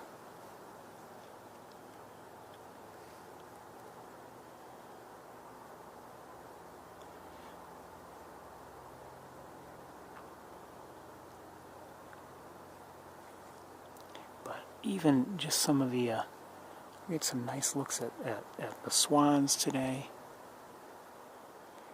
and certainly seeing Big Red and Arthur, that was nice.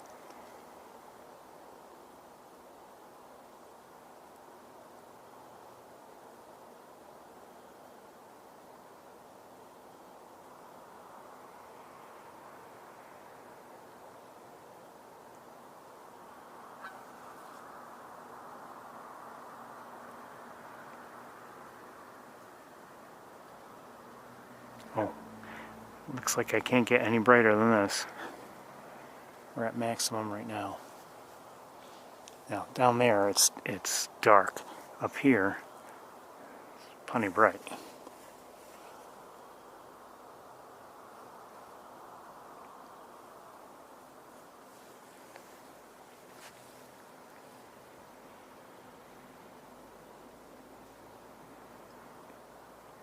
Oh, almost forgot about the bald eagle that we had a nice look at. from Wildlife Drive.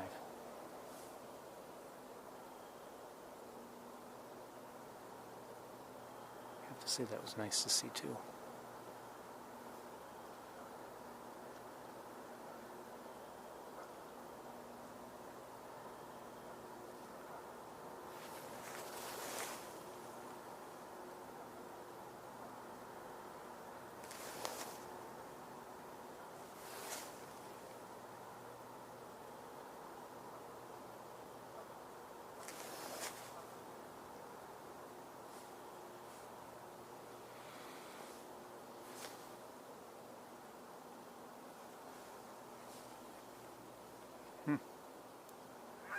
Anybody else coming?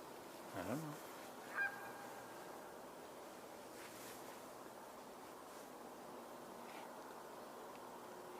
Well, at least when I close up, I'll have just a short walk in the dark, and not too dark because I have lights here. Back to the car.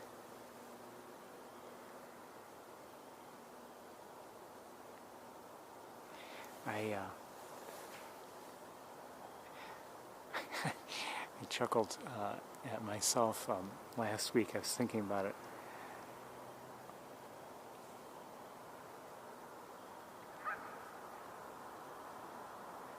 Every once in a while, I end up doing something and it just has me thinking, I never expected to do such a thing. So, walk back in the dark, in the woods.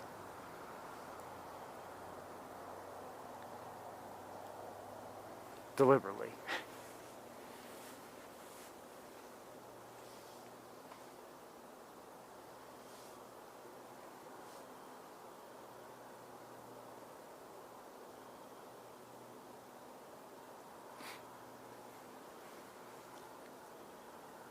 Well, we'll wait a little bit longer and we'll see if anybody else arrives, but it's getting late. But you know what? The sky isn't that dark yet, so there's still some time, believe it or not.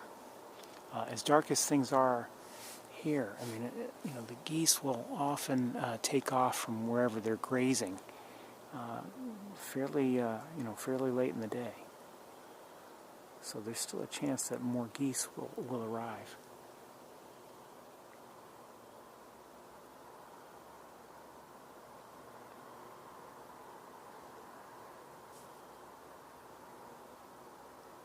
It's got to be in the 40s right now, temperature-wise.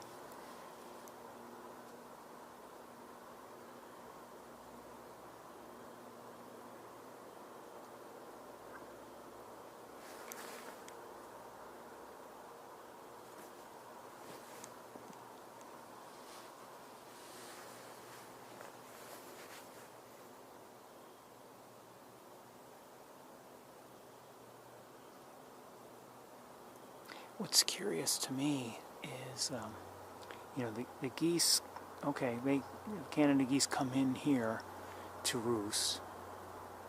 And obviously not every single goose in the greater area here, but I mean, some come here.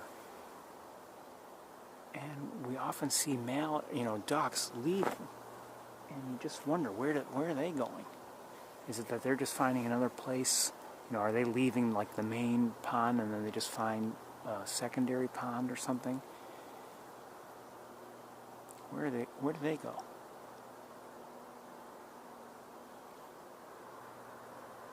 I spoke earlier today about the mallards I've been seeing, from home in some water that I have in my view, and I wonder where do they go at night?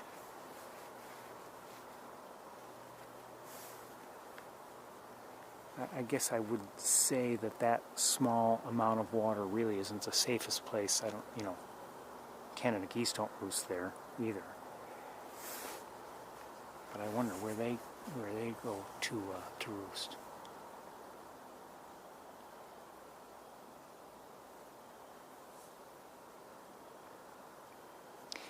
The wonderful thing about all this is every once in a while we do get an answer to such a question.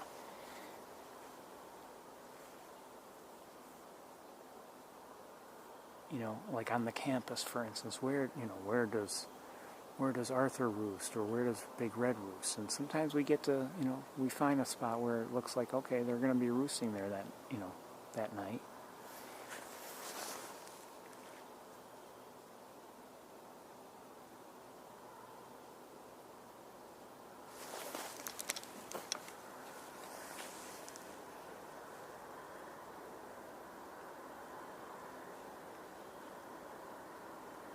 Now that was a beaver, no question. Oh, and somebody else just swam over there. I don't know if it was a beaver or not.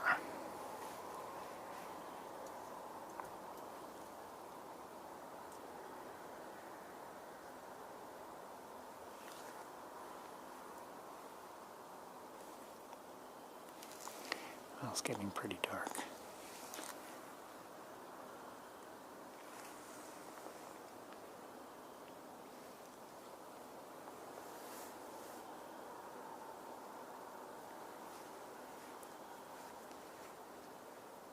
From this vantage point, if any additional geese do come in, we'll be able to see them just fine, as silhouettes in the sky. But once they drop down from our perspective below the tree line, then we won't be able to see them. But I'm starting to think that we're done for the day in terms of Canada goose arrivals.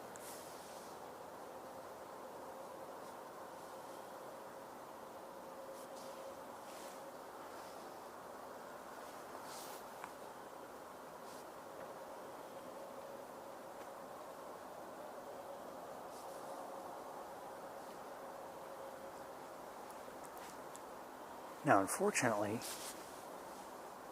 I don't believe we can see. I don't know if Jupiter is up and visible. I'm guessing it is, but not from here. We've been on the other side of the pond, facing towards this direction in prior weeks. Well, now we've got the trees behind us blocking our view, and that's the direction I would want to look in if I were looking for Jupiter and Saturn.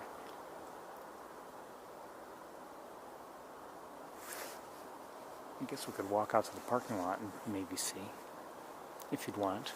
We've seen them before, but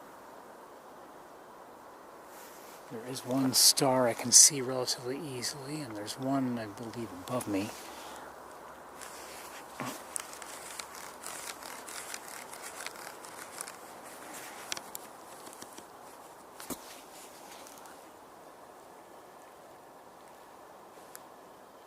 No idea what it is. Is it a star? Probably.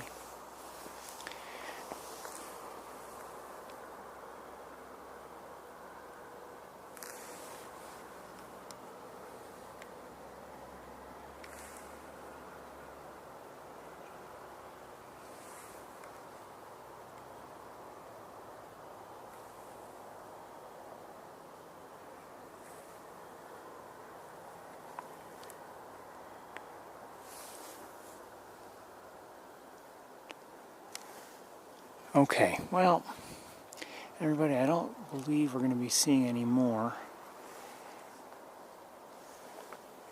Canada geese coming in tonight. It's awfully late, maybe a straggler or two, and that's it. So why don't we walk out to the parking lot? We'll see if Jupiter is in.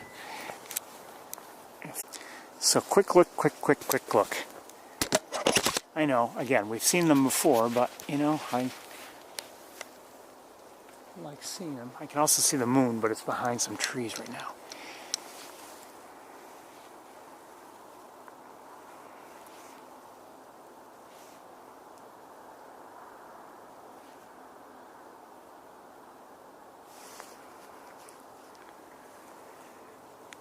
Now be careful what you're looking at here.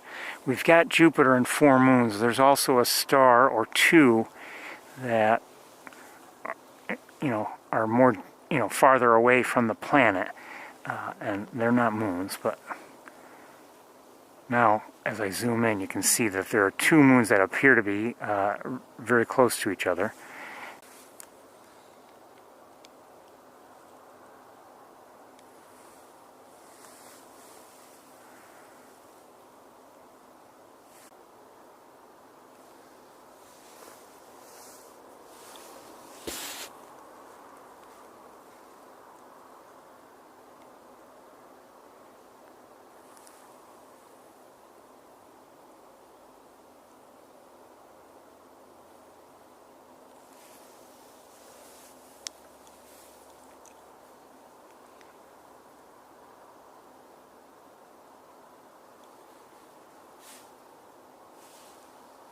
I know, again, we've seen them before.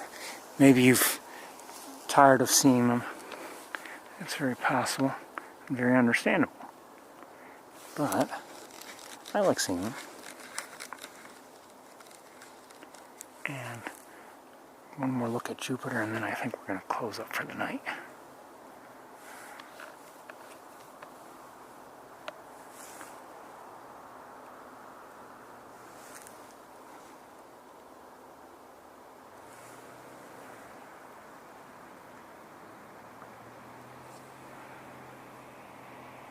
I'm not on level ground, really.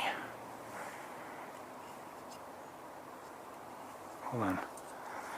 Where's that dial?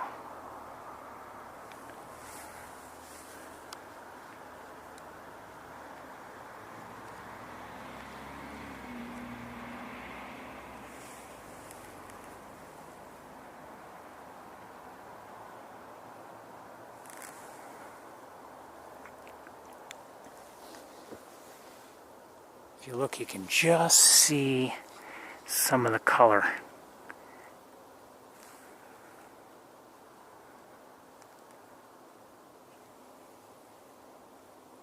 Of Jupiter, some of those bands.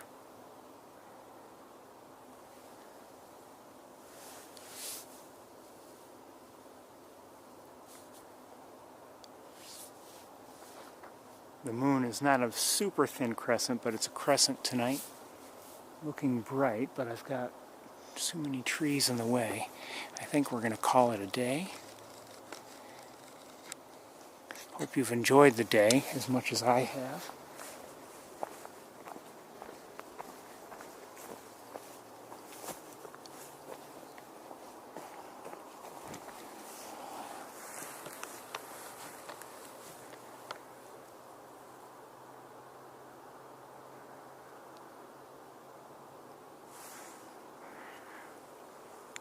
Looking through the trees, there's the moon.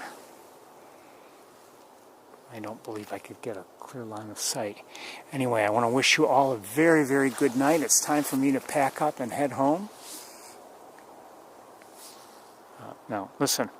Behave yourselves on Halloween. Okay? Okay. We will see you all next time, everybody. Take care of yourselves. Have a great night. Bye-bye.